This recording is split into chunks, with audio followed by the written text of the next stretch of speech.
of censure and the minister inhibit and against the motion to enable the House to take the vote. In accordance with Standing Order 80,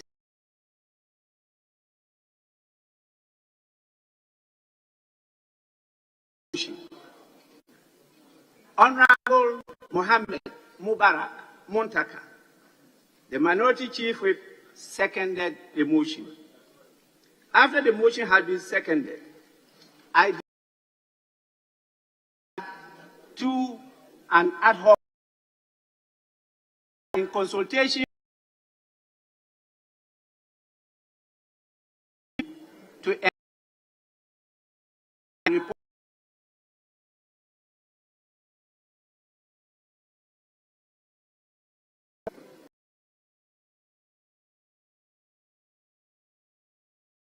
on the consultation. And the membership were proposed by leaders. Honorable members, you recall the referral of the matter to the ad hoc committee was the of Parliament, and the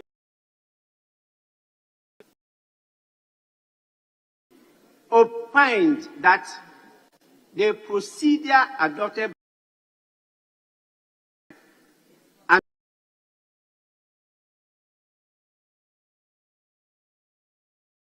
and be taken the same day. The call for a vote of censure in this Parliament to do after extensive consultation procedure to guide the House. I am convinced my decision to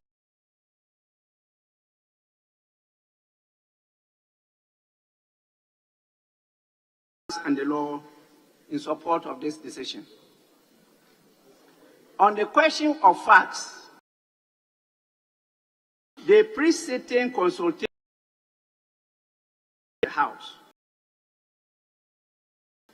that the introduction of this House, November 2022,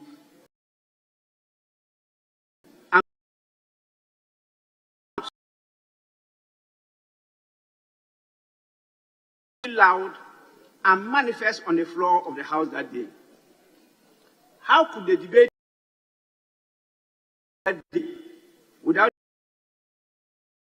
defense before the vote is taken that day? Question 061 is how the Vice Speaker and Deputy Speakers and a vote of censure on a Minister of State. The House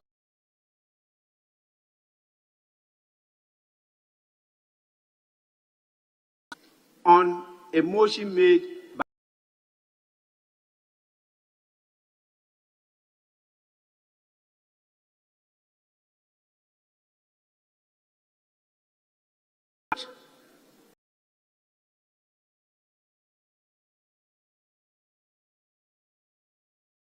existing shortly. Honorable members, it is important to draw your attention to this underlying guiding concept of the custom and law of Parliament and the parliamentary practice and procedure. The law and custom of Parliament and parliamentary practice and procedure are more in the world of politics than law. The law is in the bosom of the judge and not Parliament or the Speaker. The reason why judges are referred to as the law lords. Politics is in the bosom of the polity. the community, the society, the people. Parliament is the house of the people, and parliamentarians are the representatives of the constituents, the people. But the House must perform its functions and conduct its mandate in accordance with the provisions of the Constitution, the standing orders, and what is generally referred to as the law and custom of Parliament. Parliament must provide unlimited opportunities for open debate in consonance with the rights and freedoms, privileges, and immunities of members and officers of the House. Honourable members, a careful reading of the rules of procedure set out in the Constitution and the standing orders leaves nobody in doubt that there are legal prerequisites before a motion to consider a vote of censure is admitted. To paraphrase the prior requirements for the admission of such a motion, the law says a motion for a resolution to censure a minister under Article 82 shall, 1, be signed by not less than 1/3 of all the members of Parliament, and 2, be received by the Speaker. But before such a motion could be moved, after being admitted, 2 further requirements must be complied with. 1, 7 days' notice should have been given of the motion. And 2, the motion shall be debated within 14 days after the receipt by the Speaker of the notice for the motion. A notice of a motion is received by the Speaker when it is acknowledged in the office of the Speaker as so received. A notice of a motion is received by the House when the motion is published on the order paper of the House as notice of motion. All these prerequisites and prescriptions were meticulously followed and complied with. In consultation with leadership of both sides of the House, the 14th day after receipt of the motion by the Speaker fell on the 10th of November, 2022. The motion of censure was thus programmed and published on the order paper to be moved on that day. Honourable members, controversy emerged on the procedure to adopt to provide a fair opportunity for the minister to be heard in defence. The disagreement centered on the import of Clause 4 of Article 82, which states that, I quote, a minister of state, in respect of whom a vote of censure is debated under Clause 3 of this article, is entitled during the debate to be heard in his defence, unquote. It's important to note that Article 82, Clause 3 of the Constitution specifies that the vote of censure shall be debated by the House. This constitutional provision is repeated in Order 108B of the Standing Orders of the House. A minister of state in respect of whom a vote of censure is debated is thus entitled to 2 procedural rights. 1, he is entitled to be heard in defence. And 2, he is entitled to be heard during the debate. Insofar as debates in Parliament are concerned, Article 101, 110, and 111 of the Constitution and Order 86 of the Standing Orders of Parliament set out in great detail the rules which regulate debates in this House.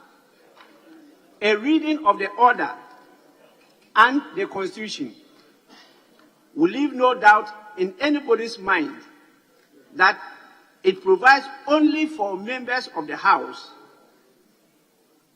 and by virtue of Article 111 of the Constitution, includes the Vice President or a minister or deputy minister who is not a member of Parliament. These are the only persons who are allowed to speak and debate during plenary sittings of the House. Defined by Article 2951 of the 1992 Constitution and Standing Order 7, sitting includes a period in which Parliament is sitting continuously without adjournment, and a period during which it is in committee. Honourable members, all other persons outside this category are referred to as strangers. Defined by Standing Order 7, stranger means any person other than the President, Vice President, Mr. Speaker, ministers and deputy ministers who are not members or officers of the House.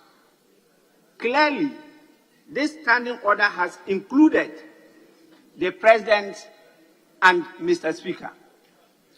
But in the case of Mr. Speaker, Standing Order 90 settles the matter. It says, Mr. Speaker shall not take part in any debate before the House. So Mr. Speaker is excluded. It's only the President that is added to the number in 111. As to whether the standing order is right or wrong, it's not for the Speaker to decide.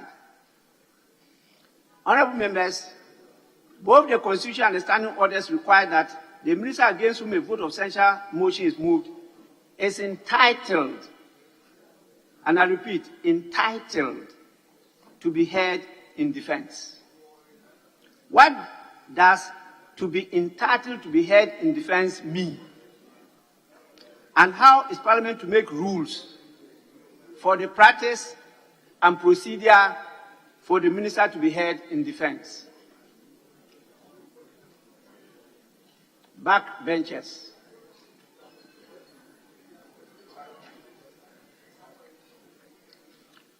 Honourable members, there is not much procedural guidance in both the Constitution and the standing orders on the issue of a vote of censure on the Minister of State, apart from the test framework captured in Article 95 and orders of Parliament. In the case of the removal of the President, Vice President, Speaker, and Deputy Speakers, an elaborate procedure has been detailed out in both the Constitution and the standing orders of the House.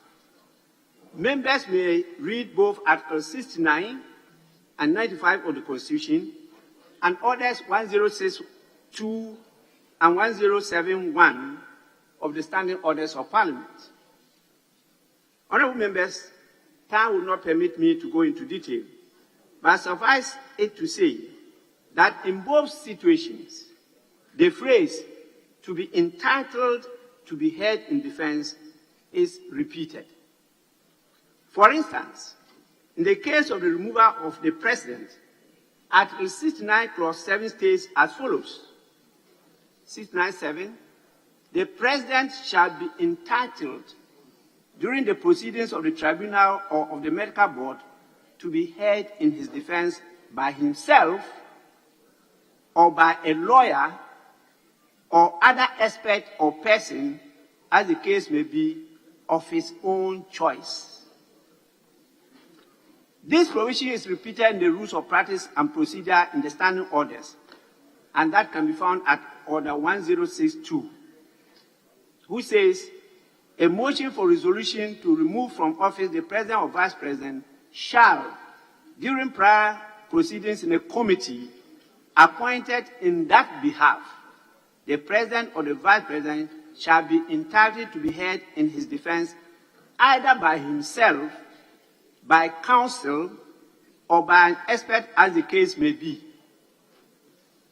In the case of the Speaker or Deputy Speaker, the Constitution is not so elaborate on the practice and procedure of removal. See Article 95(2) of the 1992 Constitution. The Standing Orders of Parliament has, however, taken care of that procedure.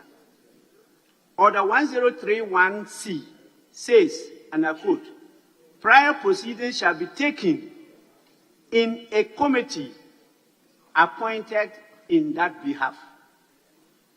The Speaker or the Deputy Speaker shall be entitled to be heard in defense, either by himself or a representative. So, President, Vice President, Speaker, Deputy Speaker, there is a committee set up. They have to appear before the committee, they are heard, and they have to appear to defend themselves in the House. They are qualified by law to do so.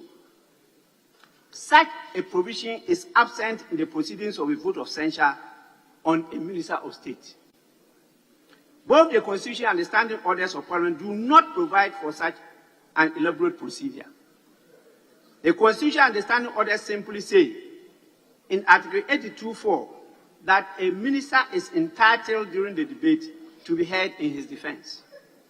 And Order 108 say, during the proceedings on the motion, the minister shall be heard in his defense. Honorable members, it is my humble view that in such a situation, I am called upon as the Speaker to perform my duty to provide for such a rule or procedure not provided for, in accordance with Order 6 of the Standing Orders of this House. And Order 6 says, in all cases not provided for in these orders, Mr. Speaker shall make provisions as he deems fit. Honorable members, let's ponder over these issues. 1. How could Parliament be seen to have given the Minister a fair hearing in the motion to pass a vote of censure without an inquiry into the grounds on which the motion is based? Can the Minister's lawyer or expert participate in plenary debate as counsel or expert in the exercise of the Minister's right to be heard in defense when the counsel or expert is not a Vice President or Mr. Speaker or Deputy Speaker or Minister of State or Member of Parliament, but a stranger? 2, can members of Parliament or the Minister, during a debate at plenary, tender documents, records, books, or be cross-examined in the course of such debate? Can the Minister's lawyer raise objections during such a debate and cross-examine people? That is not practicable by the practice and conventions of the House. And I refer to the Constitution and the Standing Orders. Honorable members, Orders 106, 107, and 108 of the Standing Orders of Parliament admit of a situation where the House or a minister in respect of whom a vote of censure is to be passed summons or calls witnesses in accordance with the provisions of Article 1036 and 121 of the Constitution, and Standing Orders 201, 202, 203, 204, 205, 206, and 207 to attend or be compelled to attend to be examined on oath, affirmation, or otherwise, and to give evidence or to produce a paper, book, record, or other documents before the House. Such a witness is entitled, in respect of his evidence or the production of the document, as the case may be, to the same privileges as if he were appearing before a court. That is in our Standing Orders. It is not Mr. Speaker saying it. Please, let us again ask ourselves, can this be done in the course of a debate at plenary? The answer is obviously no. It cannot. It is in the light of the above that upon consultation with the leaders of the House, I decided to adopt the rules of practice and procedure in respect of the phrase "to be heard in defense," and laid out in the Constitution and the standing orders in the case of the removal of a president, vice president, speaker, or deputy speaker. I read the absence of such rules in the standing orders in the case of the vote of censure on the minister as an oversight. Honourable members, I am of the firm opinion that equal opportunity will be provided in such a situation for both the proposers and the minister to detail out the facts supported by the necessary documents on which it is claimed that a resolution on a vote of censure be passed against the minister, and the minister to be heard in defense during the proceedings and debate on the motion. It is informative to note that under Standing Order 201, a committee shall have power to request the Attorney General to attend upon it to give assistance, and a witness before any committee may also be represented by counsel. Any witness before any committee is by our law allowed to be represented by a counsel. Honourable members, the House has not appointed any committee on this subject matter. The House is yet to establish a specific committee to do so, as has already been done by other parliaments, even in Africa.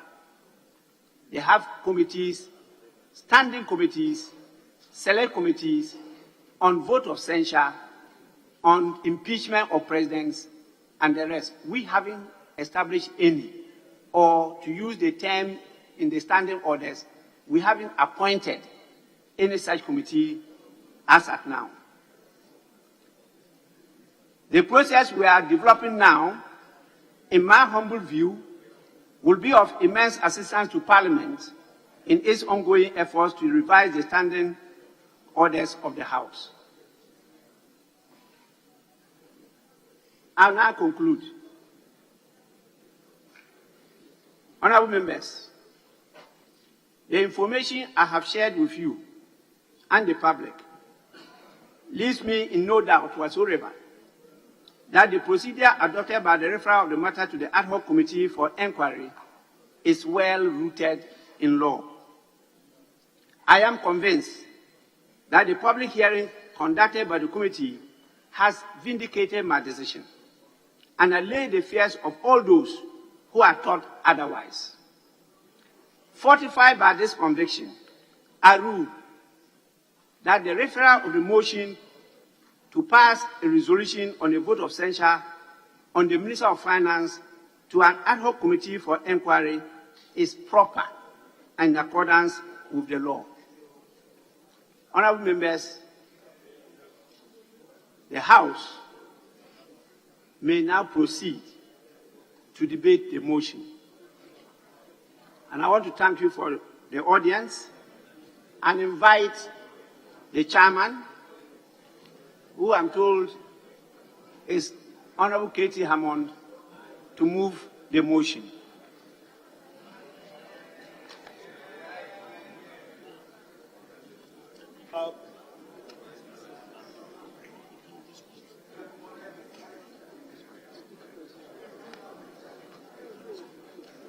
Yes, Honourable. Thank you very much, Speaker. Mr. Speaker, I need some assistance from the Speaker before I proceed. Mr. Speaker, it's a 43-page document. I'm wondering how to handle it, considering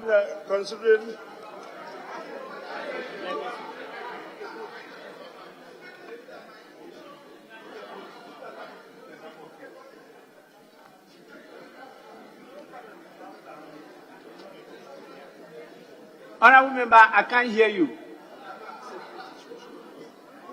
Yeah, Mr. Speaker, I said I needed some clarification. It's a 43-page document. I didn't think that we'll be able to read everything, so I was wondering if I could skip as I go over or just introduce the salient part of it and then the... Honorable member, Mr. Speaker. you are a very senior member of this House. Mr. Speaker. And you have also assumed the title Senior Prefect. Correct. You know how to move a motion. Mr. Speaker, it is because of the exceptional nature of this, as you indicated. Honorable member, a motion is a motion. Thank you, Mr. Speaker. Move it accordingly. Mr. Speaker, I beg to move the motion as identified at page 16 of the order before for today, and it's numbered as 21. And it is that this Honorable House adopts the report of the ad hoc committee on the motion of censure against the Honorable Minister for Finance, Mr. Ken Ofori-Atta. Speaker, I now proceed to present the committee's report. Mr. Speaker, Parliament of Ghana, at its 11th sitting held on Thursday, the 10th of November 2022, considered the motion moved by the Honorable Minority Leader, Mr. Haruna Idris, seconded by the Honorable Minority Leader, Honorable Minority Chief Whip, Al-Haj Mohammed Mubarak Mutaka, calling on the House to pass a vote of censure on the Honorable Minister responsible for Finance, Mr. Ken Ofori-Atta, pursuant to Article 82 of the Constitution. In accordance with Order 1061 of the Standing Orders of Parliament, the Right Honourable Speaker referred the motion to an ad hoc committee for consideration and report. The purpose of the referral, as stated by the Right Honourable Speaker, is to provide a forum for the Honourable Minister of Finance, who is the subject matter of the censure motion, to defend himself in accordance with Article 82(4) of the Constitution. Article 82(4) of the Constitution reads as follows. A Minister of State in respect of whom a vote of censure is debated under Clause 3 of this article is entitled during the debate to be heard in his defense. In making the reference, the Right Honourable Speaker stated as follows. Let me assure all of you that the Honourable Finance Minister would be given ample opportunity to defend himself. The matter will be referred to an ad hoc committee to investigate, where the Honourable Minister would have the ample opportunity to defend himself. The evidence will be placed before the committee. The Honourable Minister would have the opportunity to defend himself. A report will be presented to the House, and we would debate that report. He further stated, a witness can come with counsel. We want a person to be heard properly, and I do not think that it can be done here. All that you have stated here are allegations. When you appear before the committee, you will now produce the evidence, and the minister would counter. The committee was given 1 week to present its report to the House. The grounds of the motion moved by the Minority Leader and seconded by the Honourable Minority Chief Whip are as follows. That this Honourable House passes a vote of censure in the Minister responsible for Finance, Mr. Ken Ofori-Atta, in accordance with Article 82 of the 1992 Constitution on the following grounds. Number one, despicable conflict of interest, ensuring that he directly benefits from Ghana's economic woes, as his companies receive commission and other unethical contractual advantage, particularly from Ghana's debt overhang. Two, unconstitutional withdrawals from the consolidated in a blatant contravention of Article 178 of the 1992 Constitution, supposedly for the construction of the President's Cathedral. Three, illegal payment of oil revenues into offshore accounts in a flagrant violation of Article 176 of the Constitution. 4. Deliberate and dishonest misreporting of economic data to Parliament. 5. Physical recklessness leading to the crash of the Ghana cedi, which is currently the well-performing currency in the world. 6. Alarming incompetence and frightening ineptitude resulting in the collapse of the Ghanaian economy and an excruciating cost of living crisis. 7. Gross mismanagement of the Ghanaian economy, which has occasioned untold and unprecedented hardship. The membership of the committee is as follows. My good self as senior co-chair, Honorable Dominic Ayini, Doctor, as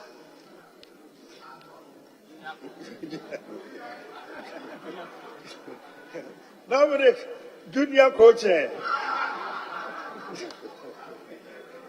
Dominic, co-chair. Honorable Patrick Yabuama, member. Honorable Kwame Imedu Entry, member. Honorable Kofi Ejapa-Mensah, member. Samuel Okudjetua Blokwa, member. Honorable Zenator Ajiman Rollins, member. And Honorable Bernard Ahiafo, member. Mr. Camilo is the chairman of the committee. I will not go through the methodology. The proceedings. Mr. Speaker,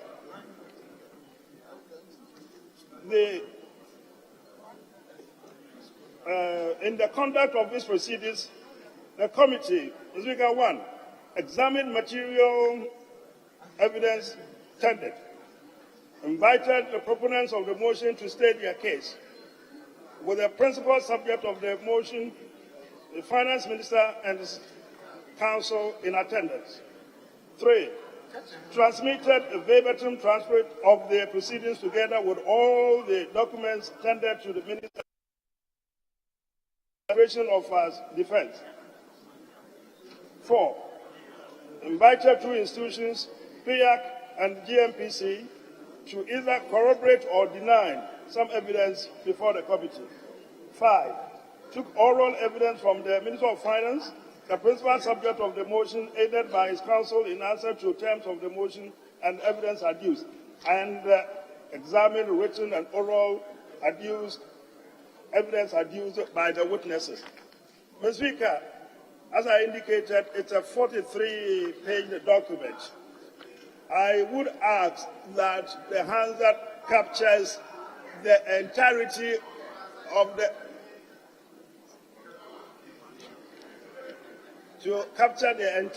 the report whilst I proceed to the very end of the report.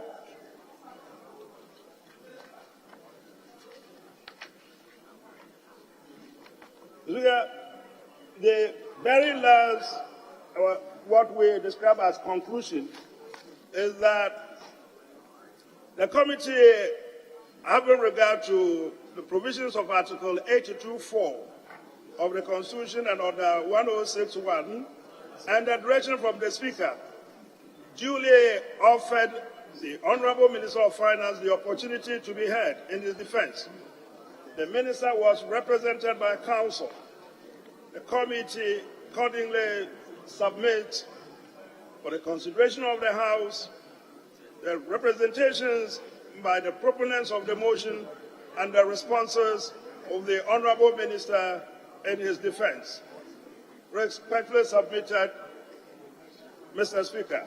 Mr. Speaker, before I resume my seat, as a matter of footnote, just to add that there is an Appendix 1 which itemizes the items, documents we looked at, and then critically Appendix 2, which captures the entirety of the responses provided by the Honorable Minister to the allegations leveled against him.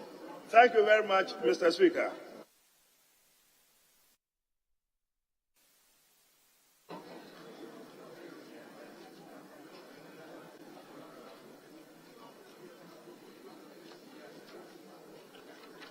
Honourable members, it's now the turn of the Honourable Dr. Dominic Ayine.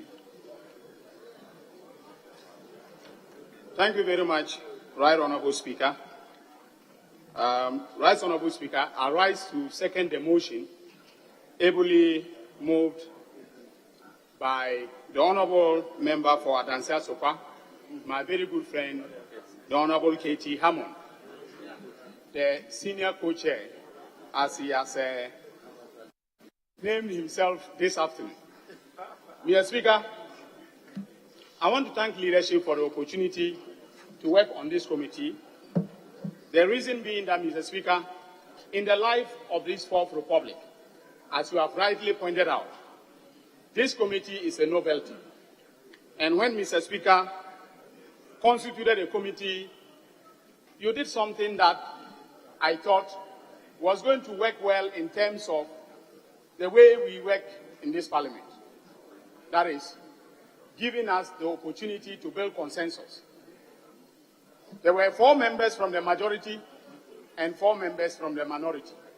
And I knew, as co-chair, that the only way we could make progress was for us to build consensus, in line with the spirit behind the constitution of the committee. We did our best in building consensus, and the report that has been presented this morning and this afternoon is as a result of the consensus building. But, Mr. Speaker, there were drawbacks in our attempts to build consensus. One such drawback was the fact that every contentious issue that came up, we on the minority side were often reluctant to propose that a vote be taken. Because by the rules and practices of this House, when a vote is tabled and then there is a tie, it means that you have lost the vote. So we were compelled all the time to build consensus. And one of the drawbacks that I want to highlight, as far as this report is concerned, is the fact that in terms of its substantive content, we could not make definitive findings of facts and recommendations. Mr. Speaker, I had thought that the mandate of the committee was a fact-finding committee, and therefore we could make findings of fact. That was vehemently opposed by the majority. And because of that, you will notice that in terms of its substantive content, the report does not have real findings of fact, definitive findings of fact, as well as recommendations. Mr. Speaker, there were a number of things or misimpressions that were said about the work of this committee that I would want to highlight. Mr. Speaker, Parliament is not an administrative body. And because Parliament is not an administrative body, Parliament is not subject to Article 23 of the Constitution, which guarantees the right to administrative fairness or administrative justice. Mr. Speaker, the drafters of the Constitution, in their wisdom, guarantee the right to political fairness under Article 82, Clause 4 of the Constitution. And as Mr. Speaker has said, whereas in the bosom of the judge, politics is in the bosom of the polity. And we are the polity as the representatives of the people. And therefore, Article 82(4) guarantees the right to political fairness, fair treatment of the minister during the course of debate when a vote of censure has been tabled in respect of any minister. Mr. Speaker, in the course of the work of the committee, 2 of the grounds that had been stated in the motion became the subject matter of controversy. One of the grounds related to the issue of conflict of interest. And Mr. Speaker, there was a preliminary objection that was raised by counsel for the minister. That preliminary objection flowed from the fact that in the course of testimony by the Honourable Minority Leader, the Honourable Haruna Idrisu, in relation to the work that the committee was doing the Honorable Haruna Iddrisu referred to Article 103, Clause 3 of the Constitution. And he said, the committee was clothed with jurisdiction in order to inquire into or investigate matters relating to the activities of ministries. And he rightly observed that the issue of conflict of interest by a minister relates to activities undertaken by that minister at his ministry, and therefore it fell right within the ambit of the jurisdiction of committees of parliament. In response, counsel for the minister challenged our jurisdiction and referred to the case of Samuel Okudzeto Ablakwa and another person, an attorney general, and stated that on account of that case, we did not have jurisdiction. Mr. Speaker, when we looked at the challenge, we took account of the fact that the principle of law is very clear, that where general powers have been granted to a body, and specific powers have also been granted to another body in relation to the same matter, the general should not detract from the specific. That is the principle of law. And we thought that there was a legitimate constitutional issue that was raised. And we agreed that the matter be referred back to this House for debate. Mr. Speaker, in coming to agreement on this matter, I was mindful of the ruling of your predecessor, the Right Honorable Joe Ajahu, in a motion that was brought before this House on the first day of September 2016. And that was a motion for Parliament to inquire into allegations relating to the so-called Ford expedition matter. Mr. Speaker, the Hansard records your predecessor are saying as follows. He said, honorable members, since the case of Samuel Okudzeto Ablakwa and Dr. Omani Boama versus Jake Otanka Obichebilamte and the Attorney General, this House is bound by interpretations put on the Constitution by the Supreme Court.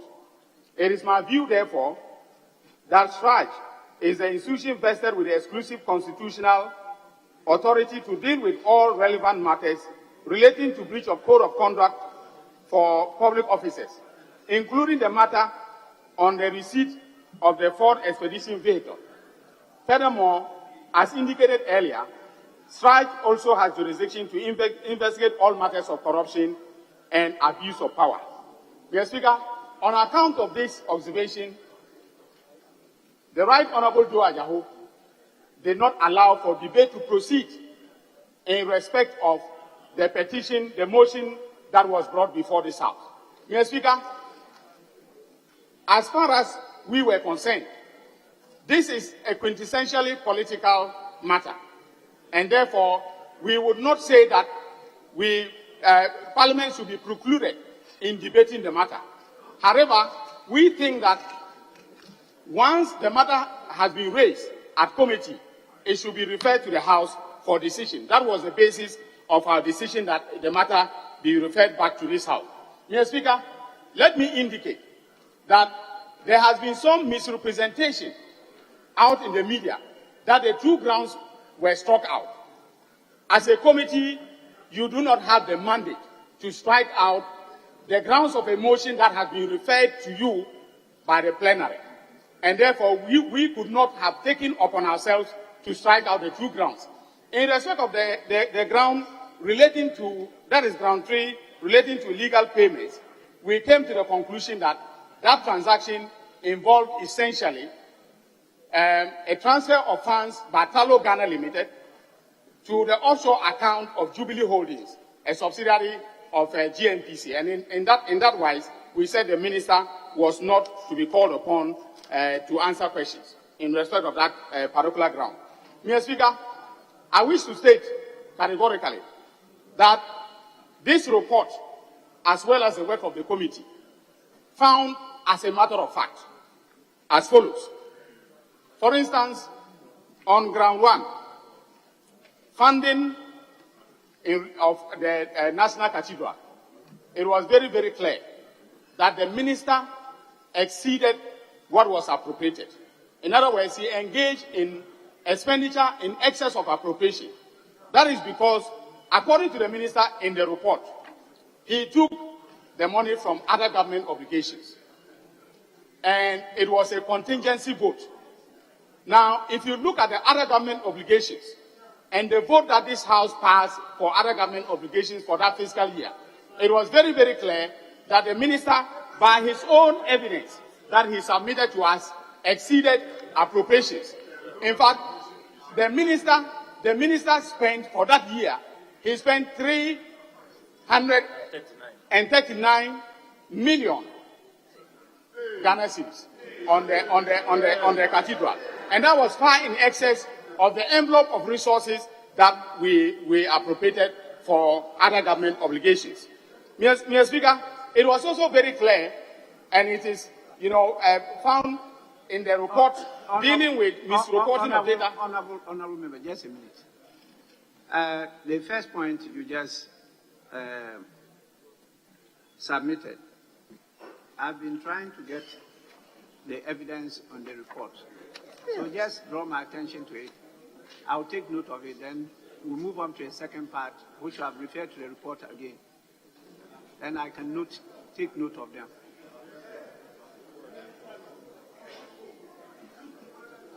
Yeah. Okay. Mr. Speaker, if we turn to page 14 of the report of the committee, it says that the committee, pursuant to the above agreement, formally requested for the said information, and the minister duly complied. The amount spent between 2019 and March 2022 was 339 million. So, Mr. Speaker, this was what was found by the committee. And if you compare that amount to what was voted and appropriated by Parliament, it is far in excess of the approved amount for purposes of the National Cathedral construction. Mr. Speaker, in respect of misreporting of data to Parliament, we found, as a matter of fact, that the minister did misreport matters to Parliament. For instance, in 2008, he reported a fiscal deficit, 18, he reported a fiscal deficit of 3.8% instead of 7.1%, by excluding an item of expenditure amounting to 9.8 billion in order to be able to underreport the fiscal deficit. Also, in 2019, he reported a fiscal deficit of 4.8% of GDP instead of 7.1% of GDP. Instead of 4.5% of GDP. Honorable Doctor, I cannot ignore him. So you just hold on. Let me hear what he wants to say. Yes. Mr. Speaker, what my colleague is doing is rather troubling. What the Honorable Co-Chairman is doing is troubling. Because, Mr. Speaker, when I started the presentation of the report, I did indicate that there weren't any recommendations. What happened was that the proponents... Actually, he's not talking about recommendations. The proponents of the motion were allowed to present their case. Mr. Speaker, the Honorable Minister was then, pursuant to the instructions given us, was allowed to give or lead his own evidence, Mr. Speaker. He presented the case as it is. The report is posited this way. Is the presentation or the evidence led by the proponent. Mr. Speaker, unadulterated. We left it as that, and then the ministers was also left in situ. No findings of fact The recommendation we made, Mr. Speaker, is at the tip end of it, which is only about 2 lines. So I'm not so sure what my colleague is doing, that we made a finding, there's a finding, there's a finding. There isn't one single finding, Mr. Speaker, by your committee. Honorable member, that is your story. We are listening to his story. We have the story of the committee, and we are taking note of his story and your story vis-à-vis the story that the committee has presented to us. And so we are taking note of what is in the committee. So if he says something and it is not in the committee's report, we will take note of it. And if he also says something which is not in the committee, we will take note of it and we know how to handle that. Please. You are seeing things from different perspectives, but the committee's report is there for us. We are being guided by the committee's report. Yes, that's what we are looking at. That is why I asked him to draw my attention to the figures. So wait, I'm listening to him here. But is it a finding? Honorable member. Yes, Mr. Speaker. Being a senior prefect amounts to you challenging the speaker. Mr. Speaker, that's the last thing I would ever do, to challenge the Mr. Speaker, just seeking clarification so that I'm clear in my mind. But I think he's seriously misleading the House. I am taking note. Thank you very much. And you are all taking note. Senior prefects, they have privileges. The minister will be given the opportunity. The minister is also going to be given opportunity. So please, let's allow each other to flow. We listen to each other. At the end of the day, we take the vote. Yes, Honorable Dominic Ayine, you may continue. Yes. Mr. Speaker, the fact that we didn't make the definitive findings of fact does not mean that the evidence adduced by the committee is not before this House. Mr. Speaker, we have the transcripts of the verbatim transcript. And I do remember, as co-chair, listening to the Honorable Minister say that yes, he did report those figures to Parliament, except that he is entitled by the rules of accounting, the international rules of accounting, to report below the line. That is what the minister told us. And the minister is here. I'm not lying for him. I'm not lying, about it. So, Mr. Speaker, the evidence is here, and our report is to enhance debate. So I'm drawing attention to what was, stated in the reports and the transcript.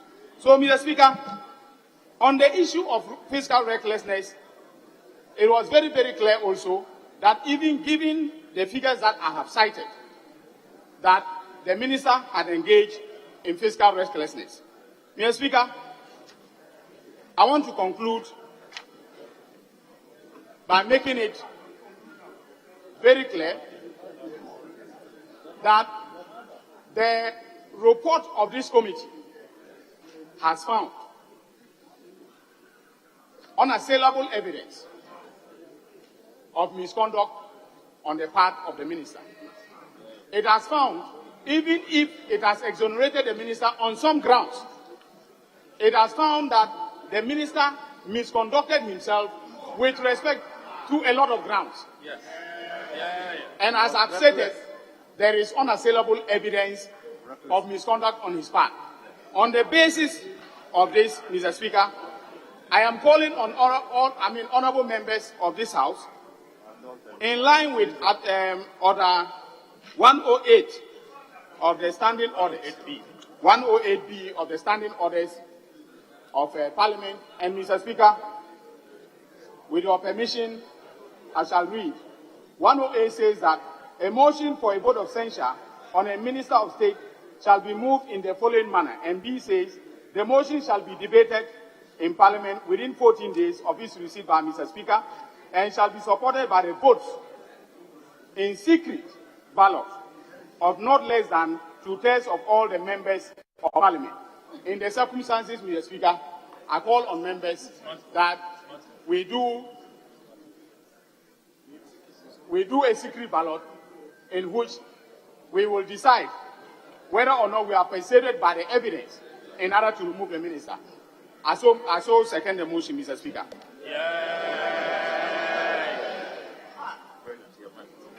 Honorable members, the motion for the House to resolve to censure the minister was moved by the minority leader and seconded by the majority chief whip. We referred it to the committee. What we did is to allow the co-chair to actually put the report before the House. And so we will now proceed to the debate where the submissions of the mover of the motion, the seconder, together with the reports that we have, will now be debated on by the House. By the spirit of this House, and that is the reason why the arrangement is made this way, horseshoe arrangement, is to get us to first focus on building consensus. It's when consensus fails that you put the issue to vote, which is the second principle of democracy. The primary principle of democracy is that anything that concerns any person, the person must participate in the decision-making process. So when that fails, then you go to the second principle. So the setting up of the committee was based on this principle that we adopted, founded this. That's why you don't see the arrangement in this House like that of the House of Commons. Because the first thing is to build consensus. And so we proceed to debate the matter as so presented before the House. Now, from the majority side,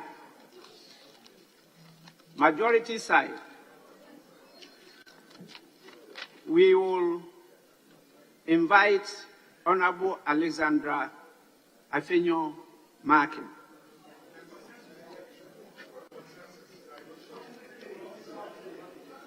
Mr. Speaker, thank you for the opportunity to add my voice to the motion before the House.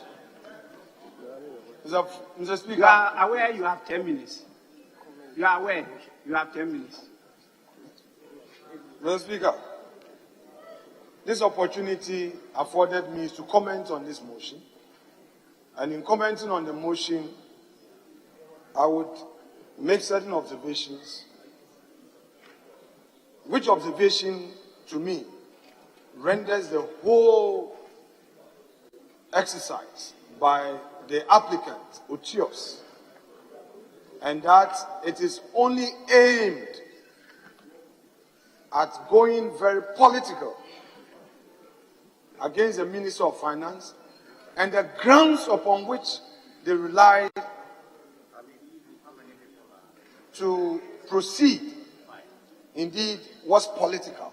And it's obvious from the conduct of the proponents, including the co-chair who just seconded the motion. Mr. Speaker, in the words of the co-chair of this motion, he argues that the committee is not a quasi-judicial body.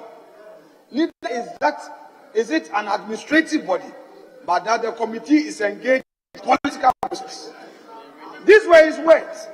So, Mr. Speaker, it is now up to us as a House to ask the question whether a mere political process is a means of indicting a public officer.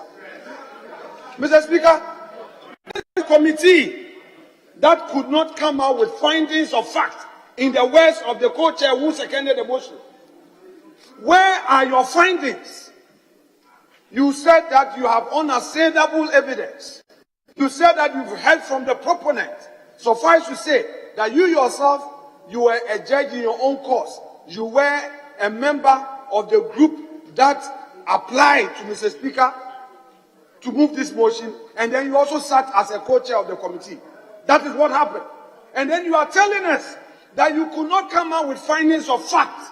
The lawyer in you prevented you from saying something negative, but the politician in you compelled you to say that the minister should leave office. Mr. Speaker, clearly, all your allegations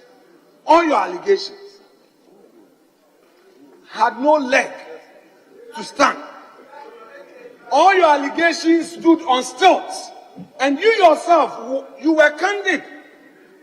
Honorable Dr. Ayeni, you were candid in your submission when you said that you were relying on Doe Ajaho ruling, which ruling has stopped this House from considering a matter grounded in Article 287 of the Constitution, conflict of interest.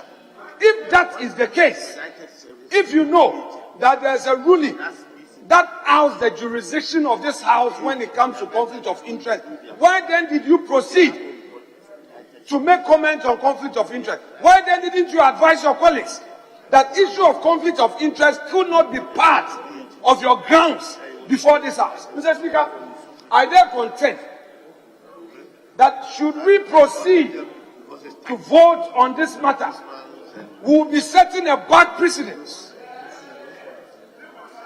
We will be setting a bad precedent which will come to haunt this House one day. Because, Mr. Speaker, the Minister of State, the Finance Minister, has not been indicted in any way. What will be the basis for a vote? What will be the basis for a vote when a committee is unable to come out with a finding to indict him, which is the basis for what we call a prima facie in law? Mr. Speaker, the former Deputy Attorney General, who was privileged to be a co-chair, knows his law. And he knows that the law that he celebrates so much allows him to do that which is just, fair, and right. In his own words, he said that the committee's work was not in any way bound by Article 23. Did I hear him right? You are saying that a matter that you are indicting your fellow citizens in public office, you are not bound by Article 23. What else would you be bound by?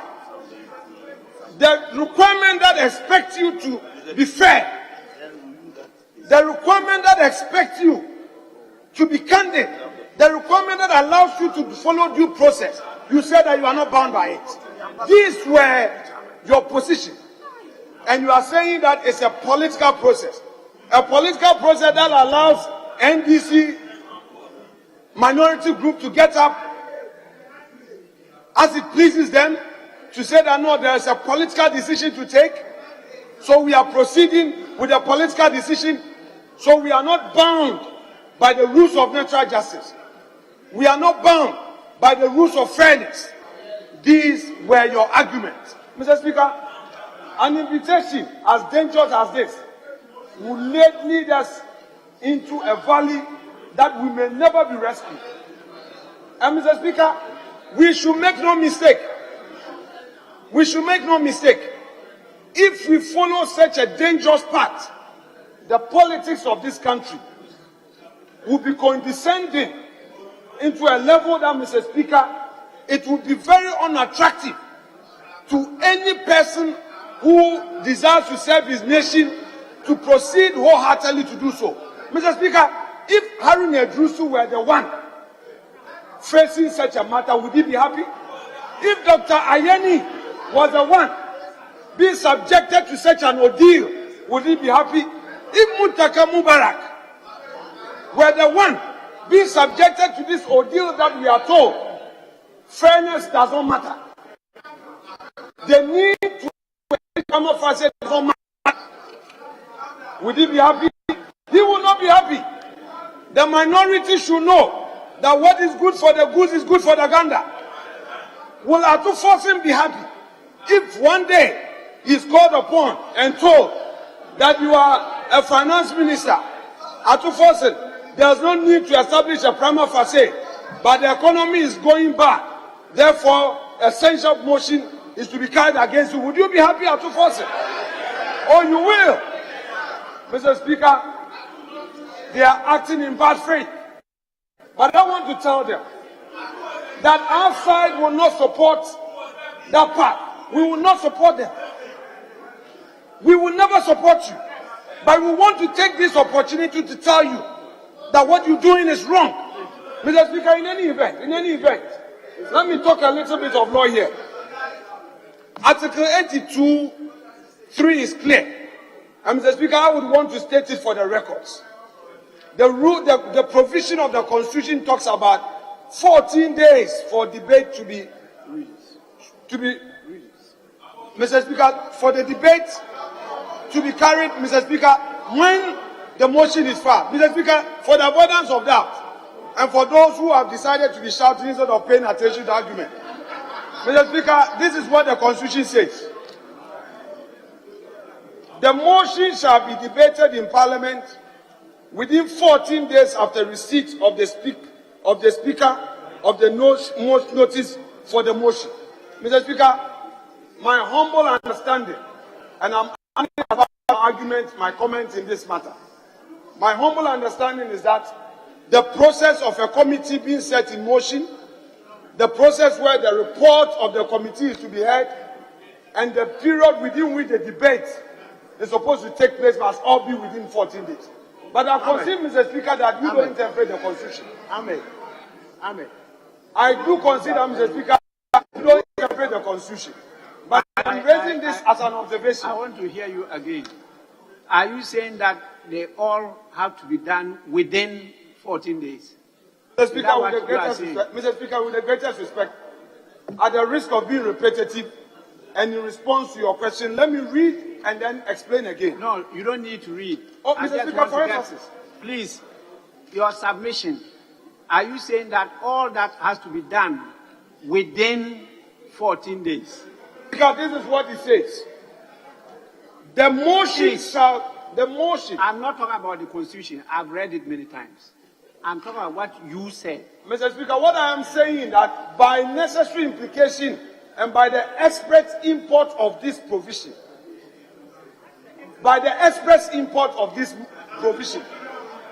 that is what it says.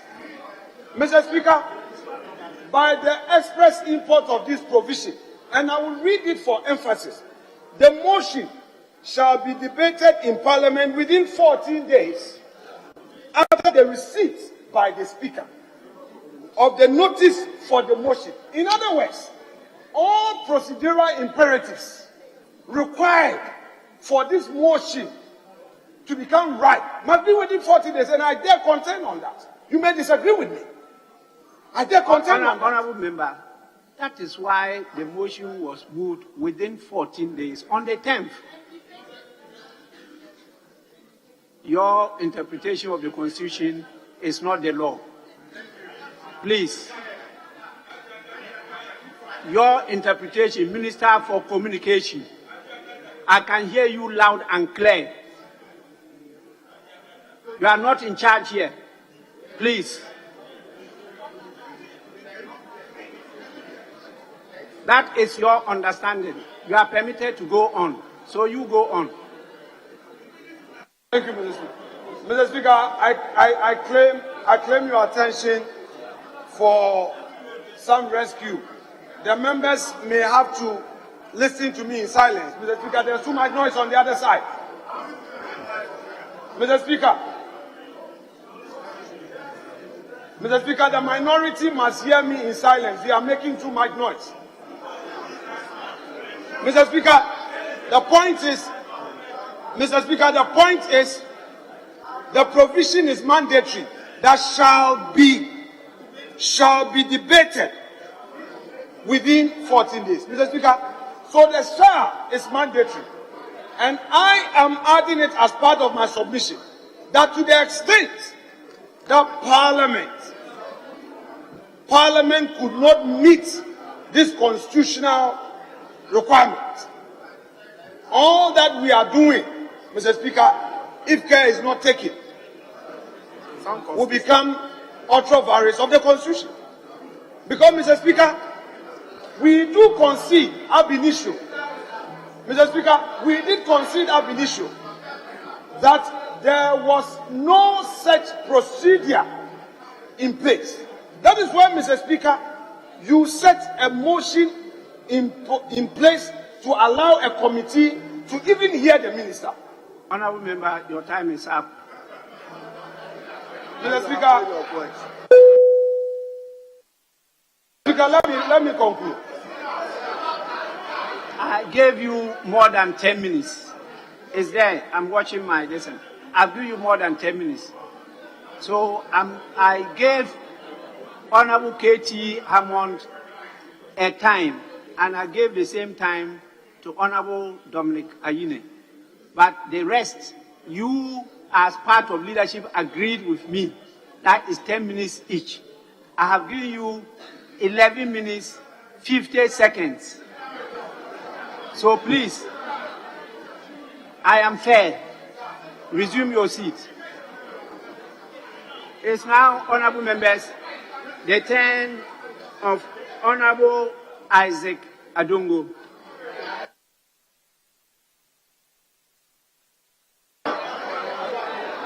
Thank you very much, Honorable Speaker.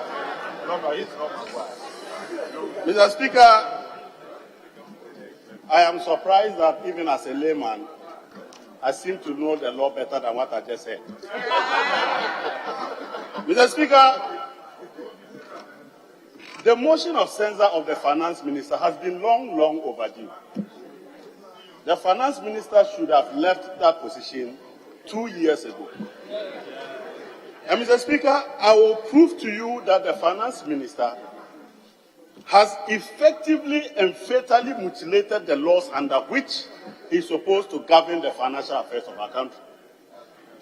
Mr. Speaker, it is very sad that the Finance Minister at committee tried to explain to us that he paid capital expenditure that have multi-year implications on our finances from the contingency fund. Mr. Speaker, the Finance Minister knows that the Public Financial Management Act is his Bible. And the Bible quite clearly provides safeguards that he is aware of. And Mr. Speaker, I would like to refer to the Public Financial Management Act, particularly Article 33, Section 33(1). Mr. Speaker, 33(1) says, a covered entity shall not enter into any agreement with a financial commitment that binds the government for more than one financial year. For more than one financial year, or that... Honorable Adongo, just a minute. Deputy Majority Leader, don't worry. Mr. Speaker, you have said time without number that we must accord each other with respect, ensure decorum in our language. Mr. Speaker, when he started his debate, he said he is not a lawyer, but what he said he's just heard. Okay, Mr. Speaker, he cannot impugn that to me. Mr. Speaker, we must not allow that to happen. And I want to, Mr. Speaker, I want to pray you to get him to withdraw. If he disagrees with me, Mr. Speaker, if he disagrees with me, he's free to say so. He cannot use foul language to express his disagreement of what I have submitted on the floor. Mr. Speaker, he should withdraw. And Mr. Speaker, if we want to have a good debate, he would have to choose his words carefully. And Mr. Speaker, I can only invite you to call him to order, withdraw and apologize. We are talking law. If you disagree with the legal submission, say so. But don't try to spite somebody. I will not take that from you, Honorable Adongo. With respect, I will not. And Mr. Speaker, I can only call on you to get him to withdraw. Honorable Deputy Majority Leader, you are completely out of order. that throughout my reading of proceedings of the House is permitted. And it has been stated a number of times here in this floor. And my very good friend, the Majority Leader, has said it many times that he's not a lawyer, but he knows more than lawyers on a number of occasions on the floor of this House. So, please.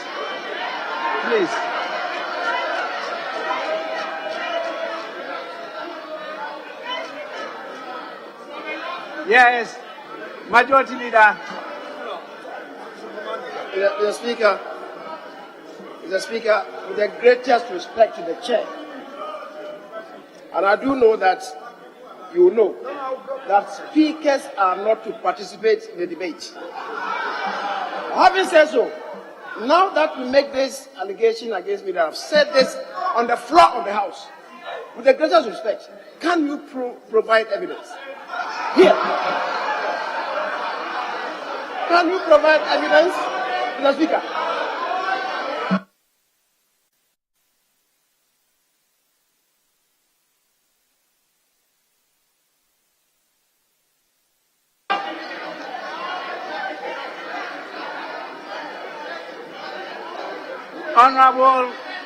Honorable Majority Leader, Mr. Speaker is not participating in the debate. I have been called upon to give a ruling.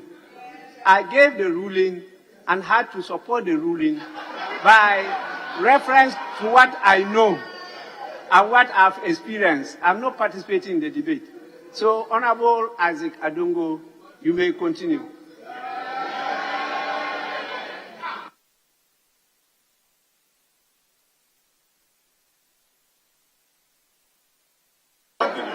Mr. Speaker, I was on my feet to explain how the finance ministers have violated the Public Financial Management Act, particularly in respect for the expenditures on the National Cathedral. Mr. Speaker, the National Cathedral is a capital project with multi-year financial commitment on the state. And Mr. Speaker, the Public Financial Management Act provides the rules under which such activities must be carried out. And under Section 33(1), Mr. Speaker, with your permission, I quote, a covered entity shall not enter into any agreement with a financial commitment that binds the government for more than one financial year, or that results in a contingent liability, except where the financial commitment or the contingent liability A is with the prior written approval of the Minister for Finance, what we call the commencement certificate that you issue to commit to multi-year transactions. Then 2, authorized by Parliament in accordance with Article 181 of the Constitution. Mr. Speaker, there is a reason why the Finance Minister is required to give a prior written approval, so that it is known to the state. It is added to our multi-year expenditure framework, so it is properly budgeted and appropriated for every year. How come a transaction can be a contingency for 3 years? A capital project becomes a contingency for 3 years under a finance minister. Mr. Speaker, 2019, you spent on that project. You still have not issued a commencement certificate or an approval to commit to the multi-year. You have not added it into a multi-year expenditure framework. You are not appropriating for it. The following year, it is still an unknown project that you spend on a contingency. 3rd year, you still spend on a contingency, and you still want to be a finance minister. For what? Mr. Speaker, this is a blatant breach of his own Bible. Mr. Speaker, the Public Financial Management Act provides that in preparing the budget and committing the state to certain resources, the finance minister must issue a comprehensive report on the fiscal and macro-fiscal risk on the state, indicate the debt sustainability and contingent liabilities. Mr. Speaker, today, the finance minister is saying that for the past years, he is not preparing the fiscal risk statement, he is not preparing the debt sustainability report, and today investors are losing their monies because of his recklessness. Mr. Speaker, the capital market collapsed and he announced the funeral. And the man still wants to sit there when pensioners are losing several years of their money. Mr. Speaker, as you speak today, people are crying. There's a rush on our financial system. All because the finance minister failed to comply with Section 15 of the Public Financial Management Act and should have taken steps to ensure that our debt is sustainable. Mr. Speaker, this man should have left yesterday. I don't even know why we are still discussing. Mr. Speaker, the recklessness, Honorable member, the rules don't allow you to refer to a colleague as this man. No, you have to withdraw that and apologize to him. You don't say so. No, the finance minister should have left yesterday. But Mr. Speaker, on the basis of the recklessness of the finance minister, that has led to the collapse of the city. That has led to inflation at 40%. That has led to interest rates in excess of 40%. It's all down to the finance minister. Mr. Speaker, I have a document from the Bank of Ghana. This document I will tender in evidence. The document is labeled Bank of Ghana response to statement by Honorable Isaac Adongo, and that statement hangs the finance minister and hangs the governor of the Bank of Ghana. Mr. Speaker, in that statement, he provides a table. In that table, he says that this year alone, 91.8 billion has been borrowed by the finance minister from the Bank of Ghana. Mr. Speaker, when you borrow 91.8 billion and spend on that economy, you create inflation. You distort our inflationary targeting framework because those monies are now being converted into dollars. Mr. Speaker, in an attempt to recall that money back to Bank of Ghana has increased the policy rate now up to 27%. The banks are now charging, he himself is now borrowing at 36%.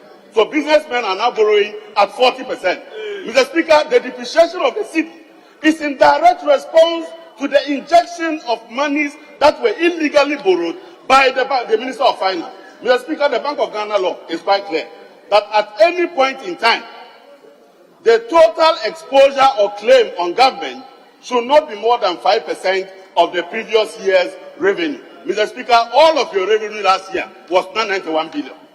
Not to talk about 5% of it. So when we say you have recklessly mismanaged the economy to lead to inflation, this is where the evidence is. If we say that it is your mismanagement and recklessness that has led to high interest rates, this is where the evidence is. And Mr. Speaker, when we say that you are the cause of the depreciation of the city, it is not far from this. Mr. Speaker, the finance minister has failed us. The finance minister has made us lose our money in the capital market to the extent that now he is saying that investors will not even get 31 billion Ghana cedis that is due them as interest payments. Mr. Speaker, investors will not get the capital that they gave to us. What we have failed to realize, Mr. Speaker, is that our relationship as a government to our people is born out of the trust and the confidence in the sacred trust of our government. And when governments cannot be trusted, when government cannot be trusted to pay back the loans, then no government would ever be able to get a penny from the people of Ghana to fund our economy. And he would have left that legacy that will make no government, not even if we go to bring Donald Trump here, he will be able to get a penny from our investors in Ghana. Because they will not give you the money because government cannot pay. Mr. Speaker, it is quite clear. It is quite clear that beyond all of this, I am surprised that we are saying that we shouldn't discuss conflict of interest. Mr. Speaker, is it not true that he owns Data Bank? Is it not true that Data Bank is the one who is a transaction advisor and a book runner borrowing for government? Is it not true that Data Bank is paid fees that he gets dividends from? It is true. So what is it about the conflict of interest that we should not be discussing here? Mr. Speaker, is it the only financial institution in Ghana? Why is it that before he became a finance minister, Data Bank was not a book runner? Why is it that suddenly you are everywhere, that bank? Everywhere. Why is it that now Data Bank Enterprise Group, they are now the only financial institution that are taking every business? And you are saying that we cannot discuss conflict of interest. We need to set standards for our country. We need to ensure that Ghanaians take us serious and that when we are giving jobs, it is not to grow our businesses. It is to serve the people and to make sure that Ghana becomes the winner. Mr. Speaker, if anybody continues under this to contend that the finance minister should remain in government, then we must as well dissolve parliament and dissolve government as well. Because we are failing our people, we are failing the people out there who voted for us, and we are failing the people that we are supposed to serve. You cannot be serving yourself. You must serve the nation, and you have failed. It's time to say, Ghana, you gave me an opportunity to serve you. I have served you to the best of my ability. My ability is not good enough. Bring in somebody else to do the work. Why are you still sitting there? We gave you the job.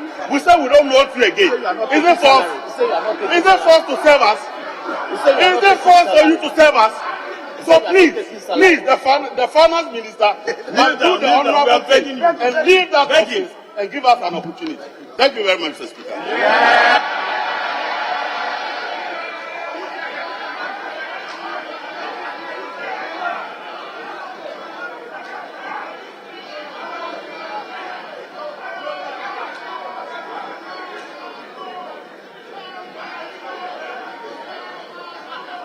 Honorable members, aye.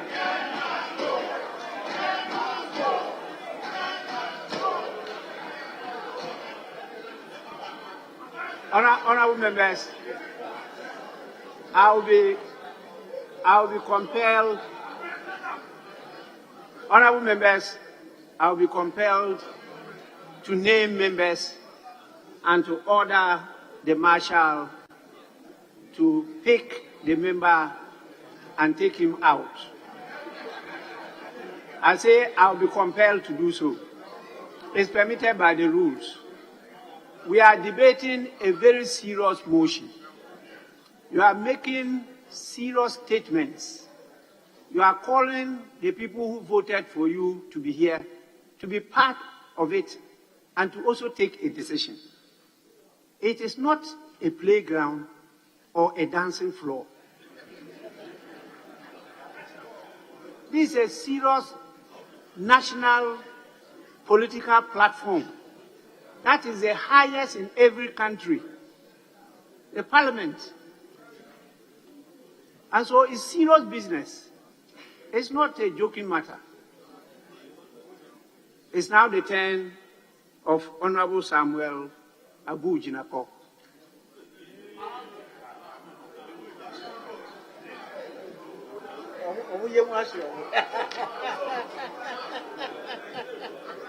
Mr. Speaker, Right Honorable Speaker, I thank you very much for the opportunity to contribute to the debate on this motion, which you quite rightly pointed out is a very important matter. Mr. Speaker, we are gathered in this chamber to take a decision on the fate of the Finance Minister through this motion of censure.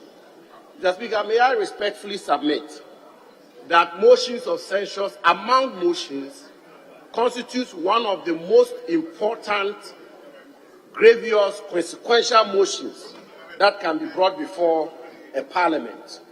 Mr. Speaker, they are not put before a house lightly. They must be well motivated. They must be on solid grounds. They must be on grounds which suggest that a minister who has been nominated by the president, who's received the prior approval of parliament, and who's been appointed by the president, the parliament itself is now sending a message to the president that the president should remove such a minister from office.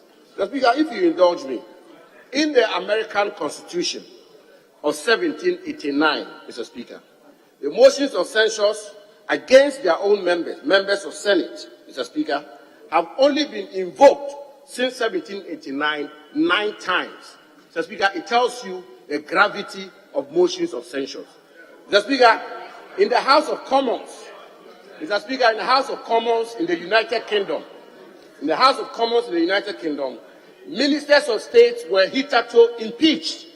The process was found to be cumbersome, and subsequently, the impeachment procedure was replaced with motions of censure. But, Mr. Speaker, even in the House of Commons, it is invoked to reprimand the minister. And even when it is invoked to reprimand the minister, Mr. Speaker, it is rarely invoked. Mr. Speaker, I make these points just to establish the point that the exercise we are engaged in here today is a very important exercise. Mr. Speaker, the precedent we set today will guide this House, will guide subsequent governments, will guide our country and its democracy. It may be somebody else from the other side, it may be somebody from our side. And so, Mr. Speaker, the grounds on which the Minister for Finance is being called, or the grounds on which the motion seeks to censure the Minister for Finance, must be well grounded. Mr. Speaker, that is why I want to respectfully refer the House to the report of your ad hoc committee, which has been laid before this House and which should guide all of us. Mr. Speaker, the first ground on which the proponents of this motion is calling on this House to censure the Finance Minister. Mr. Speaker, if you allow me, I'll read it. Ground 1 says, despicable conflict of interest ensuring that he directly benefits from Ghana's economic woes as his companies receive commissions and other unethical contractual advantage, particularly from Ghana's debt overhang. Mr. Speaker, the ground is on conflict of interest. And Mr. Speaker, if you allow me, I will refer the House to the case, the celebrated case, and the locus classicus of Okujoto Ablako and another, number 2 versus the Attorney General and another, number 2, 2012, 2 Supreme Court of Ghana Law Report at page 845, where Brobe JSC, in commenting on conflict of interest, had this to say, Mr. Speaker, and I quote him, and it's in the report. The complaint of conflict of interest made by the plaintiff against public officers, all the officials of the Lands Commission, and those of the Ministry of Water Resources, Works and Housing, will be dismissed because specific remedy has been provided under Article 287 of the 1992 Constitution, which requires complaints of conflict of interest against public officers. It goes on and on. Mr. Speaker, the point I seek to make, this is the ground on which our friends, our honorable friends from the other side, are inviting this House to set a precedent for the censure of the Finance Minister. Mr. Speaker, respectfully, I will submit that this ground is weak, and I think that the committee itself recognized that, and that this cannot be a ground on which a serious motion such as a motion of censure will be led to remove a Finance Minister. Mr. Speaker, I take you to the report again, and I take you to ground 3, the third ground on which the motion of censure is hinged. And Mr. Speaker, that ground indicates illegal payment of oil revenues into offshore accounts in flagrant violation of Article 176 of the 1992 Constitution. Mr. Speaker, the committee itself, in commenting on this ground, ground 3, and the ground on which they are calling on this august House of Parliament to censure the Finance Minister, the committee itself had this to say, and I quote, Mr. Speaker, it's found at page 22 of the report. The committee, having regard to the above evidence by PIAC, that they could not confirm that the Minister for Finance was responsible for the non-payment of the oil liftings by John into the PFH, and the evidence of GMPC that the payments were made into JOHL's offshore account by the buyer of the crude under the instructions of JOHL, and that the Minister for Finance played no role, decided that the Honorable Minister was not enjoined to lead evidence in defense of the said ground 3. Mr. Speaker, this is what we are being invited to participate in. This is what the committee itself, your own ad hoc committee, made the finding on ground 3 that the Finance Minister played no role. Mr. Speaker, and I can go on and on and on. If you want, I'll take you to ground 5, where they talk about fiscal recklessness leading to the crash of the Ghana cedi, and it goes on, and the Finance Minister responds very copiously, comprehensively, and the response is captured in the report. Mr. Speaker, so all the grounds, beginning from ground 1 to ground 6, as captured in this report. First of all, ground 1 itself was legally untenable, was unconstitutional, could not be entertained by the committee. The committee itself jettisoned ground 1. The Speaker, ground 3 itself, the committee actually asked the Minister for Finance not to lead evidence on ground 3 because they themselves had found out that the proponents of the motion were erroneous, including ground 3 into the grounds on which the motion was brought. Mr. Speaker, the conclusion of my submission really, Mr. Speaker, and I say this with a lot of passion, that what we seek to do in this House and the decision we take on this motion must be well motivated. Because, Mr. Speaker, today it is Finance Minister Ken Ofori-Atta. Tomorrow it may be Finance Minister Atto-Forson. Someday, it may be someday. Mr. Speaker, Mr. Speaker, Mr. Speaker, Mr. Speaker, Mr. Speaker, I want to contend. Mr. Speaker, I want to contend that today, for political expediency and for political scoring, it may be Minister Ken Ofori-Atta. Mr. Speaker, 20, 30 years from now, it may be the turn of Finance Minister Atto-Forson.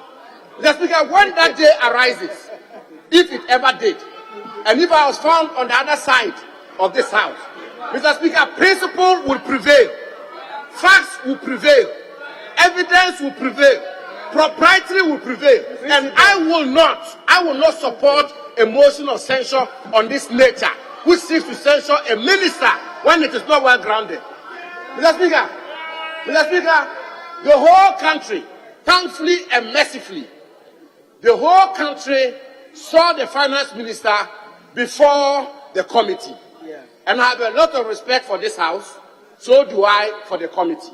The committee did a great job, and the committee is a distinguished committee of this House. But clearly, any objective-minded Ghanaian cannot help but come to the conclusion that Finance Minister Ken Ofori-Atta distinguished himself before the committee, that he acquitted himself, and that he demonstrated beyond doubt that he's in full grace and full command of the, and that the measures he's putting in place, Mr. Speaker, just as his party and government did from 2017 to 2020, when we inherited an IMF economy and when all the macroeconomic indicators and indices were in disarray, but we brought it back on track and took this country on growth and prosperity, that this Finance Minister and the economic management team of the government and the government of President Akufo-Addo is doing just that. So, Mr. Speaker, in conclusion, I urge my colleagues, Mr. Speaker, in conclusion, that we take these matters very seriously. These are grievous, weighty matters before this House. The country is watching us. Africa is watching us. And I should indeed say the world is watching us. Because Ghana is a beacon of democracy. We continue to be pacesetters. A motion is being put in place. But it is clear that this motion is not well grounded. It is clear that the pillars on which this motion was moved are weak. Ground 1 is being rejected. Ground 3, the committee itself did not even take evidence on it. And the other grounds are not well motivated. And therefore, Mr. Speaker, this motion should fall and fail. I thank you, Mr. Speaker.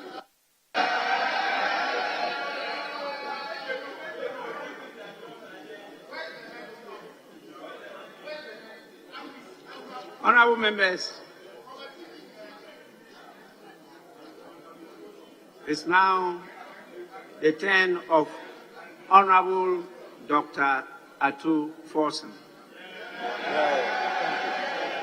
Thank you, Mr. Speaker. Mr. Speaker, there's always a first time for something. Mr. Speaker, it is indeed the first time that Ghanaians are being called upon to have a haircut. It is indeed the first time that an African country had to restructure its domestic debt. So, Speaker, since Mansa Musa, this is the first time an African country is being called upon to shave off its interests. So, Speaker, it is in the same vein that this is the first time that there is a censorship motion before us since 1957. Mr. Speaker, it is for a good reason that we in the minority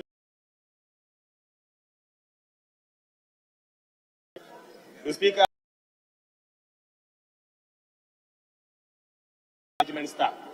Speaker, we believe that all what Ghana is going through was avoidable and is still avoidable. Mr. Speaker, first, let me talk about the fact that since 2018, our minister has been consistently misreported to Parliament. So, Speaker, it will surprise you to know that our minister had reported to us that in the year 2018, the fiscal deficit was 3.9% of GDP. Simply put, he had to borrow 11.6 billion Ghana cedis to fund an excess expenditure. Mr. Speaker, again, after informing Parliament, he had gone to inform the IMF that indeed Ghana's fiscal deficit was 7.1% of GDP. Simply put, he borrowed 21.4 billion. Mr. Speaker, he borrowed in excess of almost 10 billion Ghana cedis without recourse to Parliament. Mr. Speaker, again, in the year 2019, even though he had informed us, we in Parliament, that the deficit for the period was 4.8% of GDP, the actual fiscal deficit as he presented to the IMF was 7.1% of GDP. Simply put, he borrowed in excess of appropriations by 8.3 billion Ghana cedis. So, Speaker, this practice continued in the year 2020, continued to the year 2021.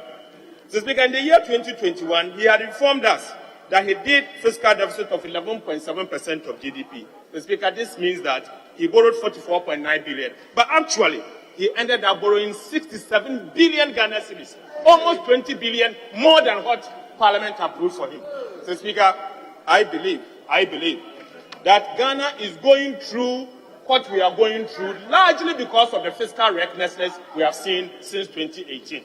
So, Speaker, I still contend that what we are going through was avoidable. But unfortunately, our minister decided not to listen to anyone. So, Speaker, what surprises me is that if you are to track the fiscal part, among 46 African countries, Ghana has the worst record in terms of fiscal management. 46 African countries. So, Speaker, this is sad. This is shameful and it's not acceptable. So, Speaker, clearly, we are where we are mainly because of the attitude of the fiscal managers. So, Speaker, clearly, this management, the management of our economy, have disappointed the people of Ghana. So, Speaker, let me recap and let the people of Ghana be aware that our minister responsible for finance clearly breached the Fiscal Responsibility Act 2018. The Speaker, the Fiscal Responsibility Act in Section 2 says clearly that despite the fiscal responsibility indicators stated in Section 16 of the Public Financial Management Act 2016, Act 921, the following numerical fiscal responsibility rules shall apply in the management of the public finances. The Speaker, A says that the overall fiscal balance on cash basis for a particular year shall not exceed a deficit of 5% of gross domestic product for the year, and went on to say that an annual positive primary balance shall be maintained. The Speaker, Section 4 says that Parliament may, in accordance with Article 82 of the Constitution, pass a vote of censure on the minister where the minister breaches Section 2 by more than 1 percentage point. So, Speaker, clearly, in the year 2018, the minister breached the Fiscal Responsibility Act. In the year 2019, again, he breached the Fiscal Responsibility Act. So, Speaker, what surprises me is that at the committee, the minister's answer was, there was a budget before us, and that budget was approved.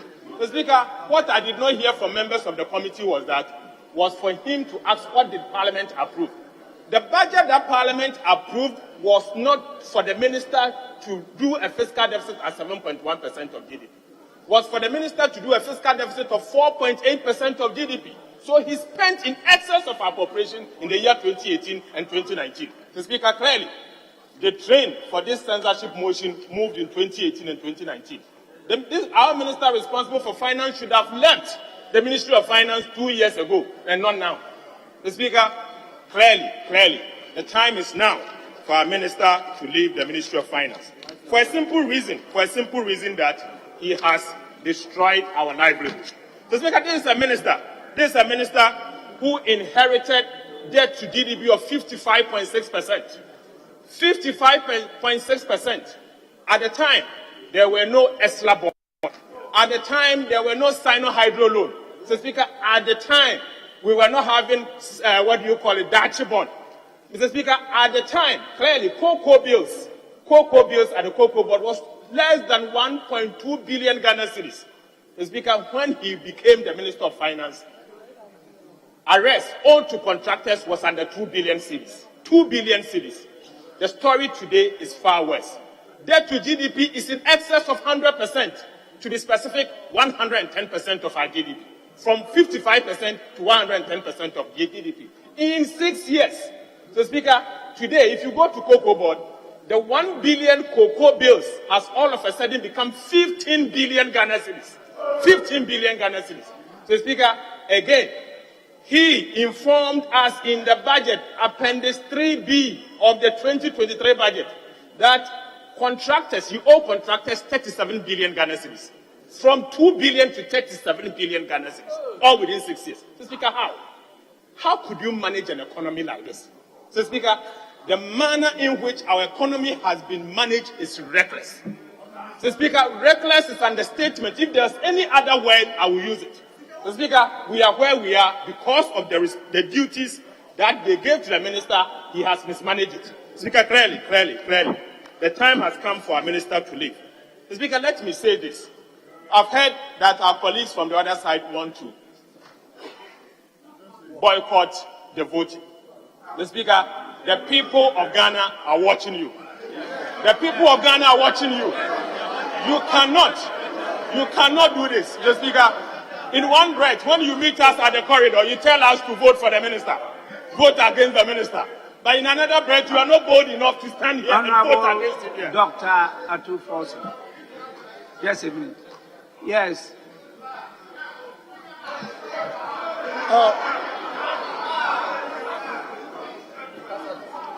Thank you, Mr. Speaker. I think this is an honorable house. As we are conducting this exercise, Ghanaians are watching and listening to us.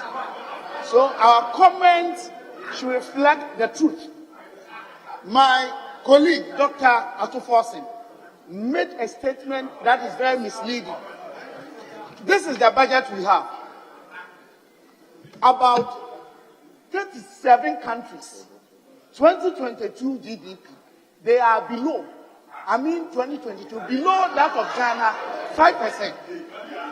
So the statement that he made, that about 46 countries in Africa, what we have is misleading, cannot be true.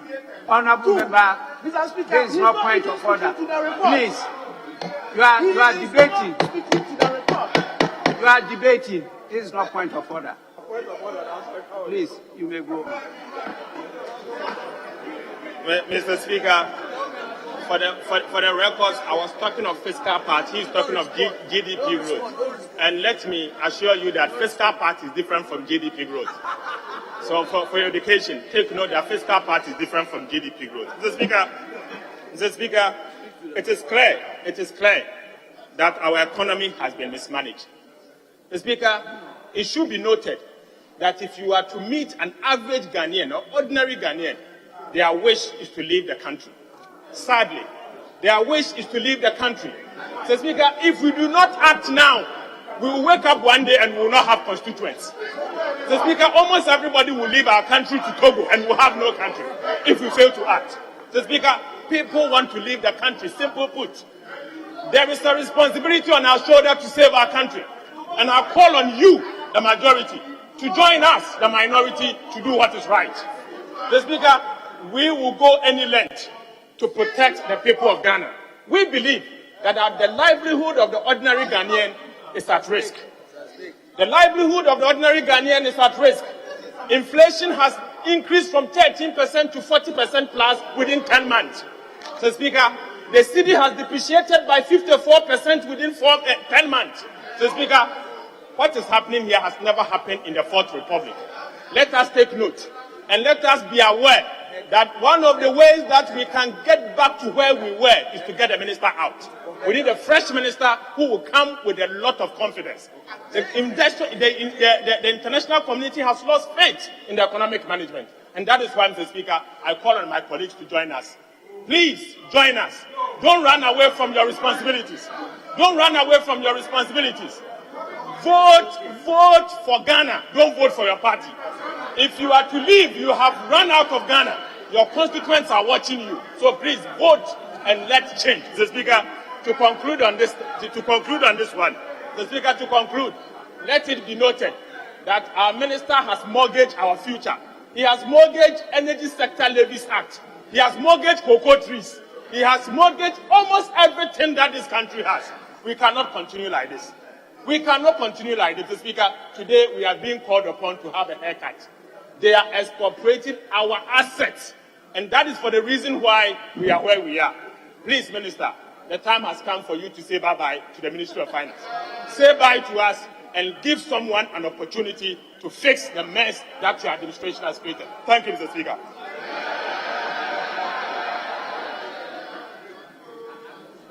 Honorable members, I'm compelled to suspend proceedings for 10 minutes.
It's Citi on the go. You don't have to miss any of your favorite television and radio shows on Citi TV and Citi FM. Enjoy thrilling content from your world of great television and relevant radio at your convenience. Subscribe to CitiTube on YouTube. Turn on your notification button and receive prompts on our live streaming sessions and new content uploads. For easy access to the CitiTube page, scan the barcode on your screens. Subscribe to the CitiTube page and voila! Unlimited content awaits you. Don't forget to subscribe to CitiTube for amazing content from Citi TV and Citi FM.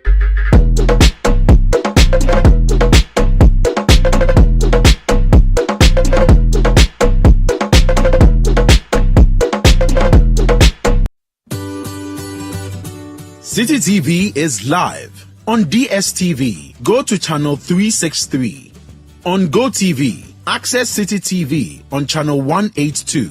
On a digital TV, please press the menu button on the remote control and run a new search on your TV. Take note that without an antenna, you cannot access Citi TV on your television. Citi TV can be accessed on a free-to-air digital box like the GoTV and StarTimes box. Citi TV, it's your world.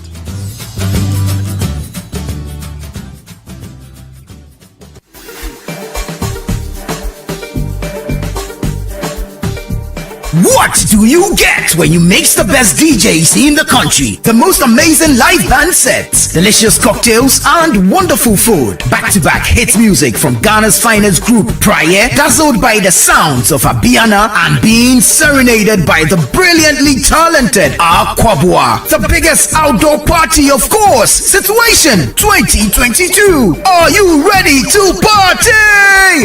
We're changing the Situation on December 24, 2022 with the biggest outdoor party in Accra. The Situation Outdoor Party 2022. Let's wrap up the year in style with the most epic party to end all parties this Christmas Eve with Situation. Ain't no party like a city party, because a city party don't stop. This will be another one to remember. Date Saturday 24th December 2022. Venue La Palm Royal Beach Hotel, Accra. Time 8 p.m. Dress code, it's an all-white affair. Get your platinum, diamond, gold, and silver table bookings and seats by calling the hotlines 020-5973-973 or 055-8973-973. Book your table and make reservations now. The Situation Outdoor Party is sponsored by Ebony Condoms, Series, Doritos, and Lay's, and it's supported by Citi FM and Ghana Weekend. It's powered by Citi TV. This is a Beyond the Return event.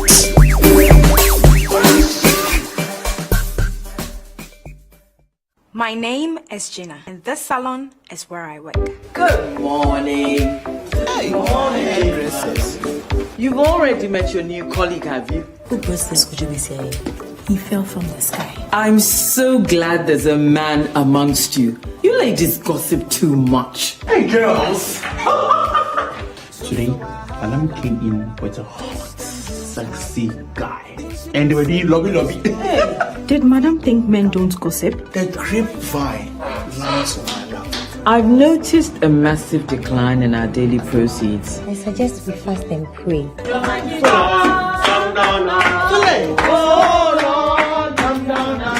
The spirit,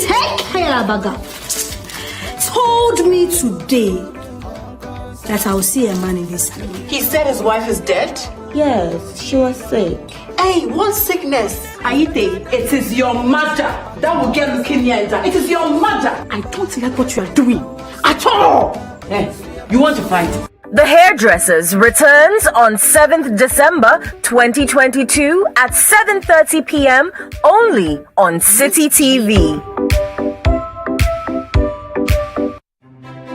Imagine if you can get all the understanding on some of the difficult subjects you struggle with in school. As a student, do you feel dissatisfied with how hard it is to figure out the subject you're learning? Or as a parent or guardian, do you worry that your child is struggling to understand some of the subjects in school? Well, now you don't need to sign up for extra lessons or tutors. Simply tune in to Class Act, Mondays to Thursdays at 5:30 p.m. on Citi TV. Class Act is a show that seeks to enable senior high school students gain a much better understanding of what they learn in school. All you need is a TV, a chair, your notebook, and your pen. Get clarity on subjects such as maths, English, IT, and science. Class Act airs every Monday to Thursday at 5:30 p.m. on Citi TV on DSTV channel 363 and GoTV channel 182. Class Act is proudly sponsored by Vodafone Ghana Foundation as part of the Kindred Partners. Don't forget your pens, pencils, and your notebooks, and tune in to Class Act only on Citi TV.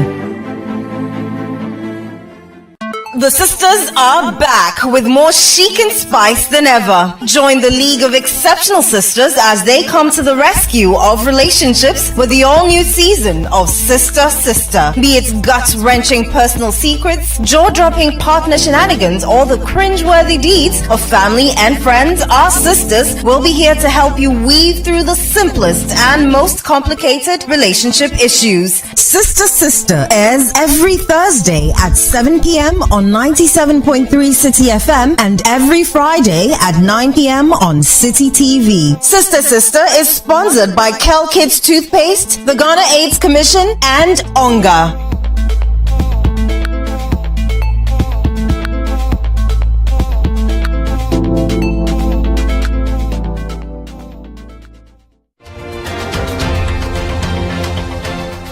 Regardless of what your point of view may be, he holds a mirror for you to see the reflection of reality.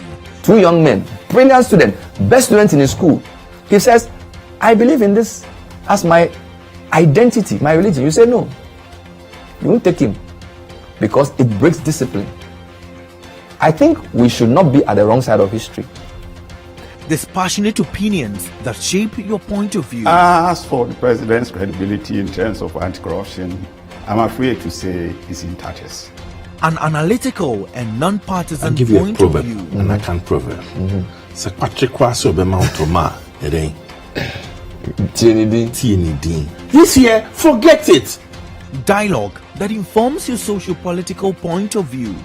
I'm young enough to wait for God's opportunity tomorrow, and I'm not in a haste. Are you lacing your boots for 2024? Absolutely not. You are not lacing. What time you see the shoe I've been wearing? What are they having boots? No, it's not Kambu. A chance for the duty bearers to provide the citizens with an honest point of view. We are being given rare and privileged access to a building which is part of the National Operations Directorate. And we are so determined, to fight all manner of crime. Even the broad daylight robberies that we've seen and the footage seen, we can say that we are going all out, to make sure that we contain them. Educative chit-chat from the expert's point of view. No, there is. In fact, that rumor has been said about so many vaccines. People said the tetanus vaccine causes infertility, and we are trying to make our women infertile. No, it's not true. On the point of view with Bernard Avler, every Monday and Wednesday at 9 p.m. only on Citi TV. The Point of View is brought to you by Cowbell Coffee. Cowbell Coffee. Taste it, love it.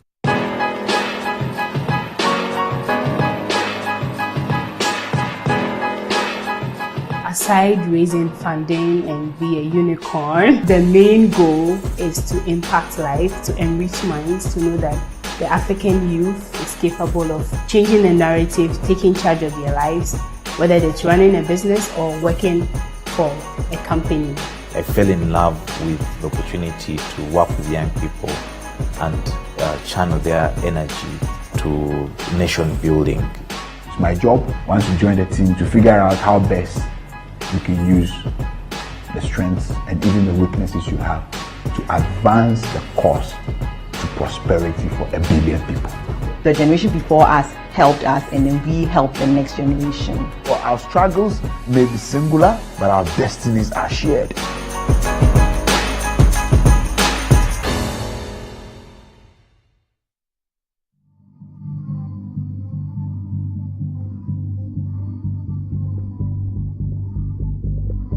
We are resorting to more expensive chemicals to be able to get to be able to reduce the process losses. If you go to Odaso, if we were not using the polyelectrolyte, we might not have been able to even get up to 30% of the water to send to Obuasi. But with the use of the polyelectrolyte, we are doing about 50%. And so at every time you have to increase costs. If you are using the aluminum sulfates, you will have to use, the more aluminum sulfate you put in your water, the more other chemicals that you put in to correct your pH level. So at all times, the costs continue to go very, very high. And I think that if PURC can allow us to pass on the cost to the citizens, yes, politically it might have some implications. But when people begin to see the cost, I'm sure we'll all go onto the rivers and directly get the people who are doing that damage away. If we don't take that seriously, I'm sure even our rivers will die.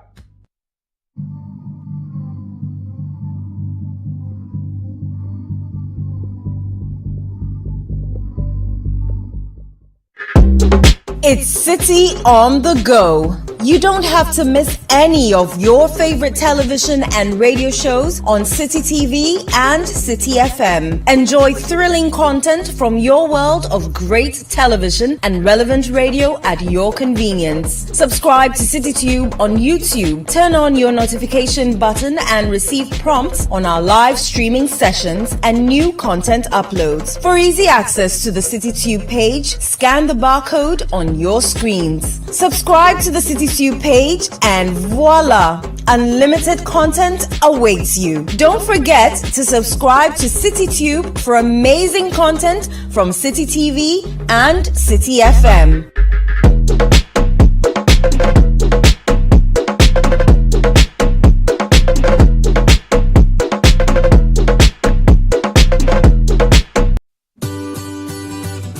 Citi TV is live on DSTV. Go to channel 363. On GoTV, access Citi TV on channel 182. On a digital TV, please press the menu button on the remote control and run a new search on your TV. Take note that without an antenna, you cannot access Citi TV on your television. Citi TV can be accessed on a free-to-air digital box like the GoTV and StarTimes box. Citi TV, it's your world.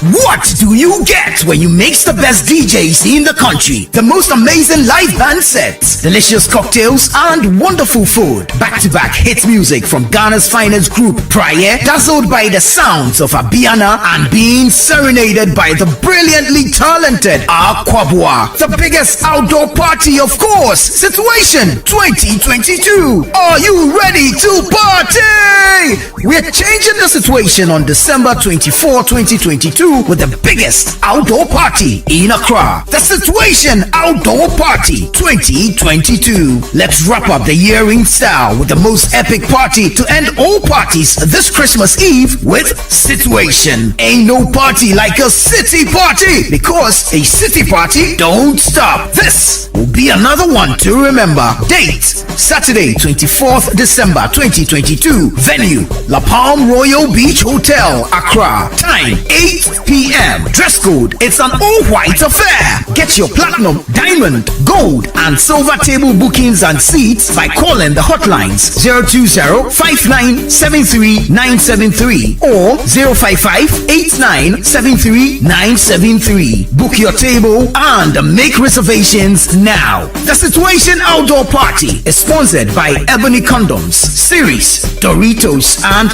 Lay's, and it's supported by Citi FM and Ghana Weekend. It's powered by Citi TV. This is a Beyond the Return event.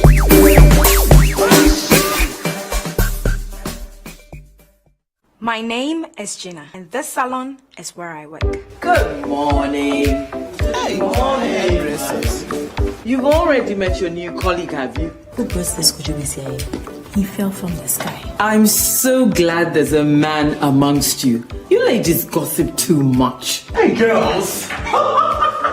Today, Madam came in with a hot, sexy guy. And they were doing lobby. Hey, did Madam think men don't gossip? The grapevine lands on my lap. I've noticed a massive decline in our daily proceeds. I suggest we fast and pray.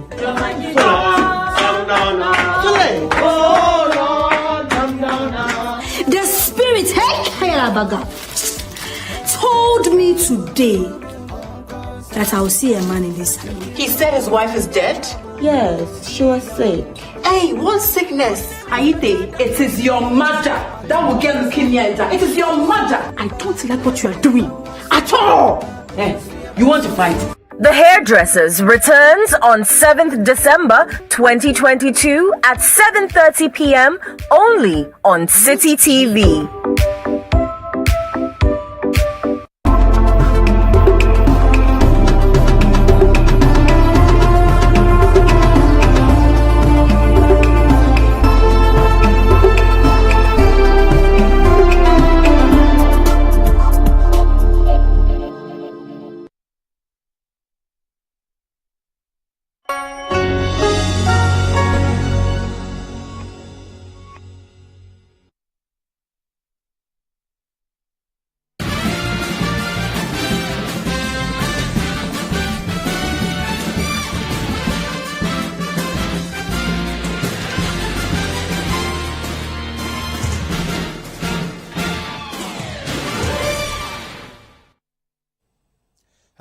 Welcome to 2020 News on Citi TV. My name is Kweku Ediama, and so coming up, Mine Workers Union and Trades Union Congress TUC joins the numerous worker unions kicking against government's debt exchange program. Also coming up, Deputy Lands and Natural Resources Minister George Mrekuduka fumes over a decision by the chiefs and people of Asante Mampong to stop all forms of mining in that area. Let's bring you details now. The Ghana Mine Workers Union has kicked against the government's domestic debt exchange program, which is set to impact institutional bondholders. The union says the government should take a second look at the plan since it is likely to affect pension funds. The program forms part of measures put in place to help secure a deal with the International Monetary Fund, the IMF. The government wants domestic bondholders to voluntarily exchange their investments for longer-dated bonds. Speaking during its National Executive Council meeting, the General Secretary of the union said it will ensure funds of members are protected. With the debt exchange program, because government failed, number one, to consult key stakeholders like organized labor, we are totally opposed to any debt restructuring program that will impact on workers' pensions and individual life savings. When the government was borrowing left, right, and center, purporting to invest in non-existent projects, I'm pretty sure the government knew that the debt was reaching unsustainable levels.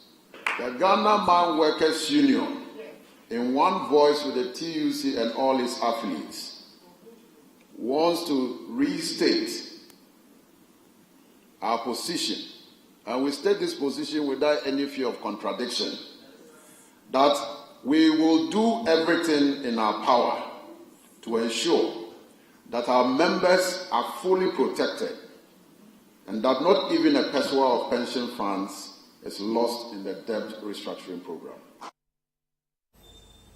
So still watching Citi TV. At this juncture, we cross over to the House of the Legislature, where members of Parliament are debating a censure motion brought before it by the minority in the House. Go on. Afterwards. No, he also agreed. And that's very important, and I'll come to that. Yes, go on. The Speaker, indeed, the very first point I made. Yes. The Speaker, the first point I made. Honourable members, he is the Attorney General and Minister for Justice. So let's listen to him. He's going to definitely focus on the law. And so let's listen to him. Speaker, and respectfully, the matters I see to bring to the attention of the House are points that impinge on the legitimacy of the process that was undertaken by the ad hoc committee that you set up. Mr. Speaker, I think they are so important and fundamental that I ought to participate in these proceedings. Mr. Speaker, as I indicated, I will, after my submissions, formally present to the House the opinion that I shared with you. The first point I made, and indeed I'm very happy to note, was actually considered by Mr. Speaker, and you agreed with me, is that the proceedings of the ad hoc committee clearly were quasi-judicial. And being a matter of importance, I followed the proceedings of the ad hoc committee, and it was with great alarm and dismay that I heard a co-chair of the ad hoc committee describe the committee's work as a political process or a constitutional political process and not a quasi-judicial process. Indeed, the co-chair, Dr. Dominic Ayini, honorable member for the Bogatanga, indicated, Bogatanga Central, thank you very much, indicated that the exercise undertaken by the committee and a coach was not a quasi-judicial process and that it was engaged in what I describe as an amorphous constitutional political process.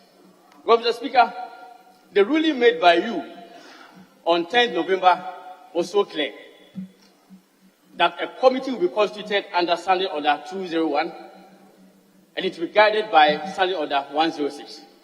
Mr. Speaker, a perusal of Standing Order 106 leaves one in no doubt that all the processes set out under the standing order constitute the work of the committee into nothing but quasi-judicial. And Mr. Speaker, I am of the view that it is actually in view of the misapprehension by the committee or by the co-chair of the nature of work that the committee was tasked with, that certain fundamental rights of the Honourable Minister for Finance were grossly violated. Mr. Speaker, I refer to the request by the Minister for Finance for a production of documents that he required in order to enable himself, in order to assist the defense of himself. I also refer to the request for full particulars by the Minister in order to assist in an efficient defense of his matter. The Speaker, the committee noted at page 5 of its report that in a letter dated 15 November 2022, the Honourable Minister requested full particulars to the facts and support of each of the allegations and the relevant documents or evidence in support of the allegations. The respondent made the request in the exercise of his right to a fair hearing guaranteed by the Constitution. The committee considered the request and noted that even though the request was legitimate, it was impracticable in the light of the time granted the committee to report to Parliament. In the circumstances, and in the interest of fair hearing and justice, it was agreed with counsel for the Minister that the verbatim transcript of the proceedings relating to the submissions by proponents be made available to the Minister instead of formal particulars for each of the grounds contained in the motion. Mr. Speaker, this is where the committee, with all respect, got it grossly wrong. The committee, in the circumstances, sacrificed justice and due process on the altar of expediency and convenience. And that, for me, is unconstitutional and rendered the whole exercise a nullity. The Speaker, indeed, full particulars to enable the Minister to have a proper defense to the action will constitute a setting out of the allegations against him, a setting out of the particulars in support of the allegations, and not what they described as grounds for the allegations. The Speaker, indeed, it's even absurd to describe the allegations as grounds for the allegations. If they are grounds for the allegations, then the question I will ask is what were the allegations themselves? Because there must be allegations and there must be grounds in support of the allegations. So indeed, Mr. Speaker, the House, with all respect, will note that there was right from the inception a violation of due process against the Honourable Minister for Finance. And Mr. Speaker, and the Speaker,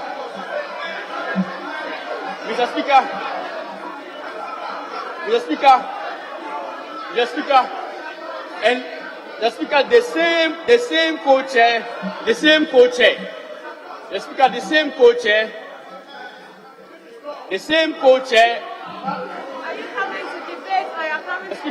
the same co-chair, of the ad hoc committee who misled the committee on the trajectory of a violation of due process. My very good friend, Dr. Dominic, again stated very erroneously that the committee was not bound by Article 23 of the Constitution. And Mr. Speaker, I consider it as a very serious and grave error because indeed it showed that the committee misapprehended the nature of the work that it was supposed to do.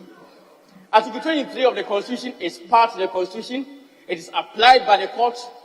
It is not a case where it applies only to administrative bodies. And Mr. Speaker, the Supreme Court has actually had occasion to pronounce on the applicability of Article 23 to quasi-judicial proceedings. I refer to the case of Awuni versus West African Examinations Council, reported in 2003-2004, Volume 1, Supreme Court Ghana Report 471, where the Supreme Court stated, and I quote, the scope of Article 23 is such that there is no distinction between acts done in exercise of ordinary administrative functions and quasi-judicial functions. The Speaker, the contention by Honourable Dr. Ayini clearly was most unfortunate and erroneous. And I think that misled the committee Attorney General, just a minute. He is up on his feet, so I have to listen to him. Yes. Honourable Dominic Ayini. Off the mic. Off your mic. Off your microphone.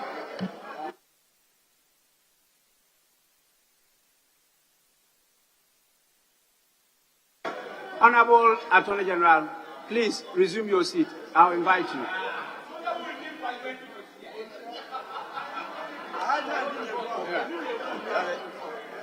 Yes, Speaker. Honorable Dominica. Yes, Speaker.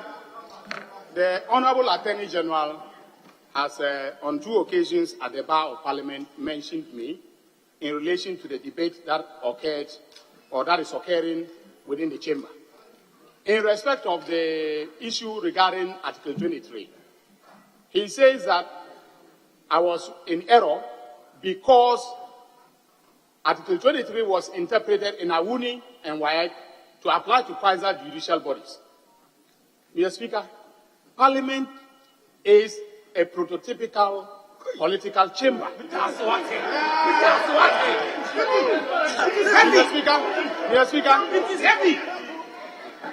Mr. Speaker, this is the people, the chamber of the people's representatives. Honorable member, as much as you are propounding your side of the law, that is debating.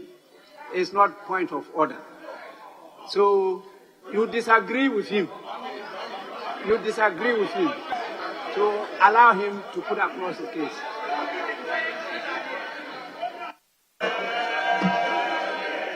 Mr. Speaker, thank you very much.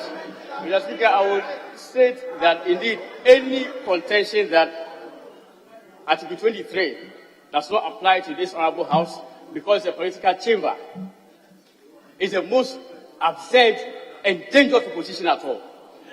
Mr. Speaker, and I say so because, as I indicated, the courts, which are definitely not administrative bodies, even apply Article 23 of the Constitution. Article 23 is the fulcrum for fair hearing by all bodies which are engaged in either judicial or quasi-judicial proceedings.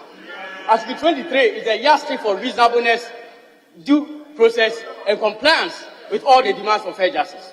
And for that matter, it cannot be right for the former Deputy Attorney General, with all respect, to say that Article 23 does not apply to this Honorable House. Mr. Speaker, another observation which I made, in my opinion, is that the committee violated one fundamental principle of natural justice. The principles of natural justice are 2. Apart from that a person must be heard, the audi alteram partem, a very important point is nemo juris in causa sua, that one ought not to be a judge in his or her own cause. Mr. Speaker, we found the committee in this incongruous and absurd situation where a proponent of the motion was a co-chair, and that is again Dr. Dominica. And that, for me, with all respect, was wrong and rendered the proceedings of the committee a nullity. Mr. Speaker, I respectfully submit that, indeed, if the integrity of the proceedings engaging by the committee are to be protected and respected, then indeed it ought to have been chaired by persons who are not proponents. Otherwise, it put themselves in that unfortunate situation where they were judges in their own cause, and that is wrong.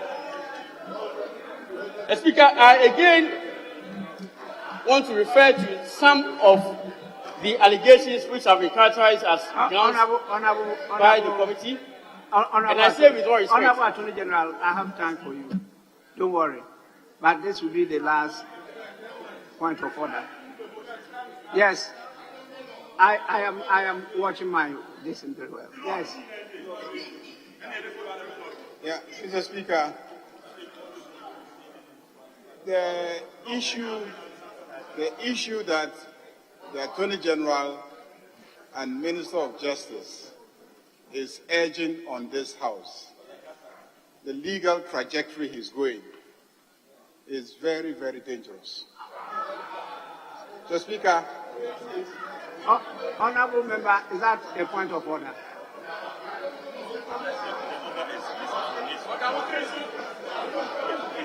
Is that a point of order? Please. The Honorable Member can't hear me because you are making noise. Yes. Is that a point of order? Yes, Mr. Speaker. Order. Mr. Speaker. Order 89. Pardon? 89.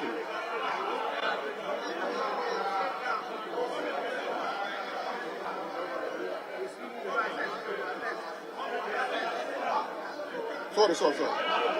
Honorable members. 91. The Speaker, 91. Mr. Speaker, 91. The Order 91. Yes. Yes.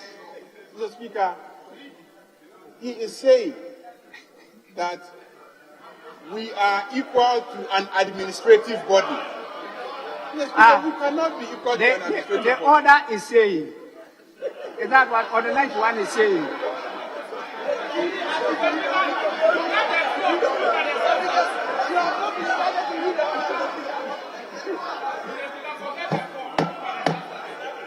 Honorable members, because this is novel, yes. He was a very good student of mine when he was in the law school. So until he went to Harvard, I want to hear from him, but it should come under a point of order. If it is one that you want to debate, you may pass on to your next colleague if you want to debate, because now you can raise only a point of order.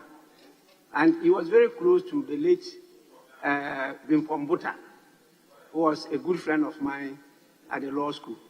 So he's very good. He's very good at the law. And you know Bimpombuta very well. So yes. Mr. Speaker, if you notice, the whole day I've restrained myself from speaking because you've tried to structure the debate. It is also novel for us to have the Attorney General and the Minister for Justice coming at, the bar to intervene in the middle of a debate to give a legal opinion. It is novel. So it is going to be difficult. I don't know why you are referring to the dispatch box as the bar. You are just repeating what Honorable Dominic Ayine has said. He is simply speaking at the dispatch box. That must be noted. You may continue.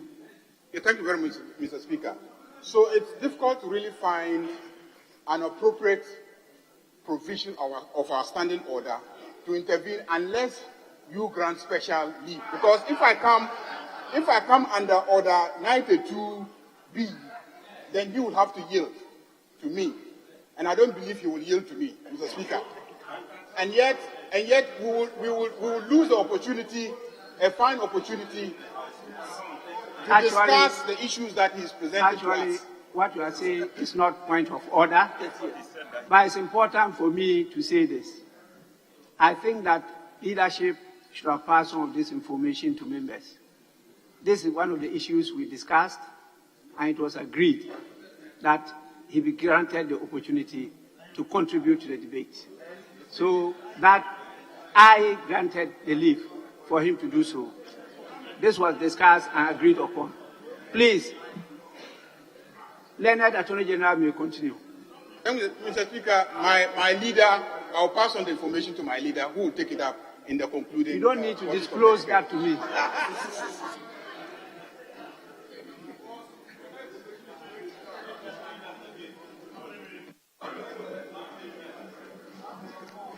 Speaker, thank you very much. Speaker, I will quickly move on to the grounds that were in support of whether the allegations or a petition or the motion for the censure. The Speaker, my observation quickly is that none of the grounds, apart from ground 4, constituted a proper subject matter for the passage of a vote of censure. The Speaker, indeed, if that's the case, then this Honourable House was also not close with jurisdiction at all to consider any of the grounds for or in support of the motion for censure, apart from what I think may pass, which is ground 4. Mr. Speaker, I will illustrate why.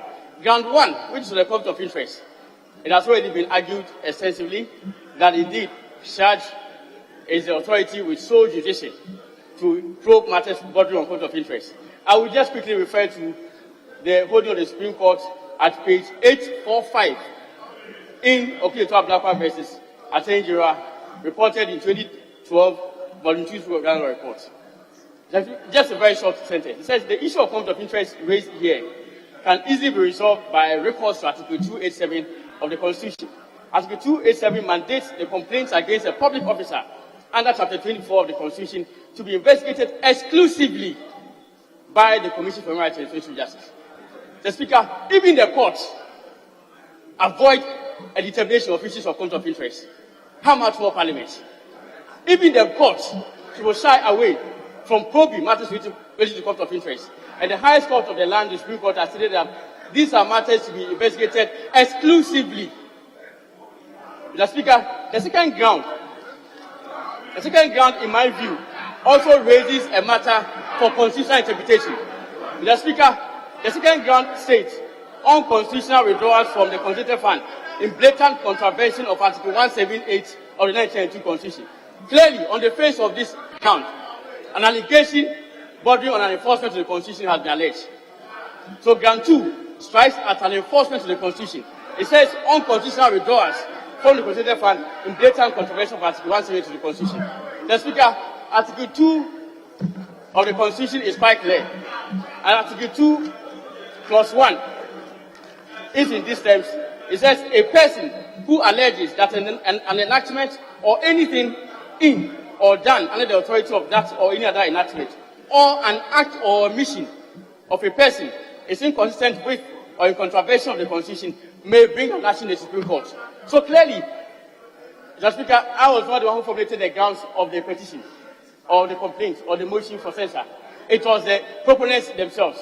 Once they formulated a ground of the motion for censure in the manner which suggests a contravention of the Constitution, Mr. Speaker, my submission is that it's the Supreme Court which has the decision to determine it, and not this honorable court at all. And not this honorable House. I'm sorry.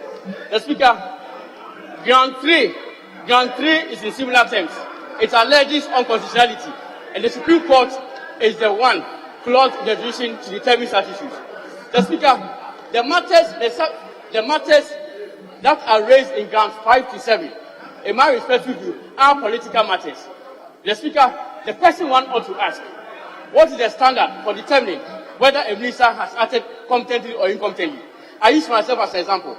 I, the Attorney General of the Republic, if I lose 2 cases, is it a basis for a person to say that I've acted incompetently? If I lose 8 cases, is it a basis for a person to say that I've acted incompetently and I ought to remove from office? In similar vein, if a minister for finance manages the economy in a way that you consider to be improper, is it a basis for the motion for censure? Mr. Speaker, the conclusion I draw from all of this is that the basis for motion for censure must be an act which strikes as misconduct, illegality, or violation of the oath of office of a minister. To the extent that none of these matters has been established in the proceedings before the Dialogue Committee, I resolutely submit that the proceedings of the Dialogue Committee, with all respect, especially on account of the illegalities that I have demonstrated, were forced upon the committee by my good friend Dr. Domekaine, were improper, and therefore the motion ought to be encouraged. Your time is up.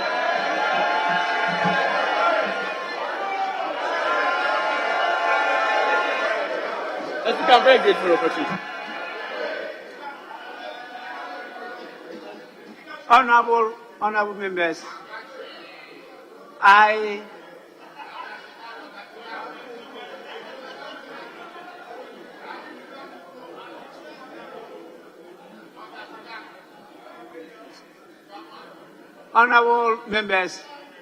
I granted leave to the Minister of State and Attorney General to contribute to the debate. First, he is a Minister of State, and by law, Ministers of State are entitled constitutionally to participate in the debate of the House. Second, having occupied the position of Attorney General for some time, I thought that we would get value in his contribution in taking a decision. He has demonstrated his understanding of the law. As he told you, I had an interaction, to use his word, before. And so there's nothing wrong with what he has done. I gave him some more minutes just to let him conclude on the issues that he has raised, and I think he has done that. So we will now move to the next person, and I will now give the opportunity to the Honorable Samuel Oblakwa Okujetu.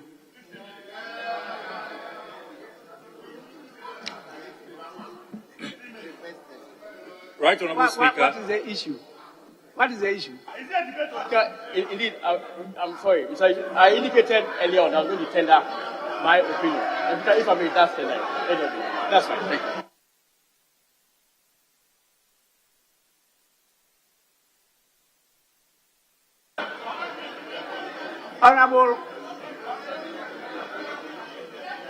Honorable Minister, clearly,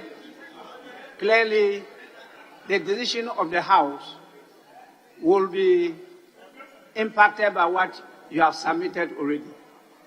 If you lay a document here, nobody is going to read it before taking the decision. So there is no need for that one. It is rather the document that Honorable Isaac Adongo said he was going to lay, which I'm sure he has laid. That is what is part of the proceedings. But that definitely will not also be read before the decision is taken. Well, we are taking the decision today.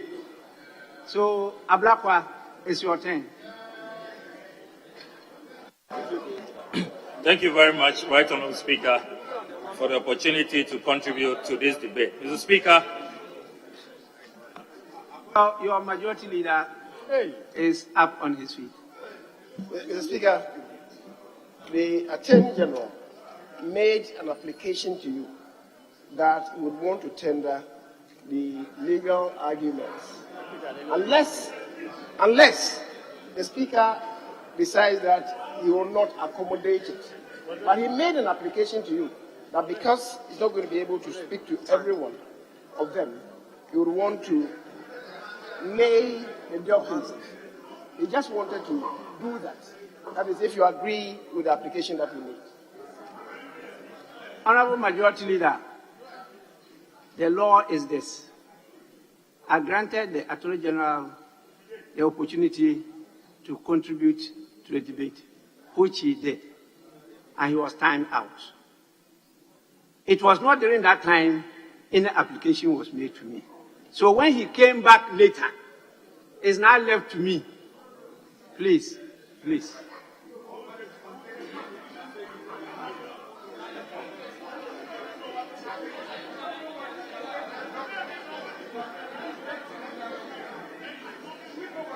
Honorable members, leadership of the House is to guide the Speaker. But it is the Speaker that guides the House, not leadership. And so, what I heard and what I saw happen is after he's resumed his seat, that he came back to try to make an implication to lay a statement. I'm sure the statement is what he was referring to. But actually, he never read any statement. He was just speaking viva voce. That is why he made his submissions. And I said that is what will be captured by the Hansard. If he had said from the onset that I have this, I will refer to it and I will lay it for the House, or I call upon the reporters, the Hansard office, to capture what I have in its entirety. Completely entitled to lay it. But that one is for me to grant him leave or not after he had resumed his seat. And that is why I said that was not necessary. And I gave my ruling. If you want to contest it, substantive motion. Let's move on. Majority Leader. Mr. Speaker, with respect, That's why I said the application was made. Maybe you didn't hear. But as part of he making his own submission, he said so. Yes, at the beginning. At the beginning. The Speaker, if the table is, the chair is indicating to us that he did not hear that, that's a different matter. But he made that application at the very outset. So when he finished and sat down, the deputy leader was urging him, following after that, to then come and lay the document. And that's what I'm saying, that if you didn't hear, he really made that application at the very outset. But it's still for you to admit it or not to admit it. That's the point I'm making. But he made the application. Honorable Majority Leader, if he had earlier on made the application from the very beginning, there was no need for him to repeat the application again after submission. Please, he would have just passed on the document to the table office without making the application again to me. That is exactly what Honorable Isaac Adongo did. He didn't make the application to me again. Once you make the application and having objected to it and you proceeded, at the end of the day, you lay the document. You don't make the application again after resuming your seat. You don't repeat it. If really, because the official records will show that he had made the application earlier on, so he can present it. But if you are to make it now, it's my considered opinion that it's not allowed. And so, please, can we proceed?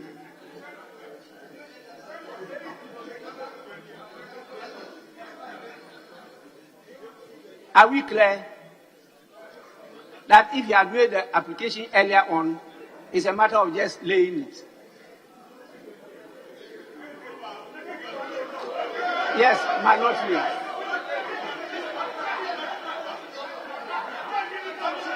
Let me listen to minority leader.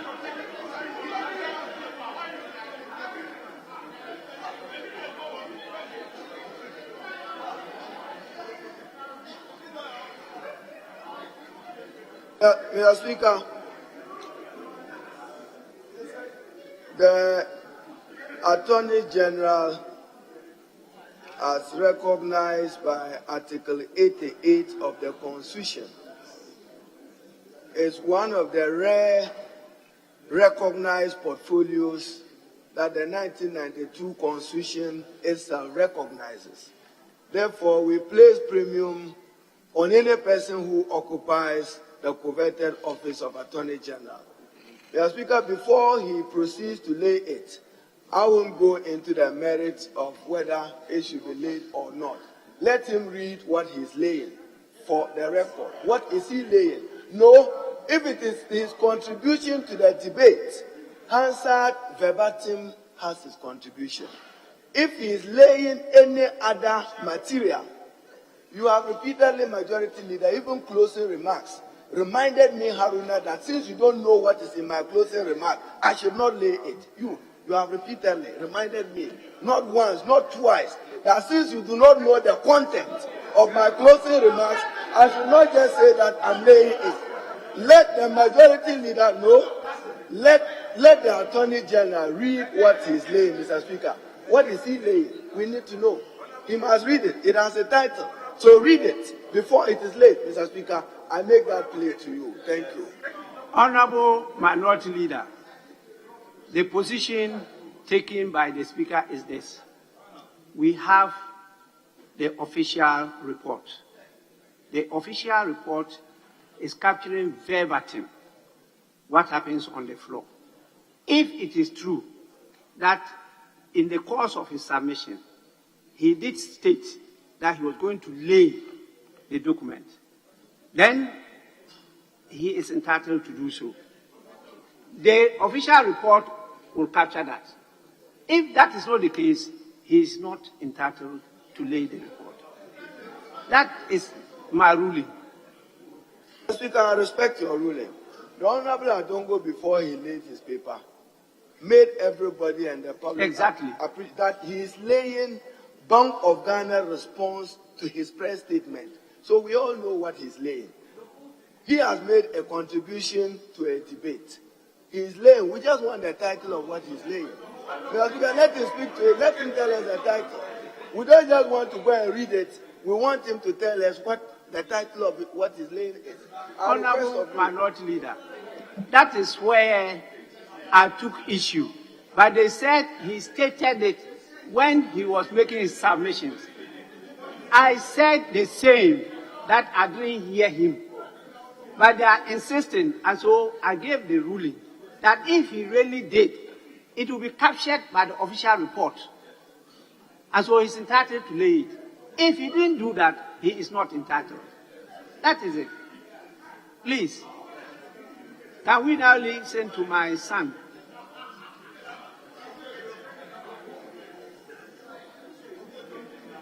Oh, thank you. Honorable Suhini, your name is not here. Yes. Well, thank you very much, my dear daddy. Right Honorable Speaker,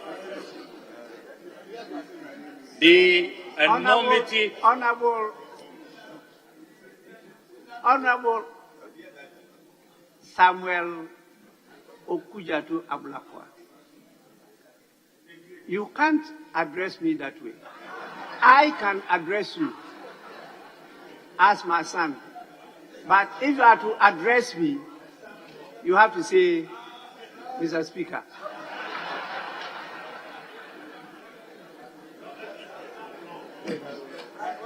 Well noted and well guided, Right Honorable Speaker. Mr. Speaker, the enormity of the assignment before us today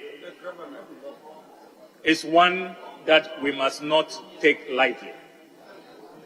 Since this whole Article 82 vote of censure exercise commenced, we have been bombarded by lawyers who have been marshaled by the Honorable Finance Minister, right from committee all the way to today. We just listened to the Honorable Attorney General. The question that I want to pose, Right Honorable Speaker, is that who speaks for the victims of the Honorable Finance Minister? As we speak, there is so much pain, there is so much anguish. People have been impoverished. There is excruciating hardship. Who are the lawyers for those people? As we speak, people's life savings, people's investments are at risk. We have heard the TUC. We have heard the Ghana Registered Nurses and Midwives Association. We have heard NAGRAT. We have heard TEWU. We have heard the Ghana Medical Association. Who speaks for them? We are public servants. They give us a mandate. They gave the finance minister a mandate to manage this economy well, to put this economy in a good place, so that their life savings, their investments, the work of struggling Ghanaians, of organized labor, business owners who are closing their businesses, some of whom are relocating to Ivory Coast, Togo, and elsewhere.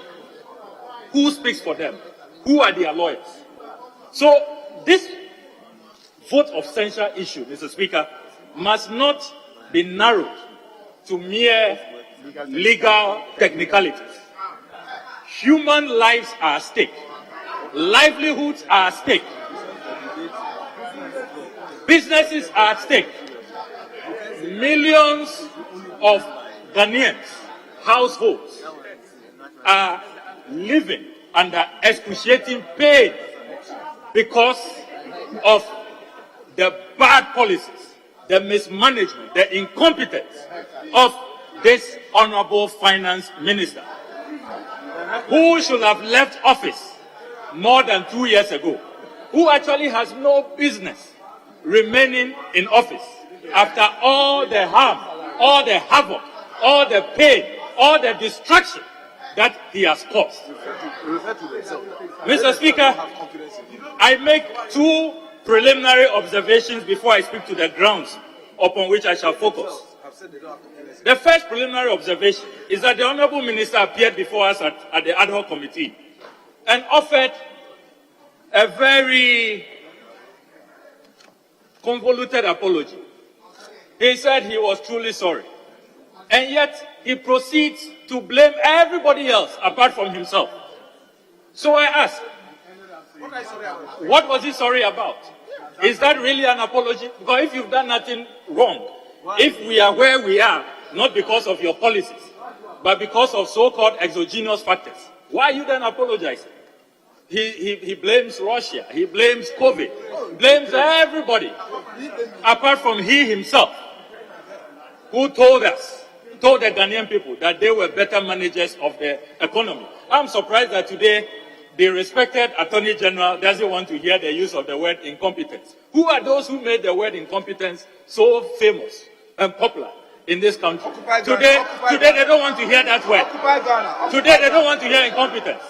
Mr. Speaker, the second preliminary observation I make before I speak to the grounds upon which I intend to proceed relates to a significant development at the committee. Mr. Speaker, I believe that President Nana Addo Dankwa Akufo-Addo has something very vital to learn from his cousin, the Finance Minister. The Finance Minister appeared before us on day one of our hearing with his lawyer, Gabi Ochredaku. When he came the second day, the third day when he appeared before us, he had quickly changed him. He saw that the way things were, how turbulent it was, how bumpy it was, that was not the kind of counsel he needs. So he quickly changed him and brought lawyer Ado Etua and lawyer Jacob Akwa-Sampson. President Akufo-Addo should learn from his cousin, the Finance Minister, and change the Finance Minister. Just as he changed his lawyers when he saw that the legal team led by Gabi Ochredaku on day one was a disaster. He quickly changed it because he knows his position is at stake. Now we are talking about lives. We are talking about livelihoods. We are talking about businesses. We are talking about people's pensions, people's life savings. And you don't want to learn from your cousin, the Finance Minister, who has showed you the way how to change people who are not performing. Mr. Speaker, I now want to proceed on the National Cathedral. The claim by the Honourable Minister for Finance that he used the contingency vote. Mr. Speaker, it will go down in our annals, in the records of this House, as the most ridiculous defense ever mounted. Contingency vote. Mr. Speaker, if you read our report, it is clear at page 11 of our report, paragraph 44, that the Finance Minister said that he relied on the contingency vote this House approved in the 2019 budget. Mr. Speaker, when you check the 2019 budget, page 210, what was approved by this House is 204,770,630. 204 million. The minister's own submission to us, when we asked for details, initially he was evasive. We wrote to him that he must let us know the total amount released on the National Cathedral so far. Mr. Speaker, when you put it together, it's 339 million Ghana cedis. So even if this Finance Minister decides to hide under the ridiculous explanation of contingency, we all know what contingency means. Contingency is something unforeseen, something that you didn't plan for. Not a cathedral you have planned for with a cathedral who you cut short, the president cut short March 7, 2017. You wrote letters to property owners. I have a copy here, May 30th, 2018, asking them to prepare to vacate and that their buildings were going to be demolished since May 2018. Then suddenly you didn't know that this was a project you were going to implement. It became an unforeseen commitment and you are using contingency. We insist, Mr. Speaker, that even if you want to hide under the ridiculous afterthought of contingency, it cannot hold. And this House will not buy it. This side of the House will not be swayed and deceived by this grand deception. Mr. Speaker, what is also worrying is that these 339 million Ghana cedis, all of these withdrawals, Mr. Speaker, you will be shocked when you go to the site, Mr. Speaker. We are also raising issues of accountability, issues of transparency. 339 million, Mr. Speaker. This is the latest drone footage from the site. 339 million. This is what. This is what. 339 million. I asked the Honorable Ken Ofori-Atta if Data Bank has 339 million. Is this what we'll get for it? Is this what he will use it for? Some pits that look like a Galamsey site, Mr. Speaker. I also have here, Mr. Speaker, a letter from the contractors who have asked their workers to leave site since March 14, 2022, that they are not receiving funds for lack of funds. I'll tender it, Mr. Speaker. March 14. So work has actually been abandoned for lack of payment. So where did the money go? The 339 million, where did it go? Mr. Speaker, let the Finance Minister be reminded that in the Bible, in 1 Chronicles 28, verse 3, David was stopped by the Lord for building a temple for him. David was stopped. This is the kind of conduct that the Lord eschews. He abhors. He will not, such conduct doesn't glorify him. And we say we are building a temple where we will go to confess our sins for blessings to come upon the Lord on the basis of deception. Mr. Speaker, in any case, if the Honorable Finance Minister believes in his own contingency argument, why is it that in the current budget, the latest budget, the 2023 budget, he has, when we caught him, he has hurriedly run away from contingency. At page 197, he has now done the right thing. Allocated National Cathedral under item 19, Ministry of Tourism, Arts and Culture, 80 million Ghana cedis. Page 197. Why didn't you hide it under contingency for 2023 after you have been caught? When you have been exposed. So, Mr. Speaker, I am surprised that our colleagues will say that our grounds don't have basis. Ghanaians have followed, they have observed. We have a finance minister who breaches the Constitution, Article 252. District Assembly Fund allocations. He violates it. There's a Supreme Court decision. He violates it with impunity.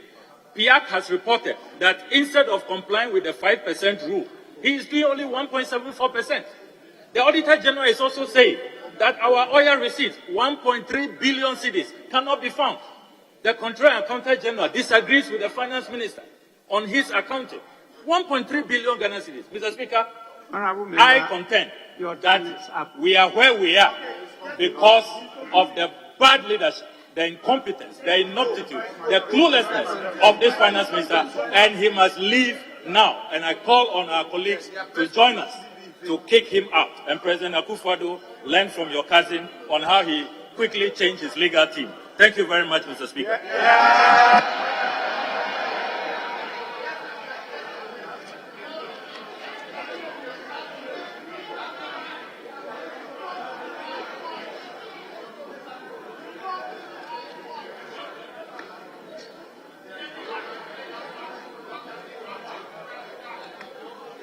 Honorable members, we now give opportunity to the Minister responsible for finance to be heard in defense.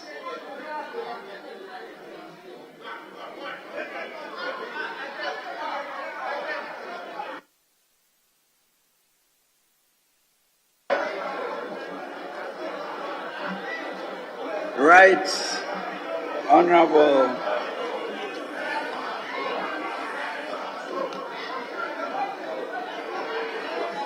Honorable Speaker,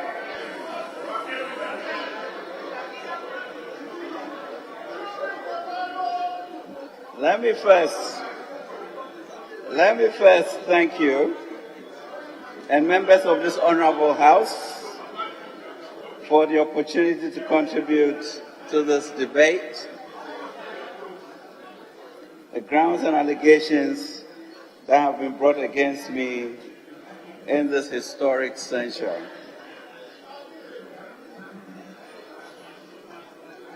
Mr. Speaker, these allegations by the minority side, excluding a few of them, I humbly say that I have done nothing amiss. With them, Mr. Speaker, this censure has done some good in advancing our democracy,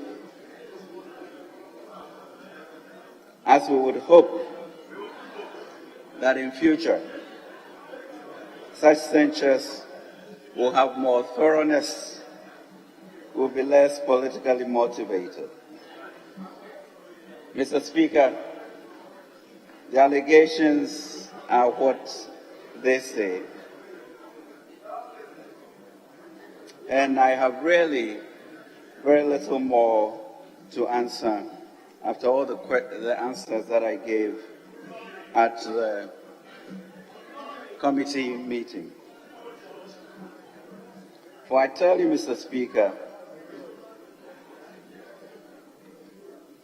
that even if I said I am innocent, they will not believe me.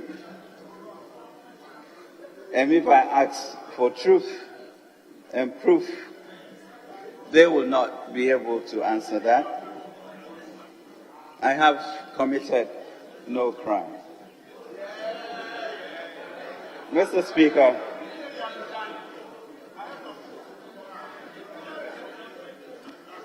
Speaker, let me just remind us, as we talk about the issue of recklessness, of mismanagement, of conflict of interest, and also remind ourselves of our COVID experience, of our Ukraine war, and Mr. Speaker, ask ourselves the lack of recklessness, the mismanagement, and the lack of these events. I'll ask my colleague who used to be at the ministry, what happened in 2015 for them to run to the IMF? No recklessness, no mismanagement, no COVID, no Ukraine war. And Mr. Speaker, President Akufo-Addo's government had to then come and bail them out. And we did so successfully. Mr. Speaker,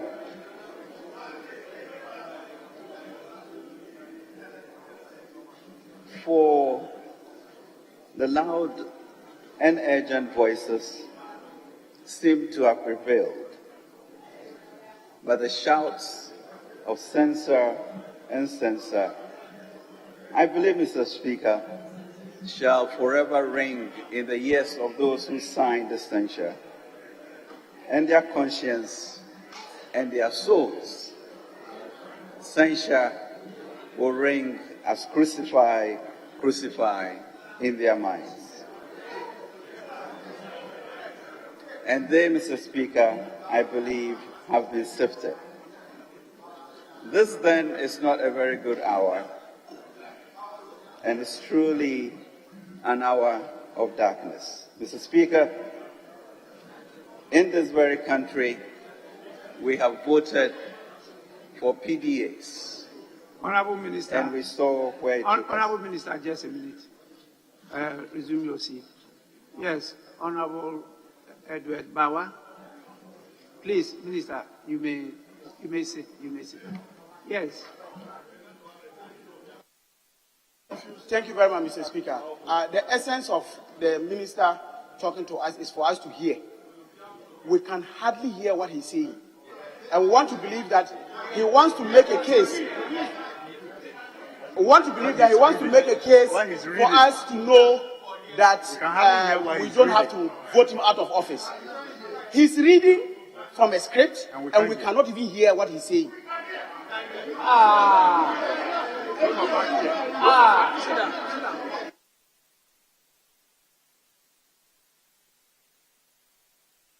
Honorable Edward Bauer, you have made a good point, but if you can't hear, how do you know he's reading?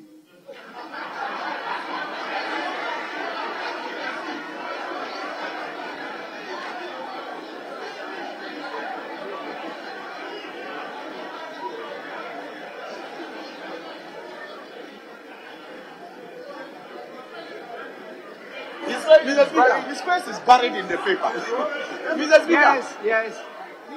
He was fully buried in the paper. You could see it. That he was reading, not even getting up to have eye contact with us, because he was not too sure if he raises his head, he would know the line again. So he was just reading, and we saw that. I don't have a problem with that. I want to hear what he's reading, so that I can make an informed decision. That's all that I'm asking of. Honorable member, sometimes you see my head down and I'm speaking. I am not reading. If the point is that you are not hearing him, that I will take on board. But the next one that he is reading, when you are not even hearing him, is what is baffling me. Honorable Minister, is a defense. The people want to hear you. The other part, haven't admitted it. Thank you very much, Mr. Speaker, and thank the Honorable Bauer for that. Mr. Speaker, Honorable Bauer, essentially what I said was that without COVID and without the Ukraine war and without recklessness and without mismanagement and without conflict of interest, you took us to the IMF.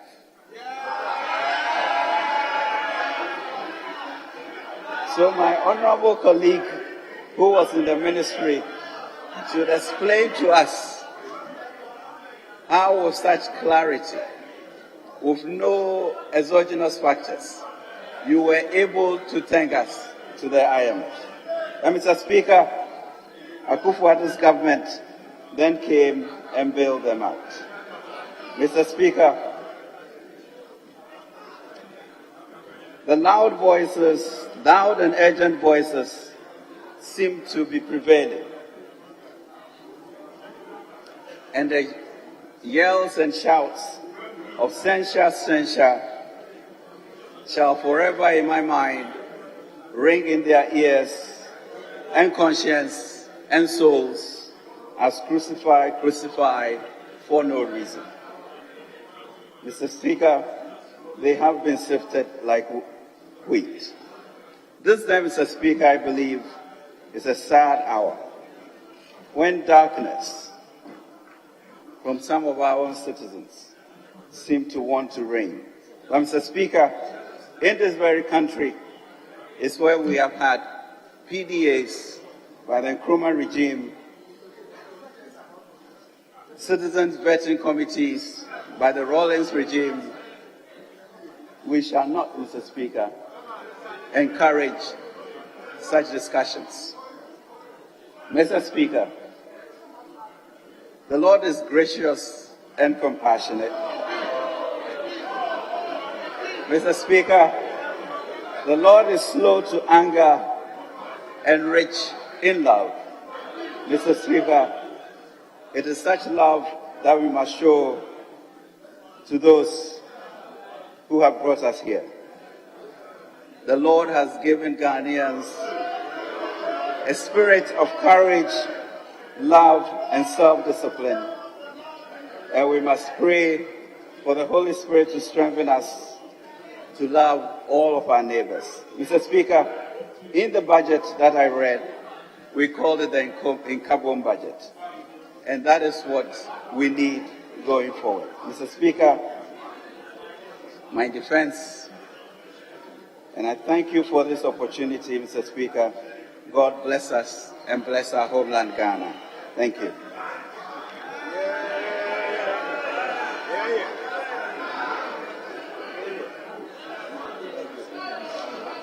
Honorable members, it's now the turn of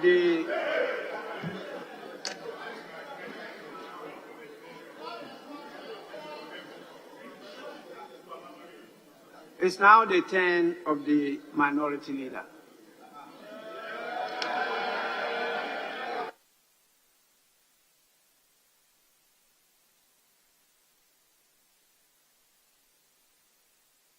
Mr. Speaker, let me thank you for the opportunity to contribute to the adoption of the report of the Censorship Committee and to ask this House to stand strong and firm together in bidding goodbye to the Honorable Minister for Finance and bidding him farewell that at least 6 years as Minister of Finance, he's done his part. He's done his part. He started well in 2017-18 and started dipping with poor performance into 2019 and 2020. And we have a responsibility as representatives of the people to hold him accountable. Mr. Speaker, let me start with the Honorable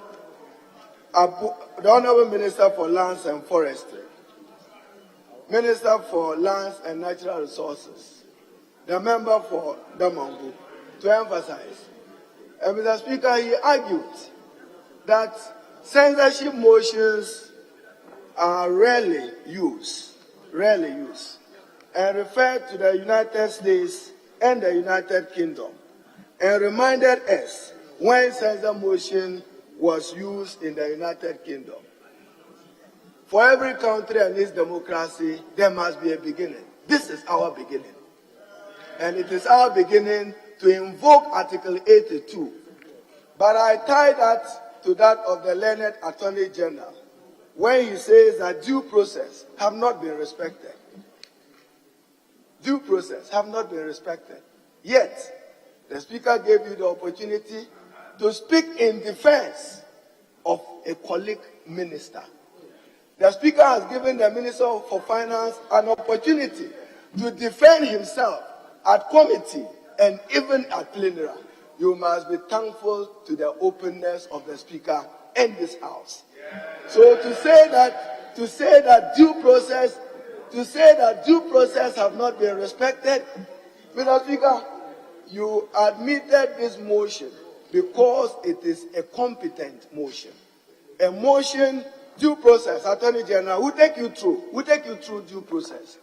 And be reminded that this House, the Parliament of Ghana, so established under Article 93 of this Constitution, is not a quasi-judicial body. And it is not, even as you extended to this committee with your Nemodas rule, it is not the committee of the Honorable K.T. Hammer and Dr. Ayeni is not an adjudicating committee. Mr. Speaker, this House, the Parliament of Ghana, is not the judicial organ of Ghana. It is vested with the powers so imposed on it under Article 93. And Mr. Speaker, I quote for the purpose of the record. It reads, "There shall be a Parliament of Ghana, which shall consist of the number," but it says, "subject to the provisions of this Constitution, the legislative power of Ghana shall be vested in Parliament and shall be exercised in accordance with this Constitution." That is why, Mr. Speaker, in admitting this motion, you are talking, Attorney General, you are talking about due process. And when it comes to matters of this nature, you are not expected to be a partisan minister. You are the learned Attorney General of the Republic of Ghana. Not partisan. You are the learned Attorney General of the Republic of Ghana. And you must speak to the fidelity of the Constitution, the fidelity of the laws of Ghana. May I refer you to Article 82 of the Constitution when you talk about due process. Mr. Speaker, due process. Due process, yes. Due process reads, Parliament may by a resolution supported by the votes of not less than 2/3 of all the members of Parliament. 82. So very soon, Mr. Speaker, Parliament will be voting to determine whether we have 2/3 or not. Due process. 2. A motion for the resolution referred to in clause 1 of this article shall not be moved in Parliament unless 7 days notice has been given. Satisfied. The notice for the motion has been signed by not less than 1/3 of the members of Parliament. Satisfied. Due process. The motion shall be debated in Parliament within 14 days. Due process. We are continuing to conclude it. The Minister for Finance has appeared to defend himself, Mr. Speaker, and I quote, the motion shall be debated in Parliament within 5 days. And 82(4) says, a Minister of State, in respect of whom a vote of censure is debated under clause 3 of this article, is entitled during the debate to be heard. Due process. So, Attorney General, to say that these parliaments have not complied with the minimum requirements of the Constitution is neither here nor there. May I walk you further? May I walk you further to Article 23? You defended yourself and even quoted the Supreme Court ruling.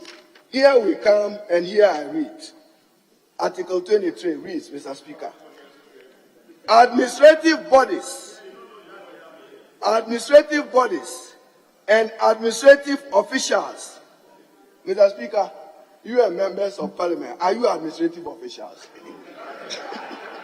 Mr. Speaker says, shall act fairly and reasonably and comply with the requirements imposed on them by law, and persons aggrieved by the exercise of such acts and decisions shall have the right to seek redress before a court or other tribunal, referring to what you call the ombudsman or Shraj for our purpose in Ghana, that even this Parliament can appoint the ombudsman. How dare the Attorney General compare Shraj to the Parliament of Ghana? That is your understanding of Article 23 of the Constitution. How can you reduce this co-equal organ of states, the co-equal organ of states, the Parliament of Ghana, to an administrative institution? Mr. Speaker, come again. Then, Mr. Speaker, now to paraphrase the Minister for Finance, he himself said that this motion have done this country's democracy some good.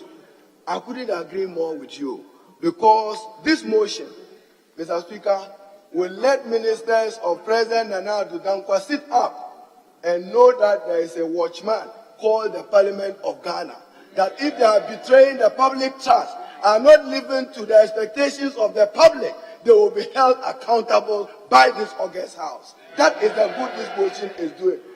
And then to you aspiring ministers under John Mahama, the same rule will apply to you tomorrow if you show it. So don't think that it's applicable only to them. Tomorrow, when you do assume roles as ministers, this house will hold you accountable. Mr. Speaker, it has facilitated transparency and openness. At least the minister have now provided 80 million for cathedral. He didn't do so in the previous budget, at least. But Mr. Speaker, since they are tendering matters in evidence, I will tender this in evidence. The 333 million. Mr. Speaker, with the court, that an independent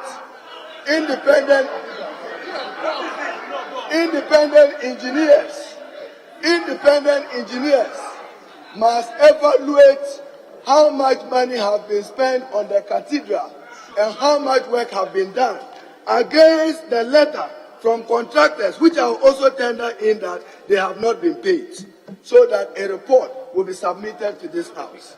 So, Mr. Speaker, I'll tender that in evidence. Yes, Minority Leader. Minority I'll Leader. tender in Just a minute. the pictorial view. Minority Leader, just a minute. Yes, Deputy Majority Leader. Mr. Speaker, the Honorable Minority Leader has tendered a picture. Mr. Speaker, which picture we don't know the source. Mr. Speaker, and he's urging on you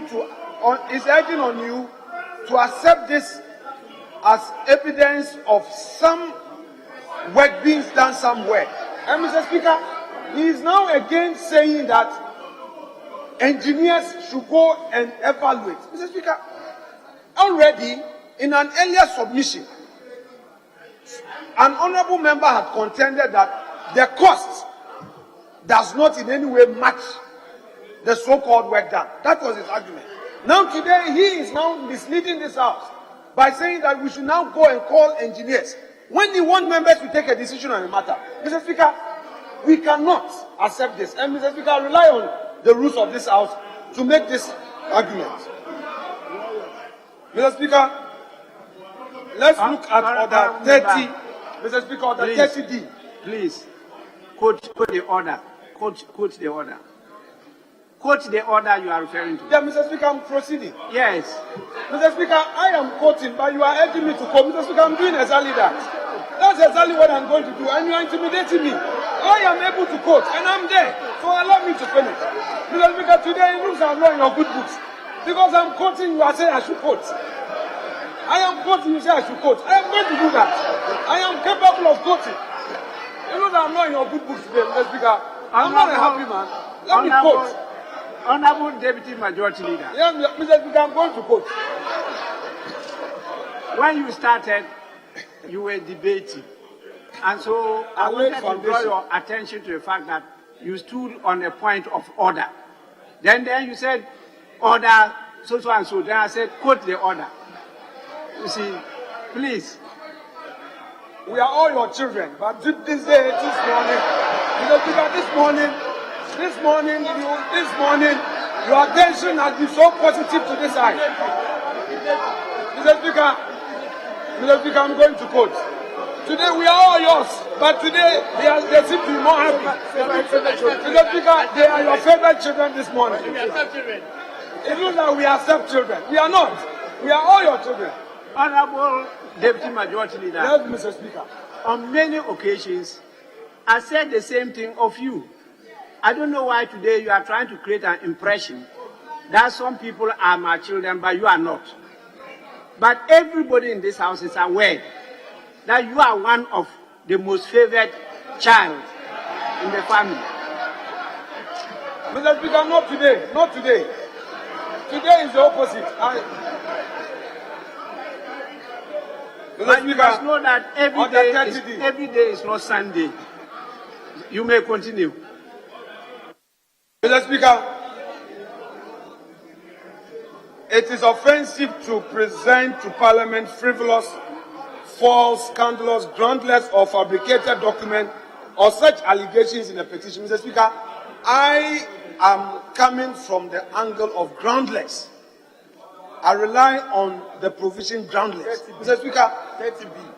The Honorable Minority Leader knows how to prepare a document for the purpose of evidence. He knows what to do when he wants to get a document for our records. Mr. Speaker, I contend that that paper, which we have not seen, which Mr. Speaker has not seen, which has supposedly been laid, cannot, Mr. Speaker, cannot be said to be a proper document for the purpose of evidence. It is not. And it's very misleading, Mr. Speaker, a picture that we don't know the source. Mr. Speaker, if you may give me a copy, let me show it to you. Mr. Speaker, clerk at table, bring it. Mr. Speaker, with your leave, the clerk at table may let me have it to make my demonstration. So Yes, Honorable, please. You may resume your seat.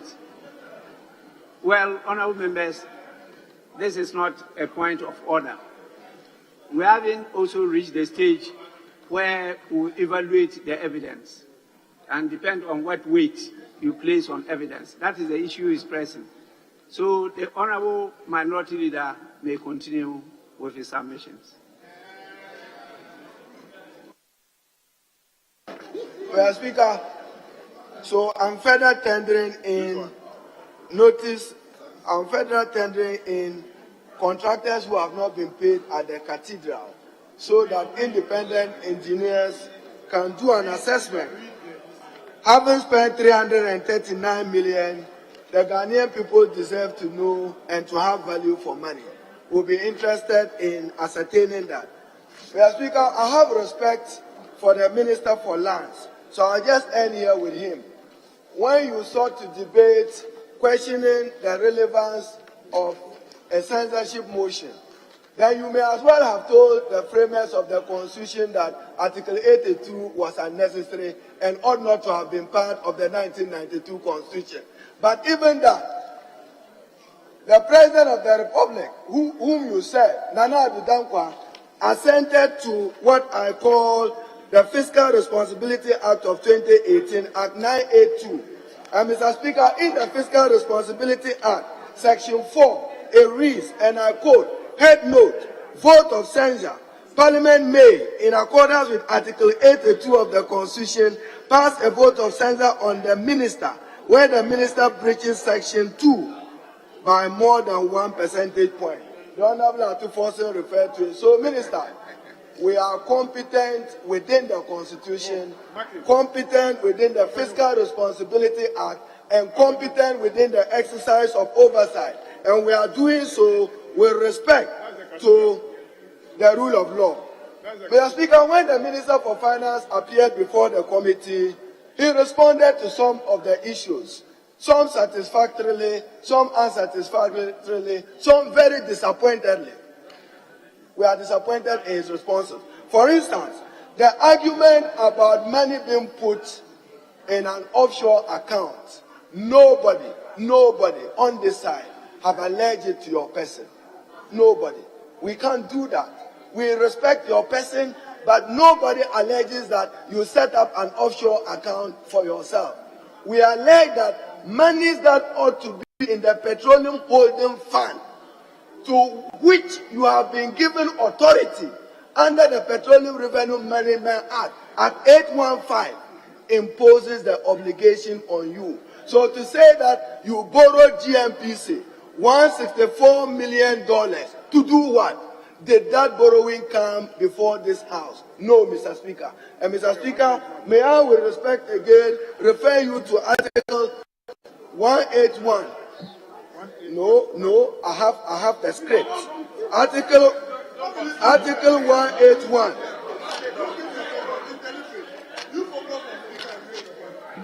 Mr. Speaker, Article 181 states, 1811, Parliament may by a resolution supported by the votes of a majority of all the members of Parliament, Mr. Speaker, the emphasis is mine, authorize the government to enter into an agreement for the granting of a loan out of a public fund or a public account. Where did you get the mandate and authority to borrow GMPC, that money, without parliamentary approval? That is the question we raise. Germaine, relevant. And Mr. Speaker, maybe I should paraphrase the minister's oath when he swore his oath of office as minister. So may I refer you to the Constitution and to the oath section. Oath of a cabinet minister. It reads that he shall uphold and defend the Constitution of the Republic of Ghana. That Constitution provided him that when he wants to borrow, he must come to this august House. He failed to do so. That is a breach of law and a breach of the Constitution, to which we hold him accountable. Then, Learned Attorney General, I also heard you quote Article 2 of the 1992 Constitution. I heard you well. and I requote it for you. You stated in defense of your position that where in this constitution any other law found to be inconsistent with any provision of this constitution. So when Parliament legislates on a law, I say when Parliament legislates on a law like a bill, and that bill is repugnant to this constitution, it will be declared null and void. Are you suggesting that we do not have the authority to subject the minister to a vote of censure? Yes, we do, and that is what we are exercising. Mr. Speaker, my joy is in that this gallant minority, we are aware of our limitations. The Ghanaian people didn't give us an overwhelming or absolute majority. Neither did they give our friends opposite. But Mr. Speaker, our heart was warmed when the majority leader, in addressing a press conference with some 93 members of parliament from his bank, 98, assured us of their cooperation. Where is your cooperation? We need it today.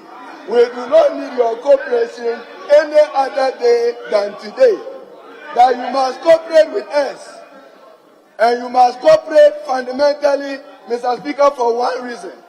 That you reflect the disappointment of the Ghanaian people. You share their hardships. You share businesses which are collapsing. And you share the fact that we must hold the Honorable Minister for Finance responsible for that. Mr. Speaker, when the Minister was responding, he said that not due to recklessness or mismanagement, not due to COVID, and not due to Ukraine. In 2003, when the MPP government went to IMF, was it because of those factors? You are reminded that in 2003, there was an external credit facility with the IMF, led by the New Patriotic Party government. So stop behaving like you are angels when it comes to going to IMF for political credibility. You did so in 2003. Mr. Speaker, today, this animal called debt exchange, where have any of you heard about debt exchange? That you manage an economy to the extent that you are seeking to help save the economy with a debt exchange, which is threatening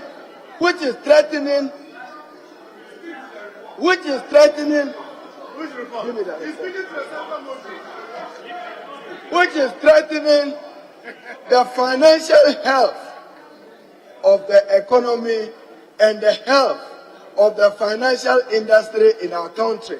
I've just reviewed a report that four banks, local, 4 banks, foreign, cannot just do with your debt exchange initiative. Honorable Minority Leader, your time is up. In 1 minute, Mr. Speaker. 1 minute. I have to speak for these banks. They are holding 83.9% in debt instruments. 4 foreign banks, 4 local banks, they are near collapse because of the failure of your policy, because of your incompetence. You have overborrowed from 120 billion to 450 billion.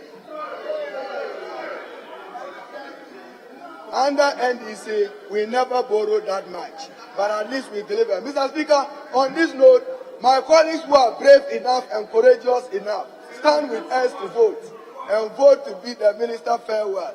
I'll be watching what the majority leader will say, whether he will be a man, or today, he will change into Mr. Speaker, so I beg to further urge members that let's pass a vote of censure.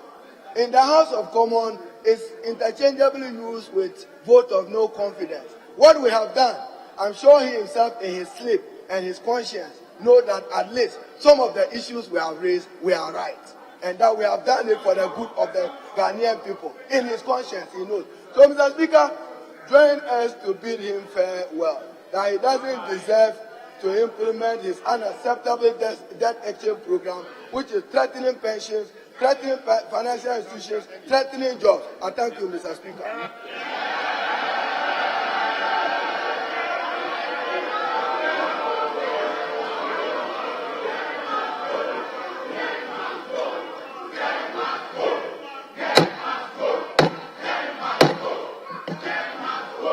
Honorable members, 5 minutes suspension.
Mr. Speaker.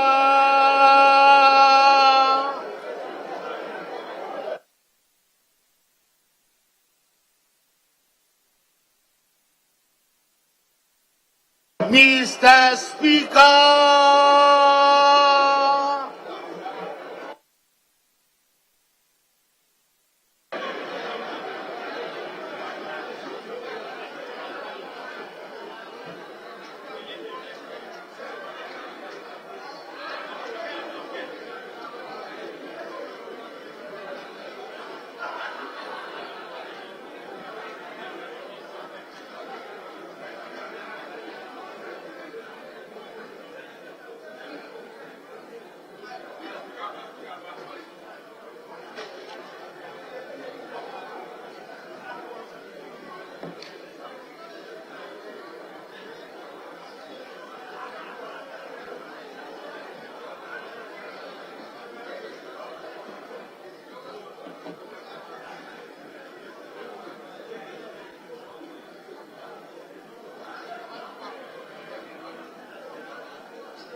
Honorable members, we will now listen to the majority leader, after which the question will be put and the vote will be taken.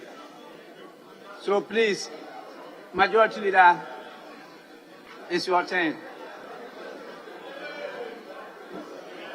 Mr. Speaker,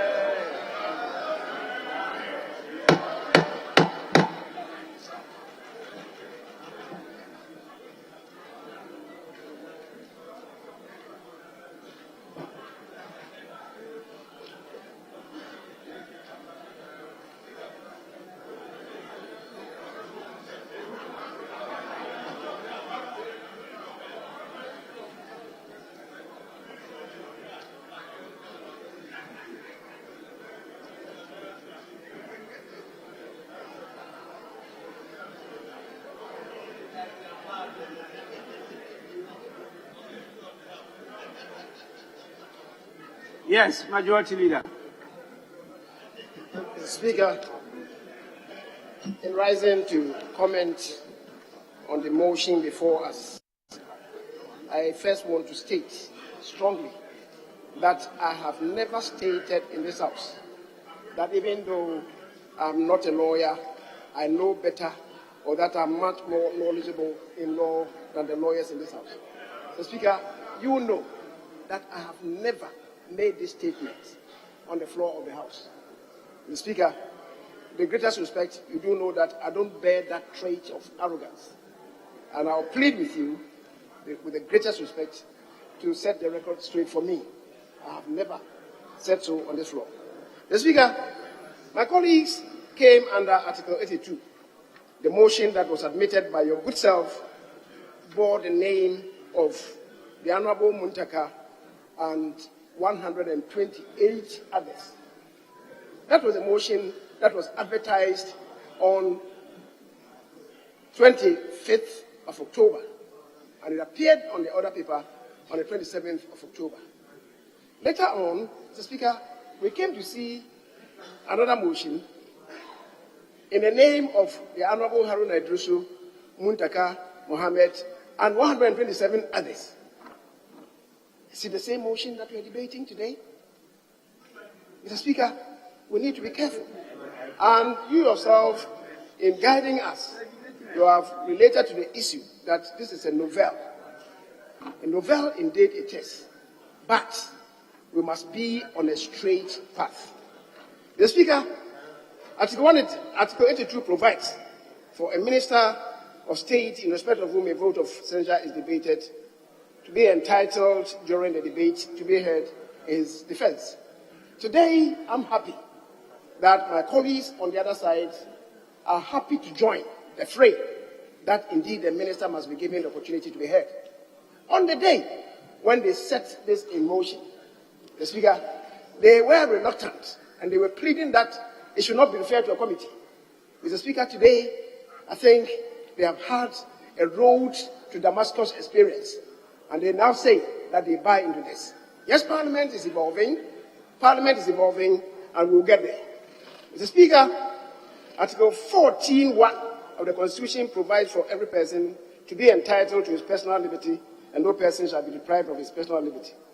The right to be heard is a fundamental human right, and the Constitution in Article 12, Mr. Speaker, and you have ruled that the committee that you referred this matter to is really a quasi-judiciary one, and is supposed to inquire into the matter.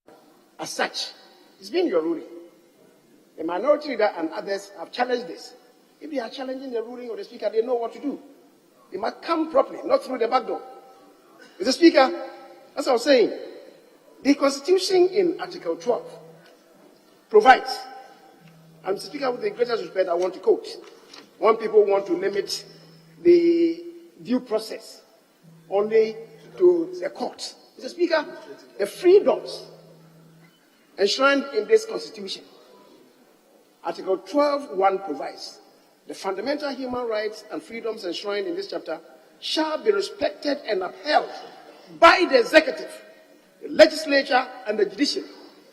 Mr. Speaker, due process is taken in whole, not in bits and pieces. Indeed. It's not taken in bits and pieces. Due process is holistic. So when a matter goes before a committee, you are supposed to submit yourself to due process. And that is why the Attorney General cited that if you are part of the group that is making that allegation against the Finance Minister, you cannot turn around to be a judge in your own court. That is it. And I thought that you should appreciate the point that was made by the Attorney General. Mr. Speaker, talk to your board. Mr. Speaker, the motion and the matters mentioned in them came to refer to the ad hoc committee co-chaired by the Honorable Katie Hammond and the Honorable Dr. Ayine.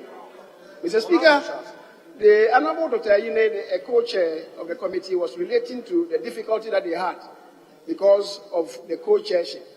And, Mr. Speaker, where this co-chairship is even coming from, I don't even comprehend.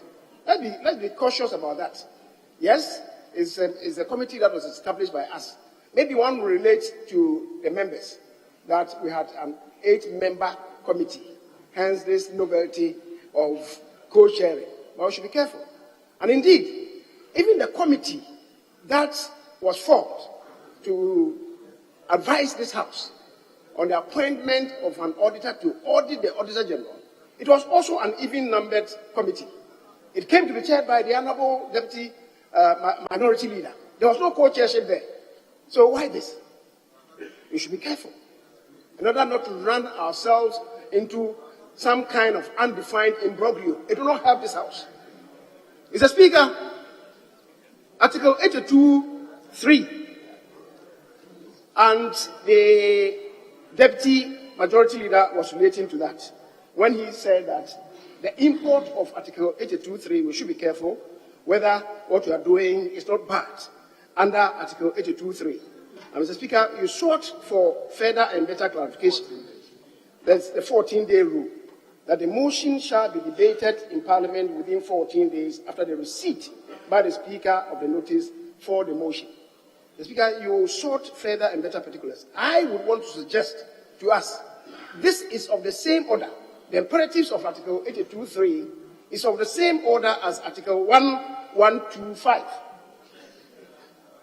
And 1125 provides the Speaker, with the greatest respect, that wherever a vacancy occurs in Parliament, the Clerk to Parliament shall notify the Electoral Commission in writing within 7 days after the vacancy occurred, and the by-election shall be held within 30 days after the vacancy occurred. It cannot be said that the processes were initiated within 30 days. Of course, it's been amended, as the case may be if it's attributable to death, to 60 days. But it cannot be said that the processes of elections are initiated within 60 days, and so it can go beyond 60 days. Mr. Speaker, I'm suggesting to us that the imperatives of Article 82(3) is of the same order as Article 1125. We must operate within the law. Mr. Speaker. Honorable Majority Leader, this point you are raising is challenging my ruling. You are challenging my ruling. But you know, that even though it's stated within 30 days, if on the 30th day the results are equal, the elections continue. True or false? Mr. Speaker, you see, Mr. Speaker, with the greatest respect, please, you are mixing up. I'm drawing your attention to it so that you move away from challenging my ruling. You can go on now. Within doesn't necessarily mean that it must be debated and decided within. For some good reason, it could go beyond the day specified. That is practice.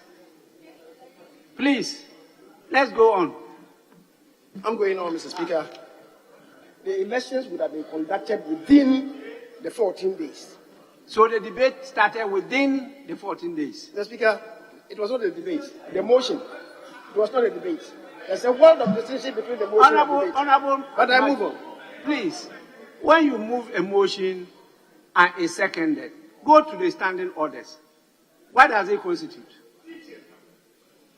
Is there in our standing orders? That is why usually when you are raising preliminary objection, I make sure that it's raised before the motion is seconded. If not, after it's seconded, it's debate. That is it. It's there in the standing orders. You may continue. Mr. Speaker, I've been speaking to the Constitution, and between the Constitution and our standing orders, the Constitution is superior. Mr. Speaker, Article 69(7) relates. The man just stated now that he has never stated anywhere that even though he's not a lawyer, he knows the law more than lawyers. What is he confirming? Please. Yes, I do all this not because I'm debating you. We are doing this because we need to carry the public along. They need to understand how Parliament works. That's why sometimes I'm compelled to say some of these things. Yes, please. Thank you, Mr. Speaker. Mr. Speaker, I'm not surprised, but you may be surprised. Mr. Speaker, you remember that day I asked you for guidance and ruling on this Article 82, 14-day duration. And I told you that I know the people we are dealing with. Mr. Speaker, here we are.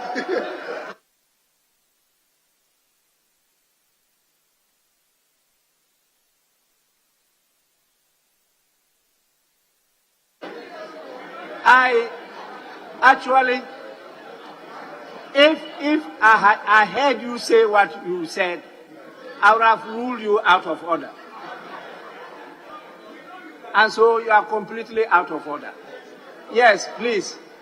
Majority Leader. Yes, Speaker, thank you. I thought that he knows that he's dealing with people who are very scrutinous and very diligent with the Constitution. Mr. Speaker, Article 69(7) relating to the impeachment in respect of presidents provides for the president to be heard either by himself or through his elected lawyer.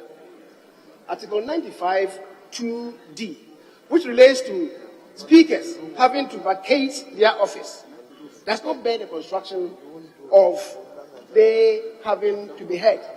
That is Article 95(2)(d).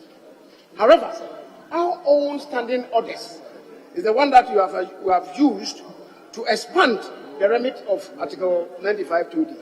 That is why I found it strange that whereas the Constitution provides that the minister must be heard, people were kicking against it, that he must be heard only on the floor. And even if he lets to be heard through his lawyer, the lawyer will not have any space. But today, as I've said, we have converted souls, so we will live with them.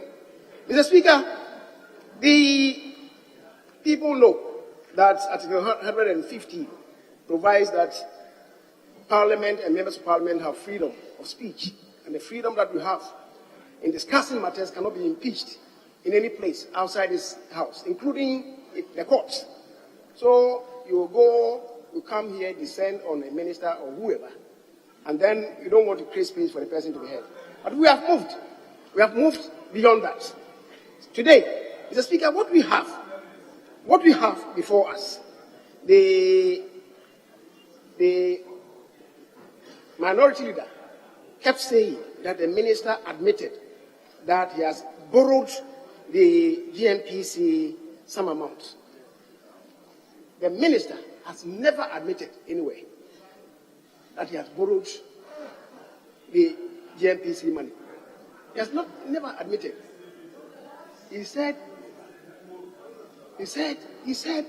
he has borrowed GNPC money. And he said the minister has admitted to it.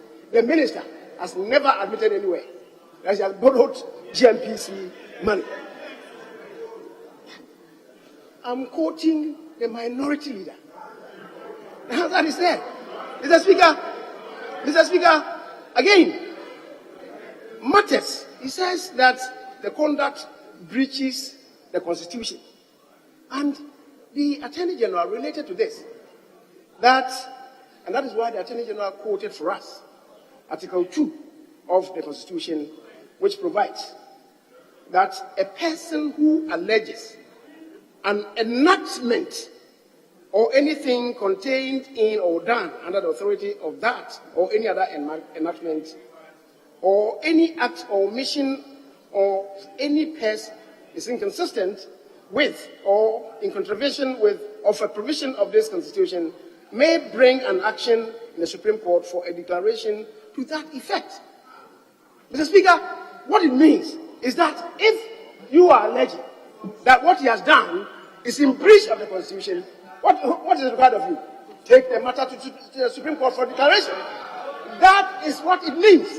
You cannot try him here that he has breached the Constitution and without any declaration from the Supreme Court, tie him like a goat and go take him to the slaughterhouse. Mr. Speaker, where from this? Mr. Speaker, having listened to my colleagues, many of them were addressing issues that are very extraneous to the charges that they themselves preferred against the minister. Some of them bordering on criminality. This indeed is our house.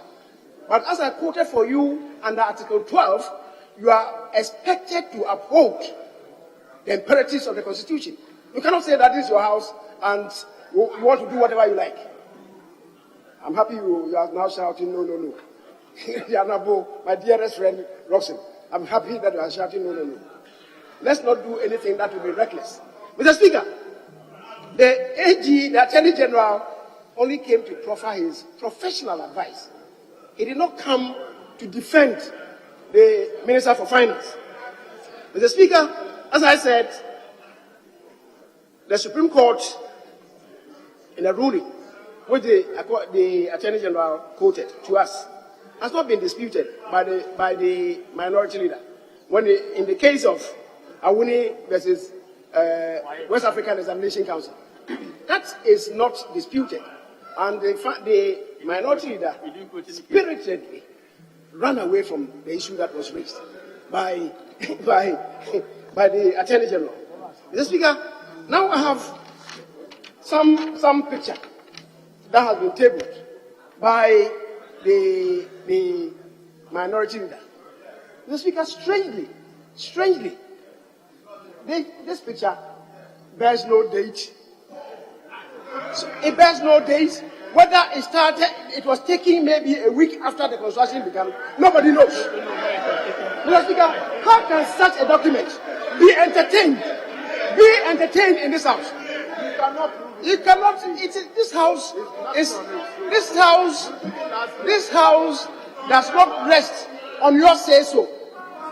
We want an unimpeachable evidence. This one, bearing no date. I want to table it here. This is a much more serious house. It's a much more serious house. Mr. Speaker, we should not recline with the greatest respect to pedestrianism. Please, Mr. Speaker, I'm taking a cue from the Honorable John Napoli. He said I should go slowly. I will go slowly. But Mr. Speaker, these are matters of serious concern, of grave concern. The matters raised against the Finance Minister, Mr. Speaker, are really serious matters. One, despicable conflict of interest, ensuring that he directly benefits from Ghana's economic woes as his companies receive commissions and other unethical contractual advantage, particularly from Ghana's debt overhang. This is criminality. This is criminality. And you are not able to prove anything. The Speaker, unconstitutional withdrawals from the Consolidated Fund in blatant contravention of Article 178 of the 1992 Constitution, supposedly, they are not even too sure, supposedly for the construction of the President's Cathedral. Mr. Speaker, really, they are reducing this to a joke. Mr. Speaker, illegal payment of oil revenues into offshore accounts in flagrant violation of Article 176 of the 1996 Constitution. Mr. Speaker, what are they afraid of? Yes, I recognize that I was working for 15 minutes, 57 seconds. The minority leader spoke for 18 minutes, 53 seconds. I was marking him. Mr. Speaker, why are they running away from their own shadows? Mr. Speaker, deliberate and dishonest. Please, I'm in charge. Thank you very much. Be addressing me, not having a conversation with your friends opposite. Except that when you intervene, Mr. Speaker, my time is still running. When you intervene, my time is still running. Honorable Majority Leader, the Speaker cannot be said to be intervening. The Speaker doesn't intervene. No. That word can be used for a member of Parliament, not the Speaker. Mr. Speaker, your ruling or whatever is in an intervention. It's an intervention.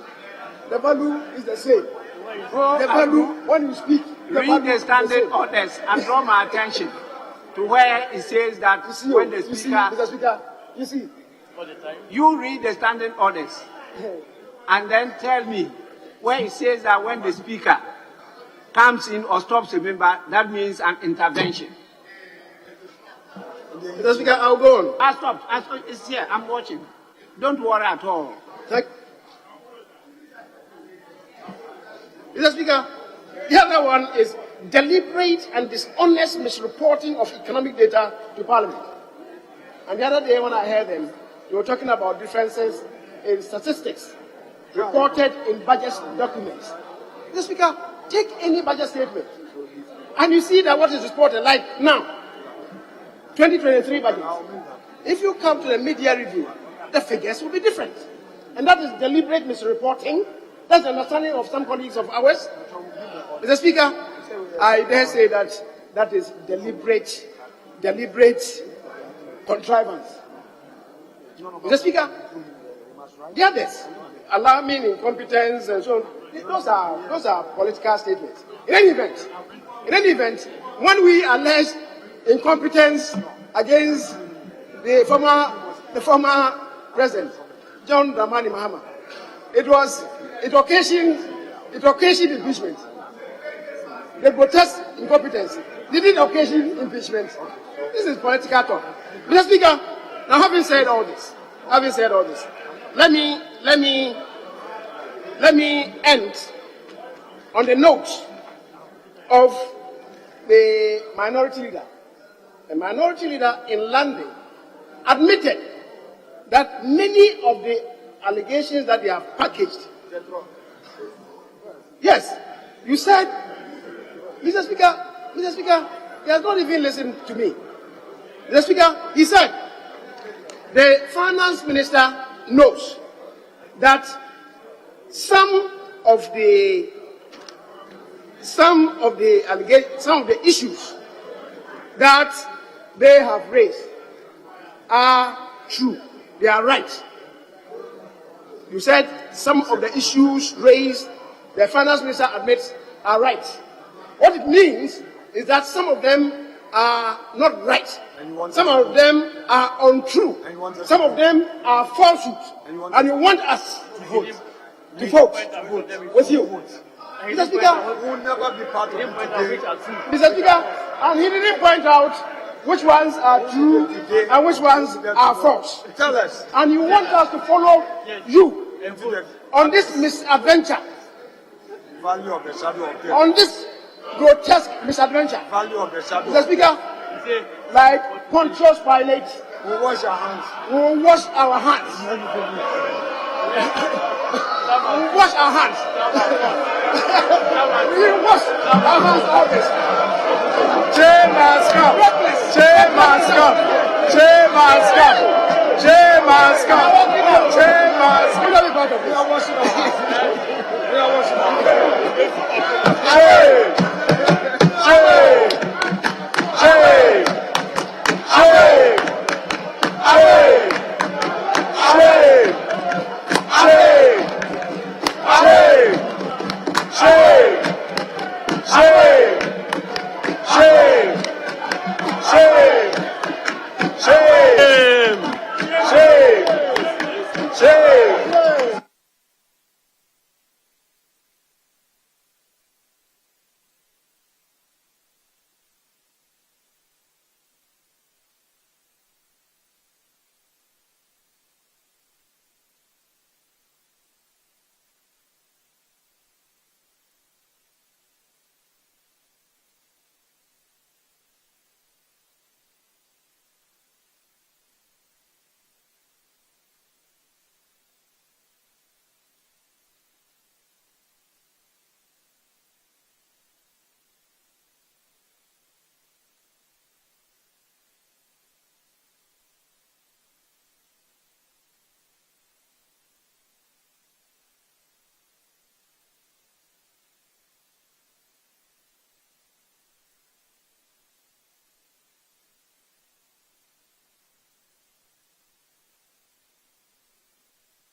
Honorable members,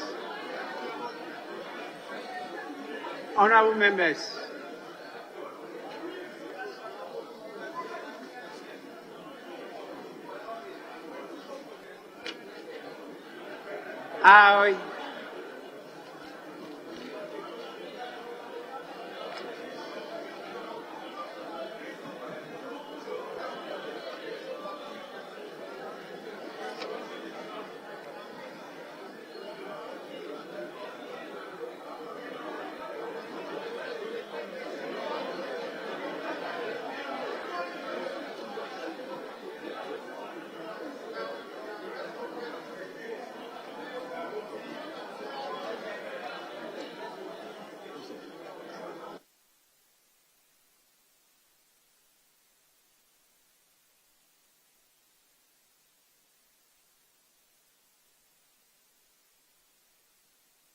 honorable members, at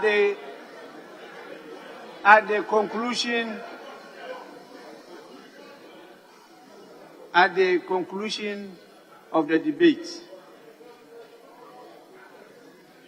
based on Article 1044.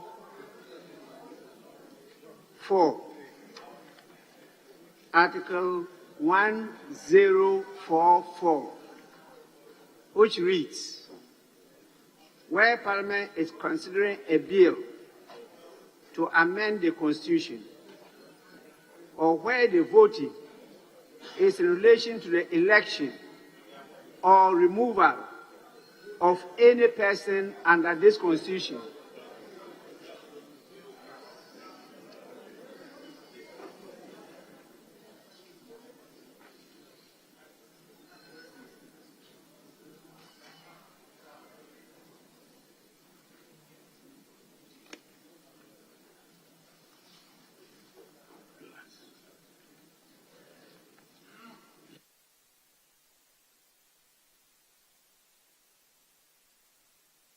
where Parliament is considering a bill to amend the Constitution, or where the voting is in relation to the election or removal of any person under this Constitution or under any other law, voting shall be in secret.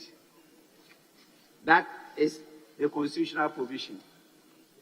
We have had discussion on it, and some doubts have been created as to whether this is removal or not. But what is very clear by our standing orders, Order 108, is very clear. It says a motion for a vote of censure on a Minister of State shall be moved in the following manner. And what is relevant here is B. The motion shall be debated in Parliament within 14 days of its receipt by Mr. Speaker, and shall be supported by the votes in secret ballot of not less than 2/3 of all the members of Parliament. And so I proceed to call for a secret ballot pursuant to Article 1044 and Order 108B. We will conduct the secret voting now. The clerk at table will call you by names, and then you proceed to cast your ballot. There is a request because some members have to catch a flight, and so they will be called out of turn to vote and be able to catch the flight. And so we will start now. Clerk at table, you may start now. Mutaka Mohammed Mubarak.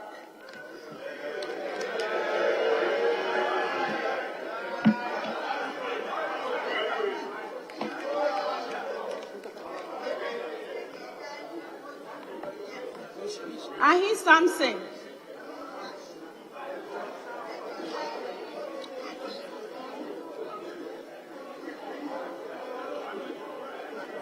Honorable members, be fast.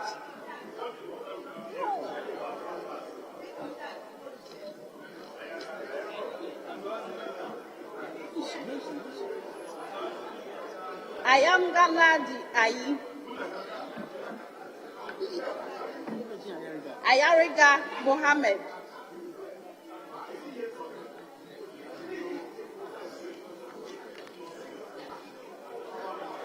Bedro Emmanuel Kwesi.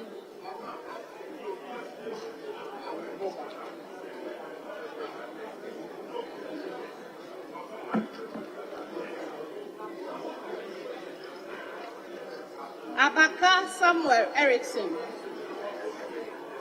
Abanga Abdullahi.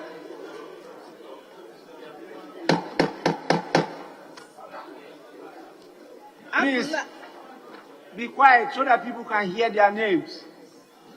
Abdullah Jacob Idris. Abdul Latif Dan.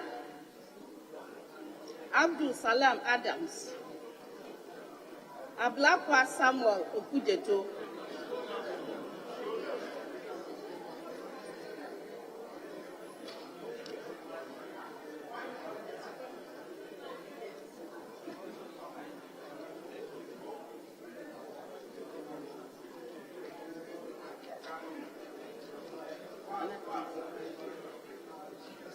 Abuaji George Kwame,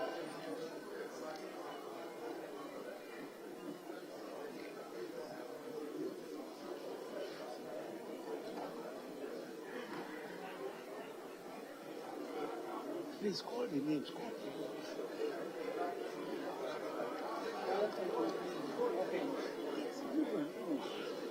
Abudu Dariba Zuera,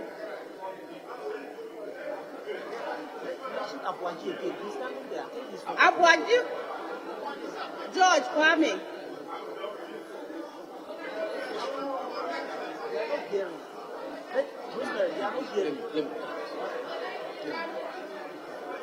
Echampon Brian,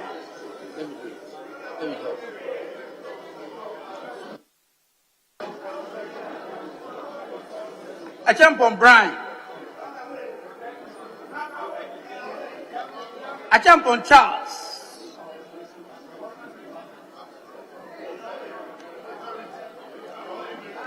Achampon Richard,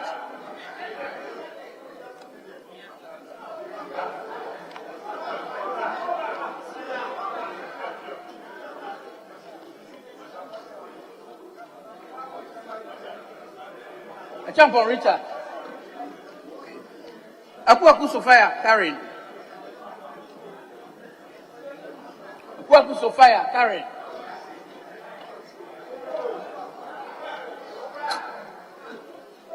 Akwa Alexander Akwesi, Adam Hamza Doctor,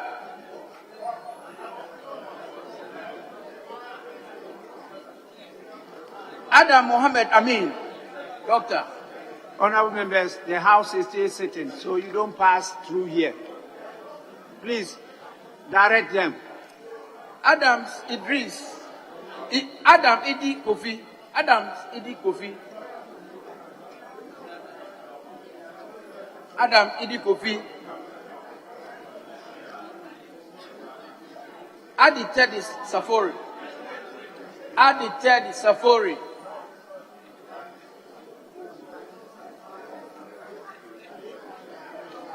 Ado Yao Frimpong, Eje Kwesi Boati, Adom Frederick Obeng,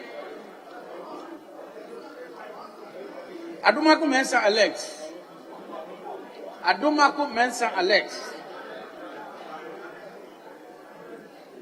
Adumaku Mensa Colin,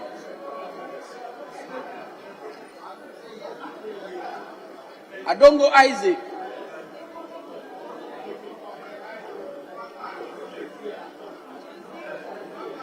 Edu Johnson Kweku,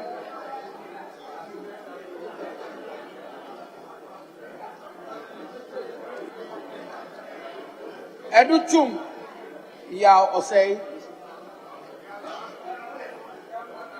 Afenyo Markin Alexander Pamina, Afol Eric, Afrifa Mensa Akwesi Owusu,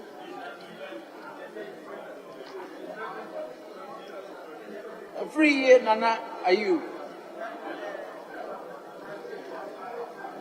Free Kweku, Agaga James, Abebe Charles, Abuja Kwame Government,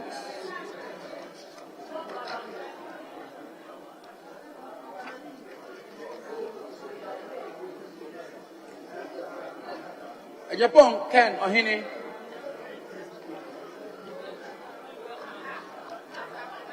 Ajari Alexander,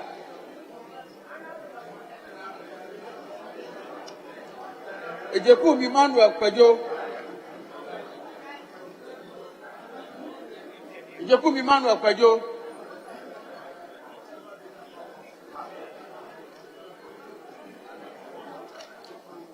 Ajimamenu Kwaku. Ajima Rollins Senator.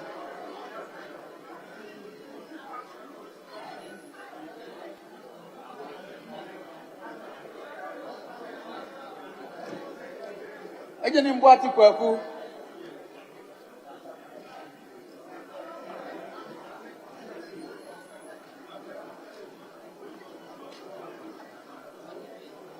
I'm Grab Kingsley Talos. I'm Grab Frederick Yao. I'm Grab Frederick Yao.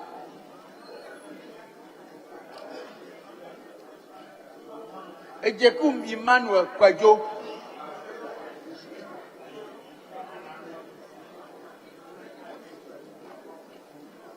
I'm here for Bernard.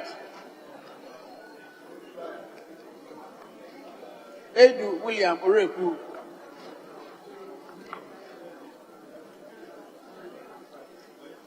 Akando Kwabnaminta.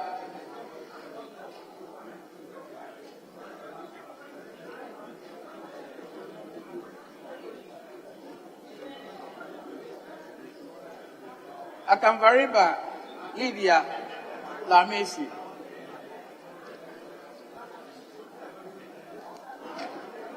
Achia Samuel Atta.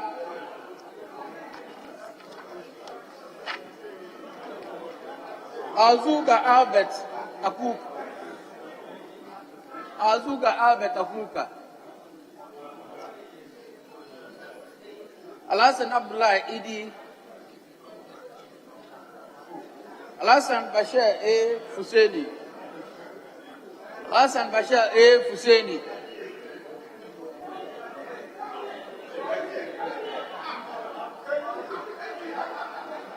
Al-Hassan Lydia Seyram.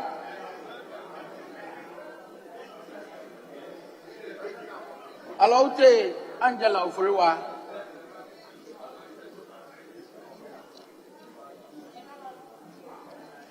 Amankwa Nicholas.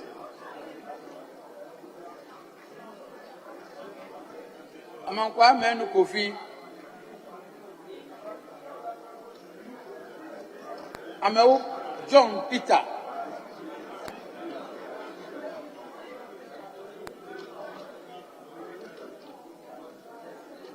Amia Treme Kwesi. Amwa Osai Bonsu. Stephen Amwa. Amwaku Andrew Esiama. Amwaku Andrew Esiama.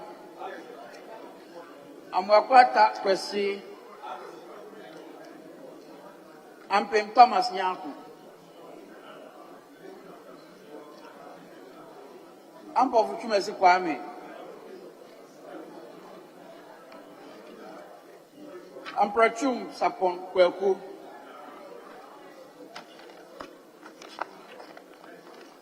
Anjuri Emmanuel Eje. Ani Moses.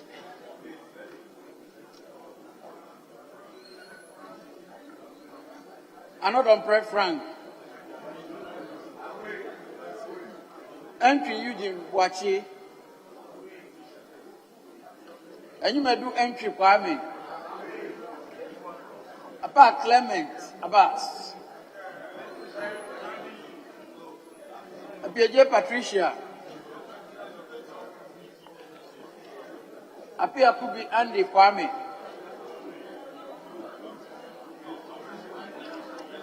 Ama Prince Hamidu. Asamoah Vincent Opong. Asamoah Vincent Opong.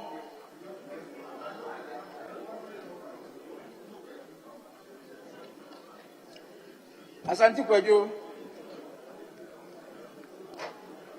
Asanti Boati Kwaku. Asansu Boati Francis. Esiama Isaac Kwame. Esiama Kwabena Mankwa. Esiameje Nana Ama Dokua. Asofo Vincent Eko. Atamil Samuel.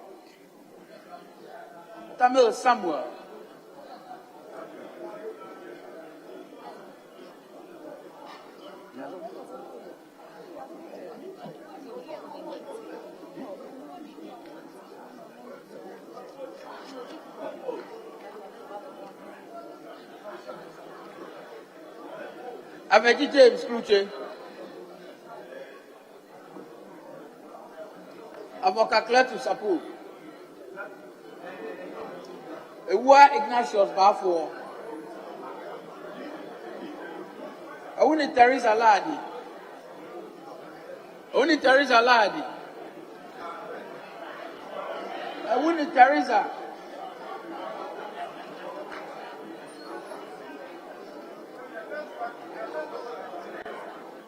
Aiku Benjamin Nati.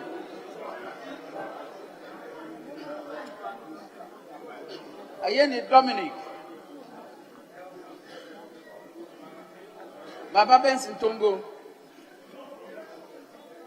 Baba Benson.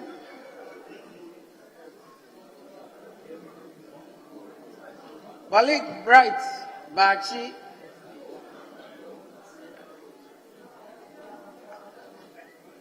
Banding Azuma Abednego. Banding Azuma Abednego.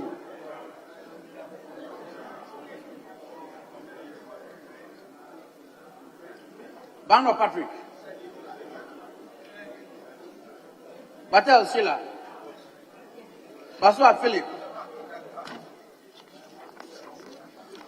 Bawa Edward.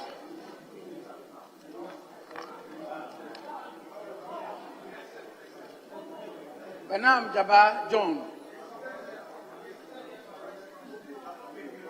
Benito Joseph.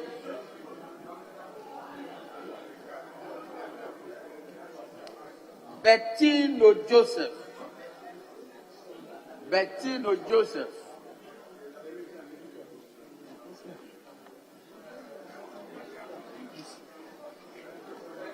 Bettino Joseph.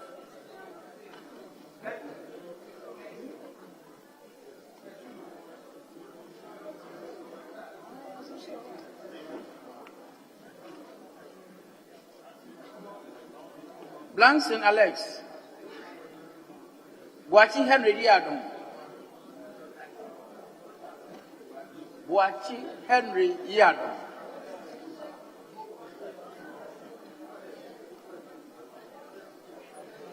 Boachi Henry Yadon.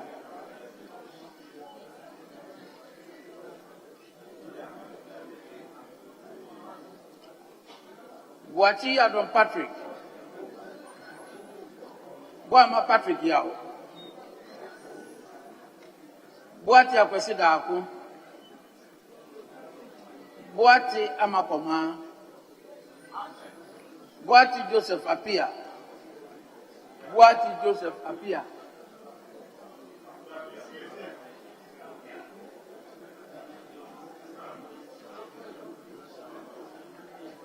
Bobie Ivan Sopoku. Boche Daniel. Brahman Muhammad Bawa. Brahman Muhammad Bawa. Boa Emmanuel Amakufi.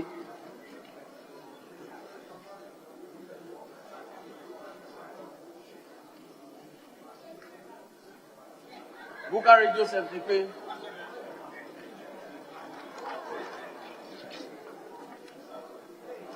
Chiana Amidu Isahaku.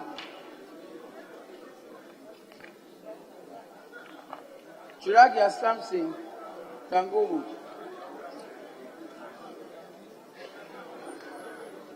Yeah, Samson Tangumu. Chiwite Andrew Dari. Grenselabeku. Kujo Comfort Doyo.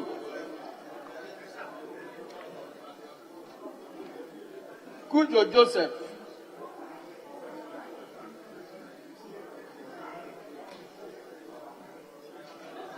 Kujo Robert Wisdom. Kujo Robert Wisdom.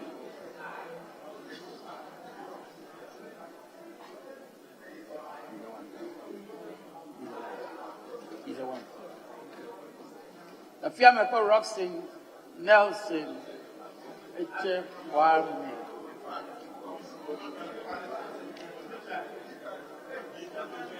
Dalu Thomas Ada.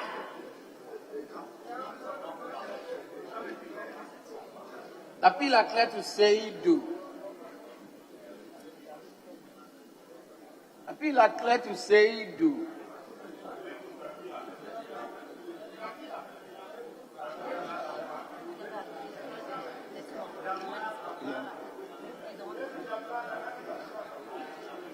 Daku Daniel Ohene. Daku Daniel Ohene.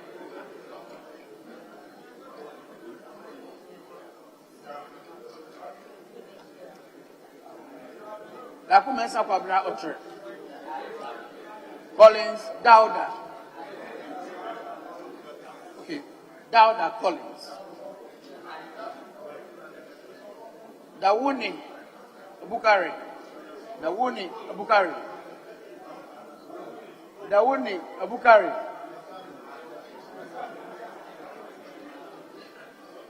Dari Ambrose. Jonobwa Alex Tete.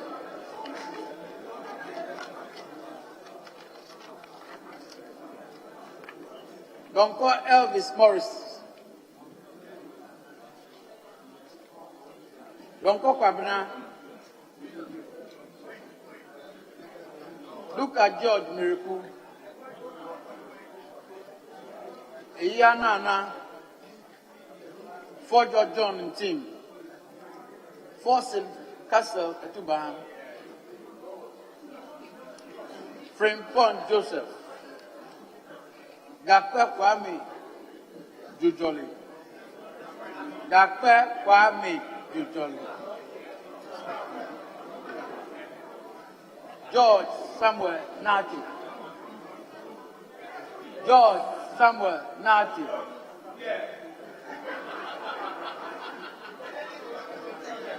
Ganza Al-Hassan Pabna.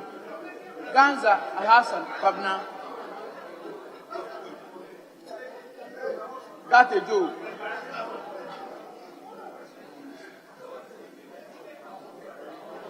It is your wisdom. It is your wisdom.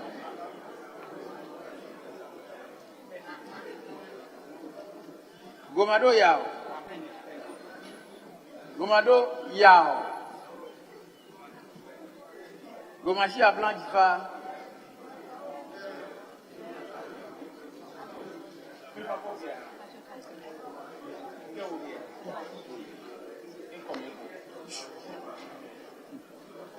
Jemfi Emmanuel Akwesi.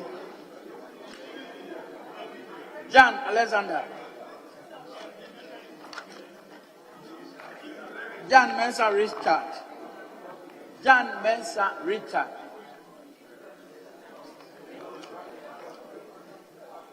Hamon Kobna Taher.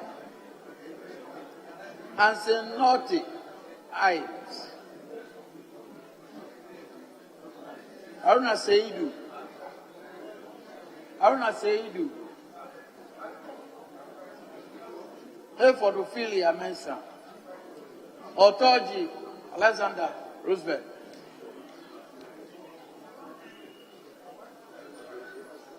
Otoji Alexander.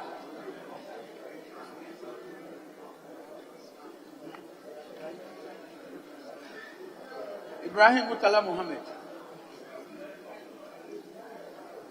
Ibrahim Ahmed.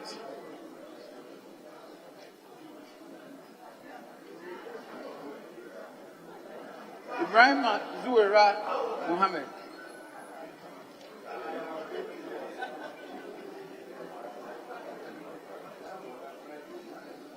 Idrisu Habib. Idrisu Haruna.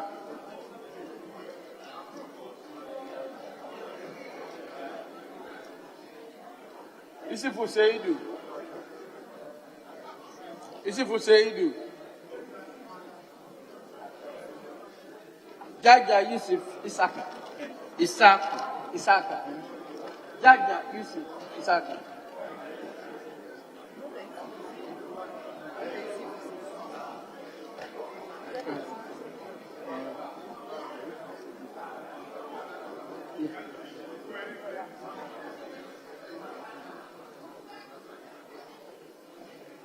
Galula Stephen Bambi.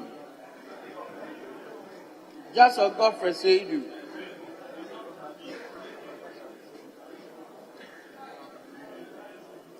Jinapot John Abdullahi.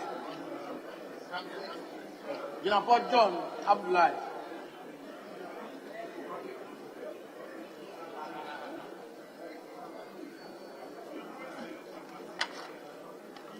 Jinapot Samuel Abdullahi. Kenny Jeffrey.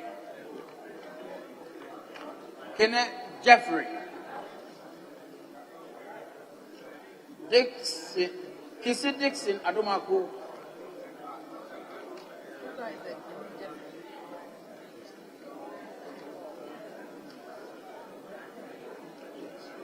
Konado Akwesi. Kumsin Mavis Howard. Kosa Martin Kwaku Aje Mensa. Bodo Benjamin Komla. Kum Ebenezer Kujo. Kuma John Ampontua. Kuma Joseph Kwame.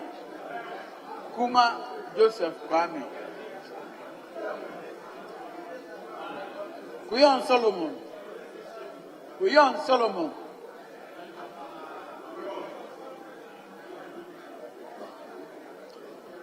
Wachiaka Peter Yao.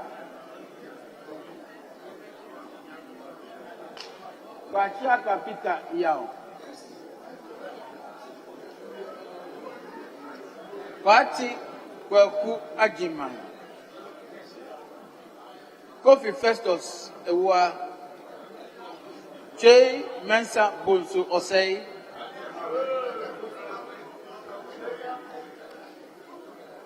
Jeremy Nelson.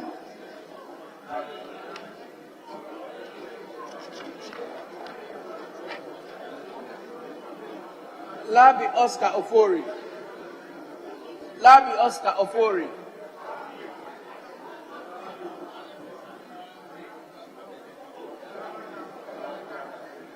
Lati Agnes Namumu.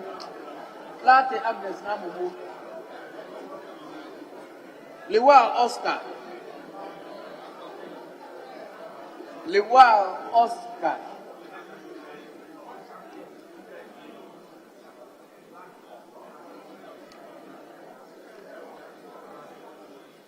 Muhammad Omar Farouk.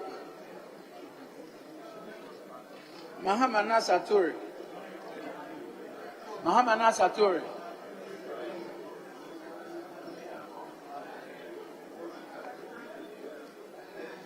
Muhammad Asiye Seini.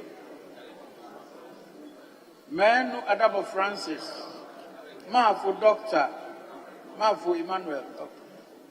Mafu Kofi Ahinkura. Mboba Thomas. Betty. Nana Ifua Crosby.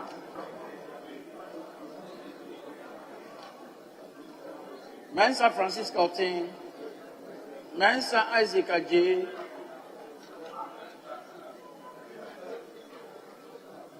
Mensa Joseph Akwesi.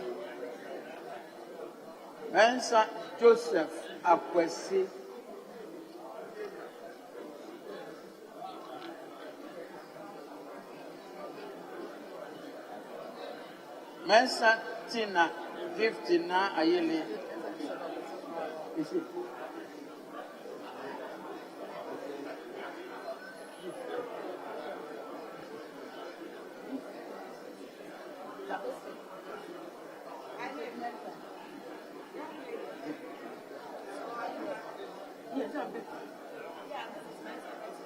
Yes.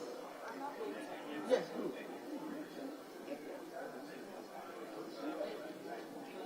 Mercy Andrew Kofi-Atta, Morrison Cynthia Mamley,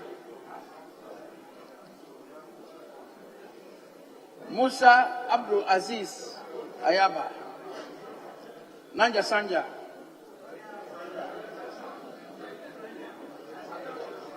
Napari Dominic, Nawani Doctor, Nawani Mark Kent. Yes. Newman Dakwan, Nitu Dominic, Nkansabuedu Mavis, Luko Kofi Akun,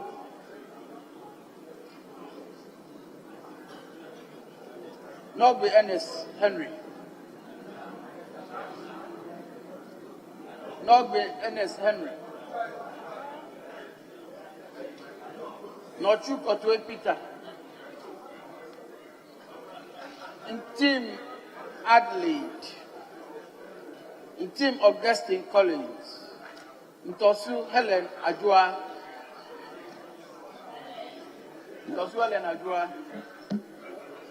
Nyakote Albert Tete. I swear. Nyakote Albert Tete.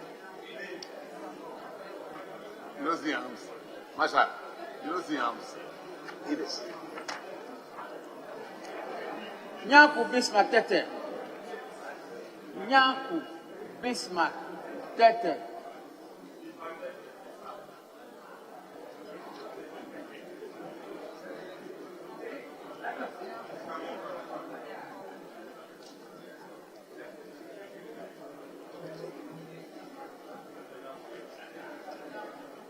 Nyaku Kingsley,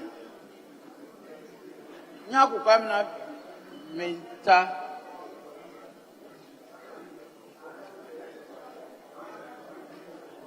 Nyaku Pamela Minta,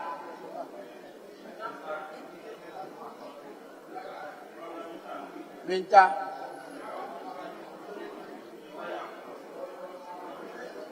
Obim Wati Alfred, Obin Teti George Kwabena, Okulu Linda Obiniwa Akwili, Odamtem Isaac, Odamtem Isaac, Ofosua Jari Elizabeth,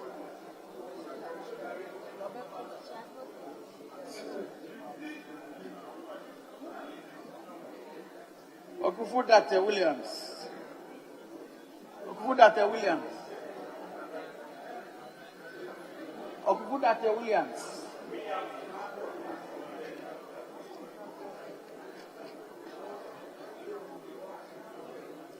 Ochre Michael Befi.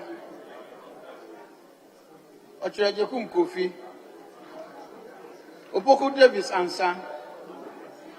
Opoku Eric. Opoku Eric.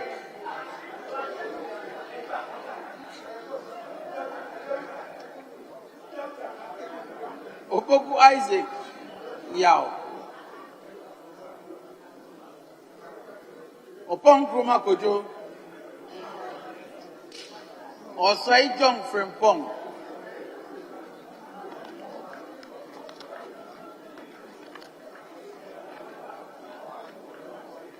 Osai Kennedy Nyaku, Osai Asari Abna, Osai Owusu Joseph, Oti John Kwabena Bless, Otute Christian Olete,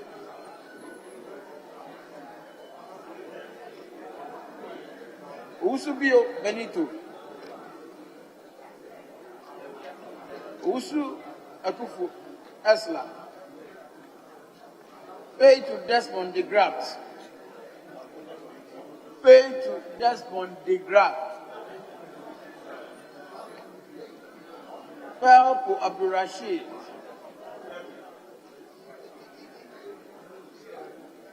Prempe Frida, Prempe Matthew Poku, Walter Henry, Wesley James Jechi,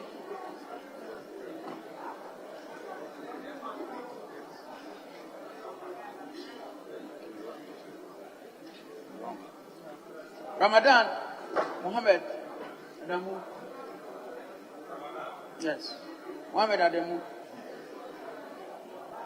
Ricketts Hagen Kweku.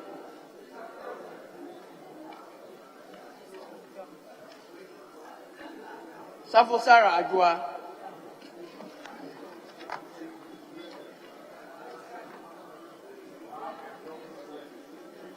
Sandari Sebastian.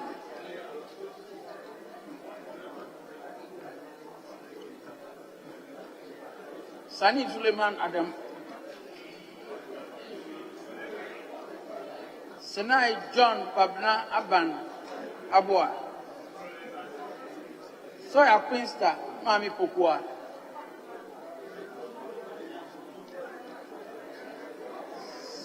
Sefe Richard Kwame.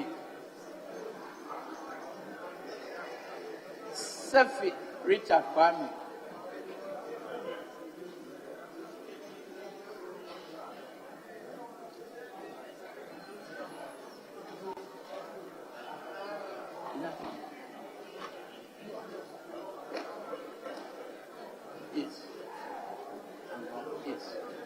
Secretary Benjamin Yeboah.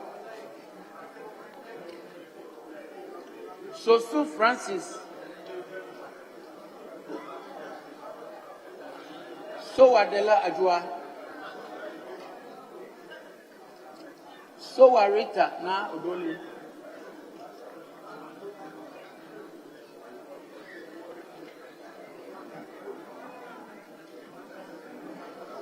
Sueni Alasan.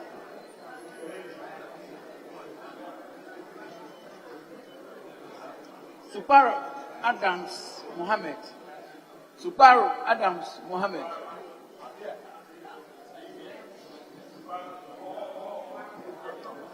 Suleiman Adama. Suleiman Adama.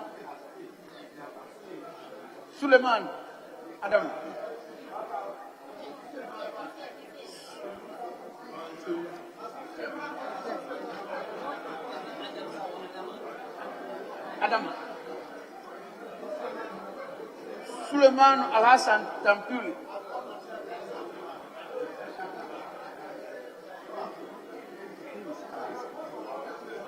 Alhassan, Suleiman Alhassan. Tampuli. Suleiman Yusuf. Suleiman Yusuf.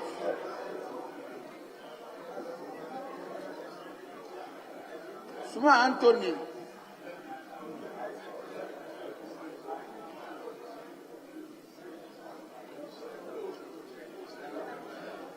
Tahidu Abdurazak.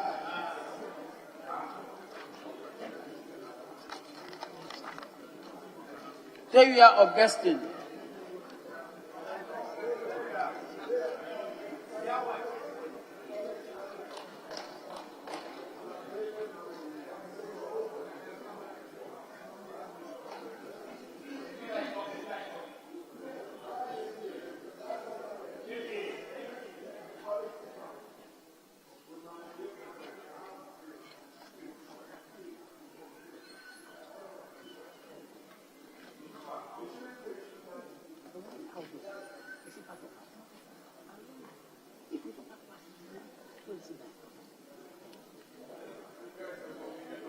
All right. Tell Abi Ebenezer Oklete.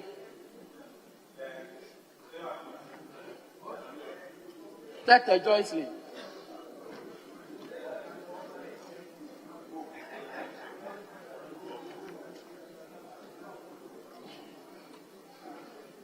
Tete Sylvester. Tete Abutri Gizela.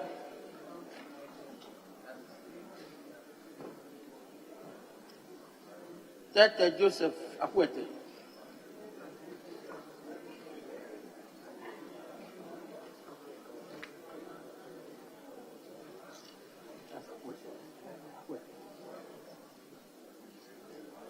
Toffee Dockers. Toffee Dockers.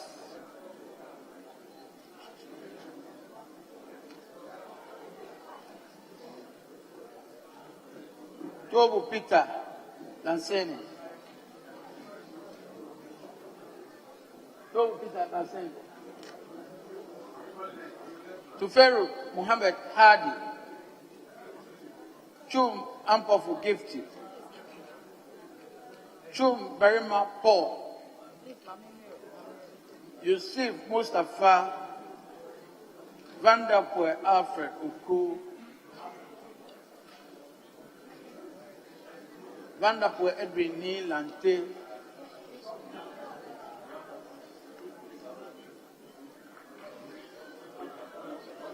Bondi David.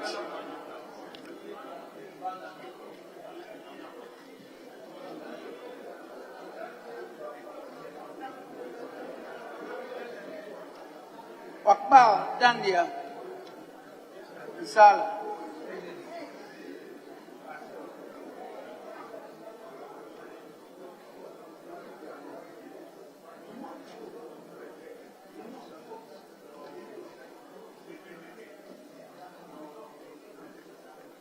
Wakbal Daniel Isala. Wakbal Daniel.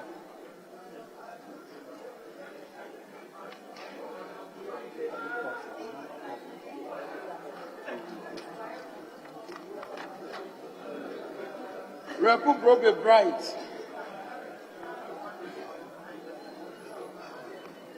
William Pagna Mensa.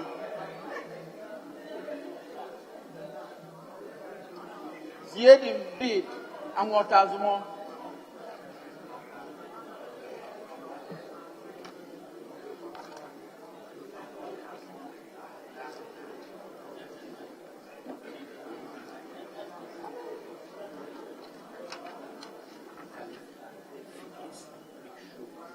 Honorable members,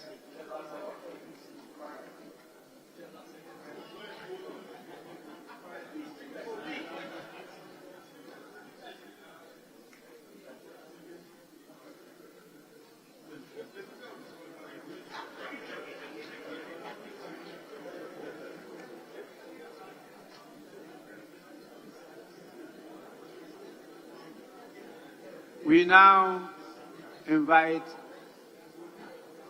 the tellers to collate the vote.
Please, get back to your seats.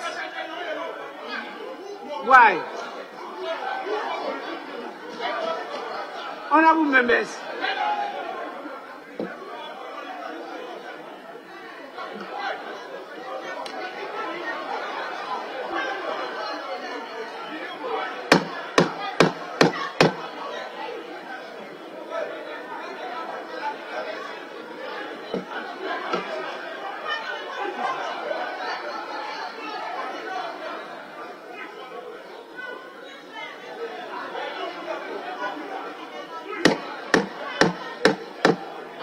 honorable members, why the commotion? Why? Please, don't go through. Honorable members, resume your seats.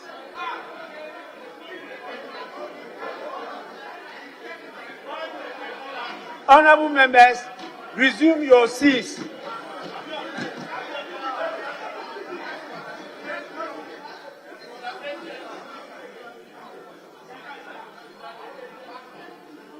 Honorable members, we have two motions and we have to take a decision on the two motions. I've been given the figure already, so I have the figure, those who have voted. Honorable members, the first is what is on the order paper today.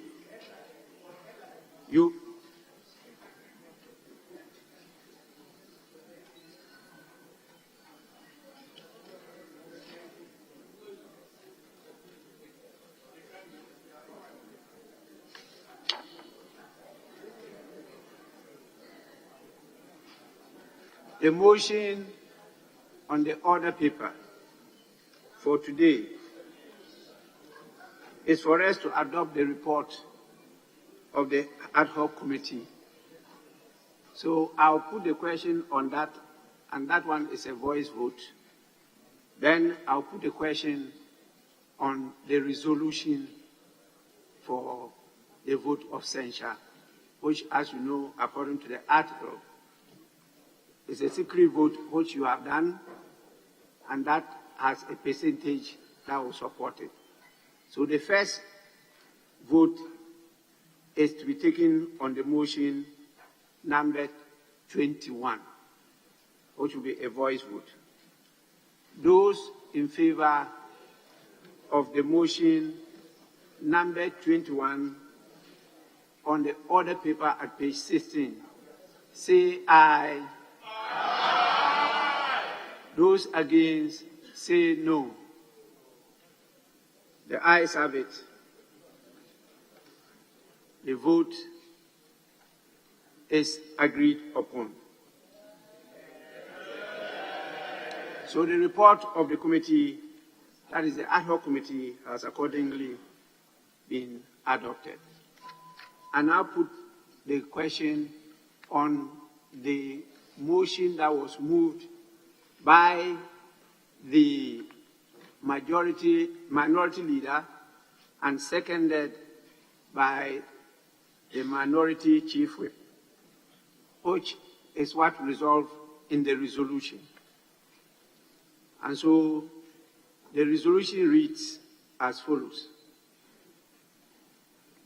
Whereas by the provisions of Article 82 of the Constitution and Orders 106 and 108 of the Standing Orders of Parliament, this House hereby resolves as follows.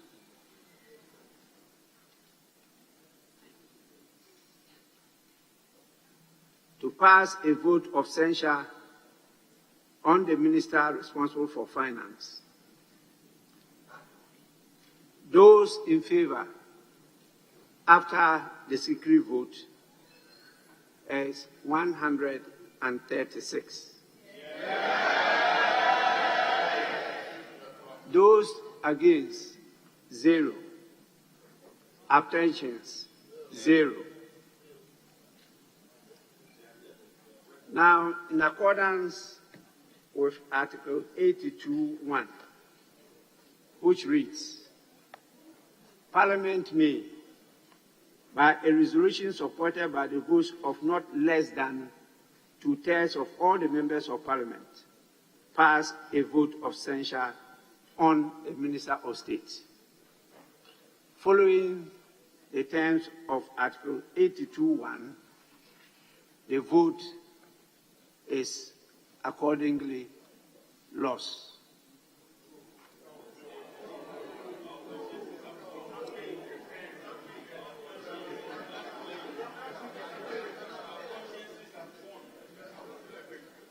Honourable members,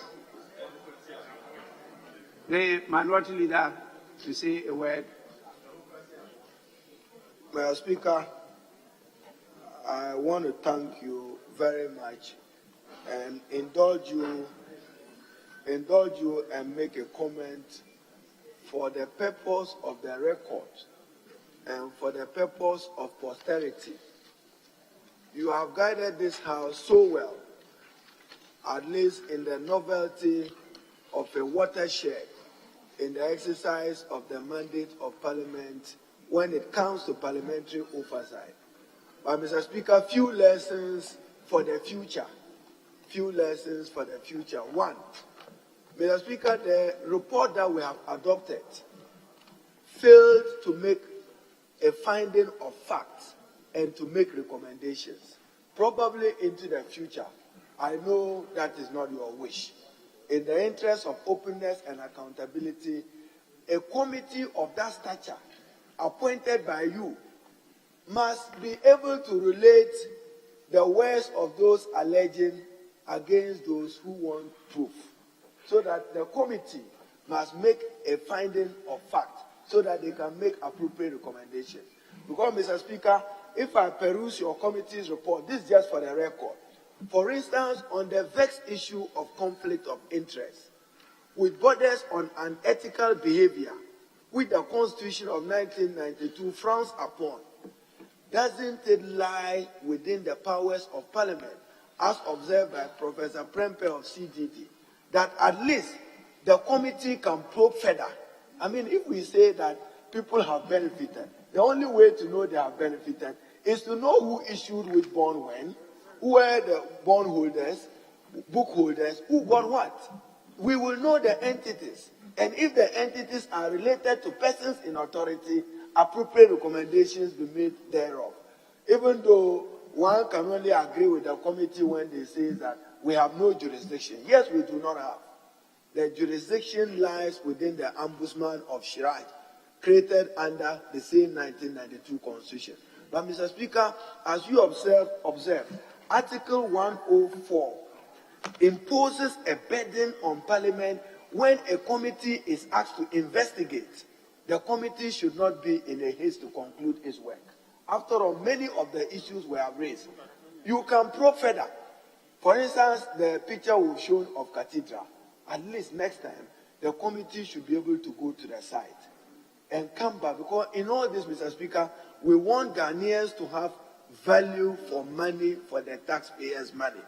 But I cannot thank you but recognize that history will remember you, that this was your contribution to the exercise of parliamentary oversight, to hold the executive accountable, especially when you have a president who says that I will not reshuffle. Some other institutional authority must do the reshuffle on his behalf. We have sent a clear signal to him that we have passed a vote of no confidence on the minister because there is true hardship. I thank you, Mr. Speaker. So,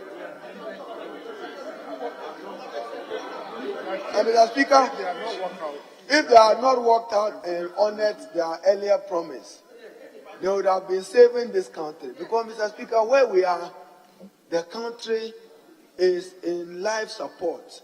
What we have done is to give it some oxygen for the next few days.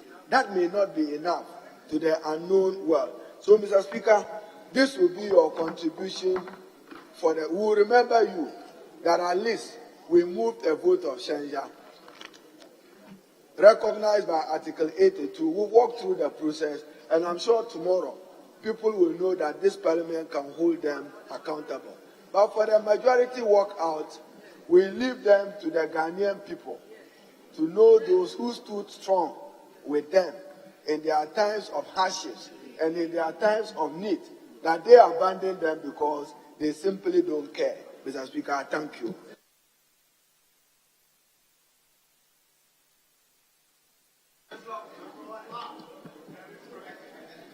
Honorable members,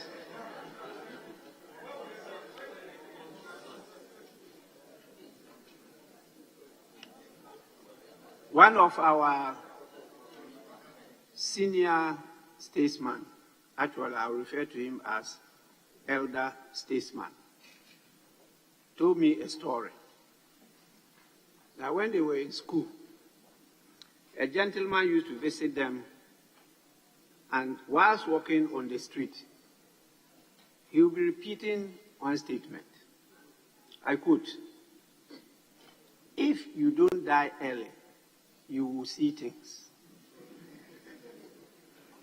If you don't die early, you will see things." I've been praying to God to allow me not to die early so that I can see things. I am not yet old, but I have started seeing things. With this, I will proceed to adjourn the House. The House is accordingly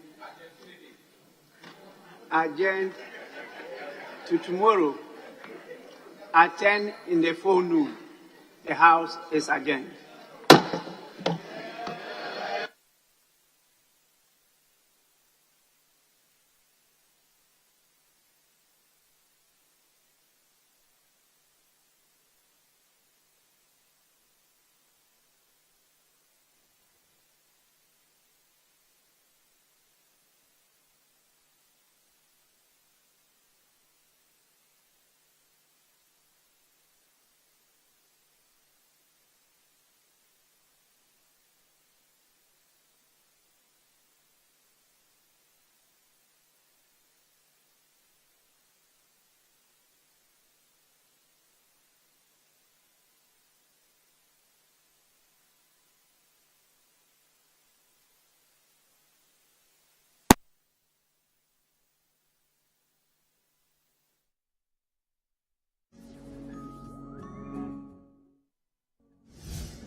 So still watching Citi TV. Just gone by were live pictures from Parliament House where parliamentarians were debating a censure motion brought before it by the minority caucus in the House for the removal of the Finance Minister Ken Ofori-Atta. At a point, the majority side staged a walkout, leaving the minority members alone in the plenary. But that did not stop the House from proceeding with voting on the motion. After voting, 136 members of Parliament in the House voted for the motion. However, the Finance Minister could not be removed because the available MPs could not form a two-thirds, which is a requirement under the Article 82 Clause 1 of the Constitution.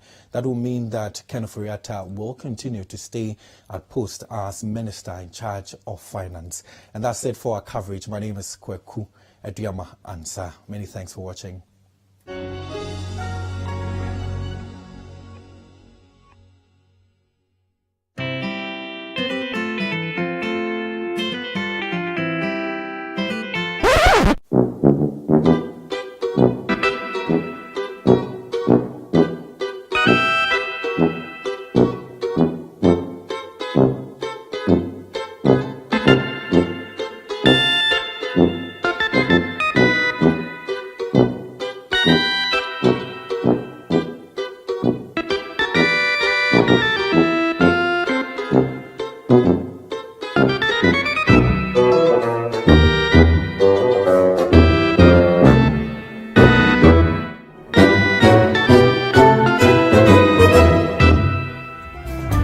Plus is a fully skimmed evaporated milk. Creamy Plus is available in a shop near you. This message has been vetted and approved by the FDA. Hi, My name is Junior. And I live in Achimota. The decoder I was using used to give me bad picture quality. HD Plus decoder, I'm a man who said it's all about picture quality. Now that I enjoy 5 times clearer high definition picture quality, I'm a higher debuter. Hi, my name is Martha. I stay in East Legon and a mother of 2. HD Plus decoder helps me to record upcoming shows even when I'm not at home. My kids can now watch their favorite program on the main TV, whilst I also watch my favorite telenovela on the phone. HD Plus, so I am there.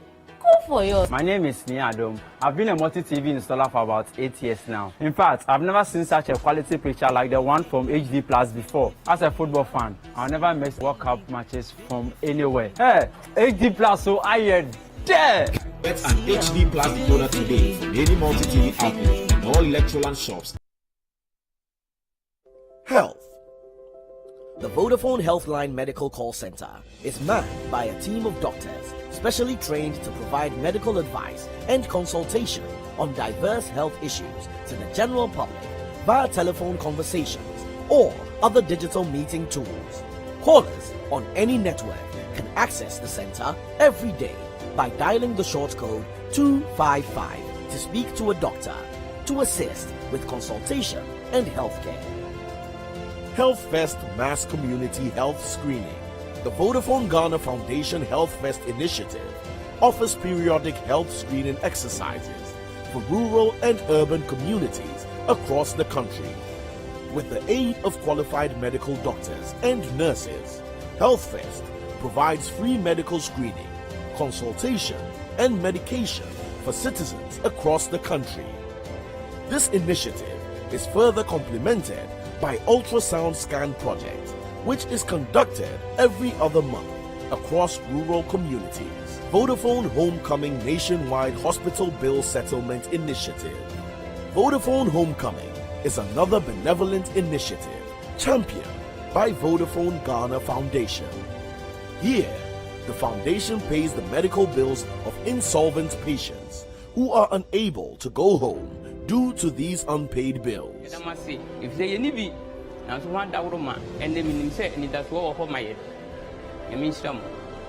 The foundation settles these bills for treated patients across the country and goes further to reunite the beneficiaries with their families, connecting for good.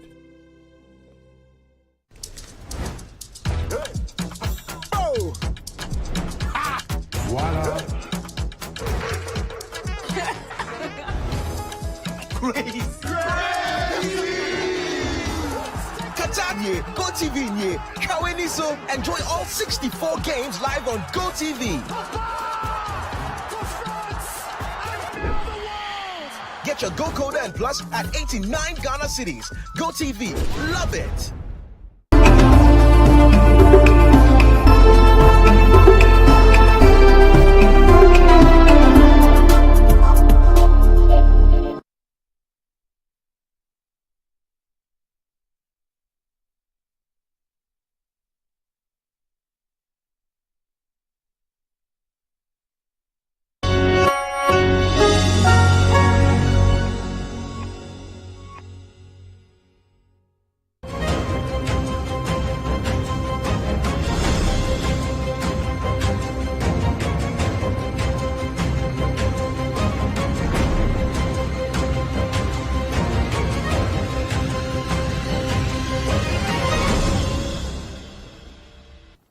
Hello and welcome to another episode of A Question of Law.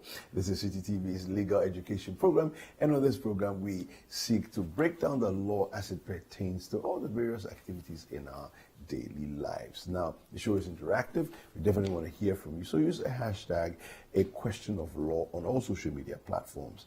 The WhatsApp line is 0550-585-832. We're going to delve into part 2 of our conversation on land this episode. So don't go anywhere. We'll be right back after this break.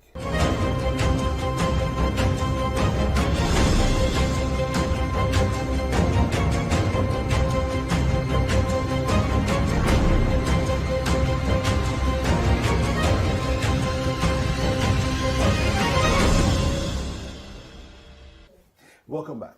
My name is David Kwekusechi. Now, on this episode, I've been joined by Selim Adono, who is a private legal practitioner, as well as Clement Kudu-Akapam, who is also a private legal practitioner, as well as a senior law lecturer at the Faculty of Law, Gempa.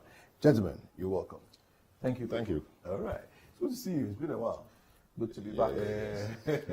It's a pleasure to be here. Now, we want to delve into further conversations on land. And the last time we were looking at the Land Act, and we delved into that conversation.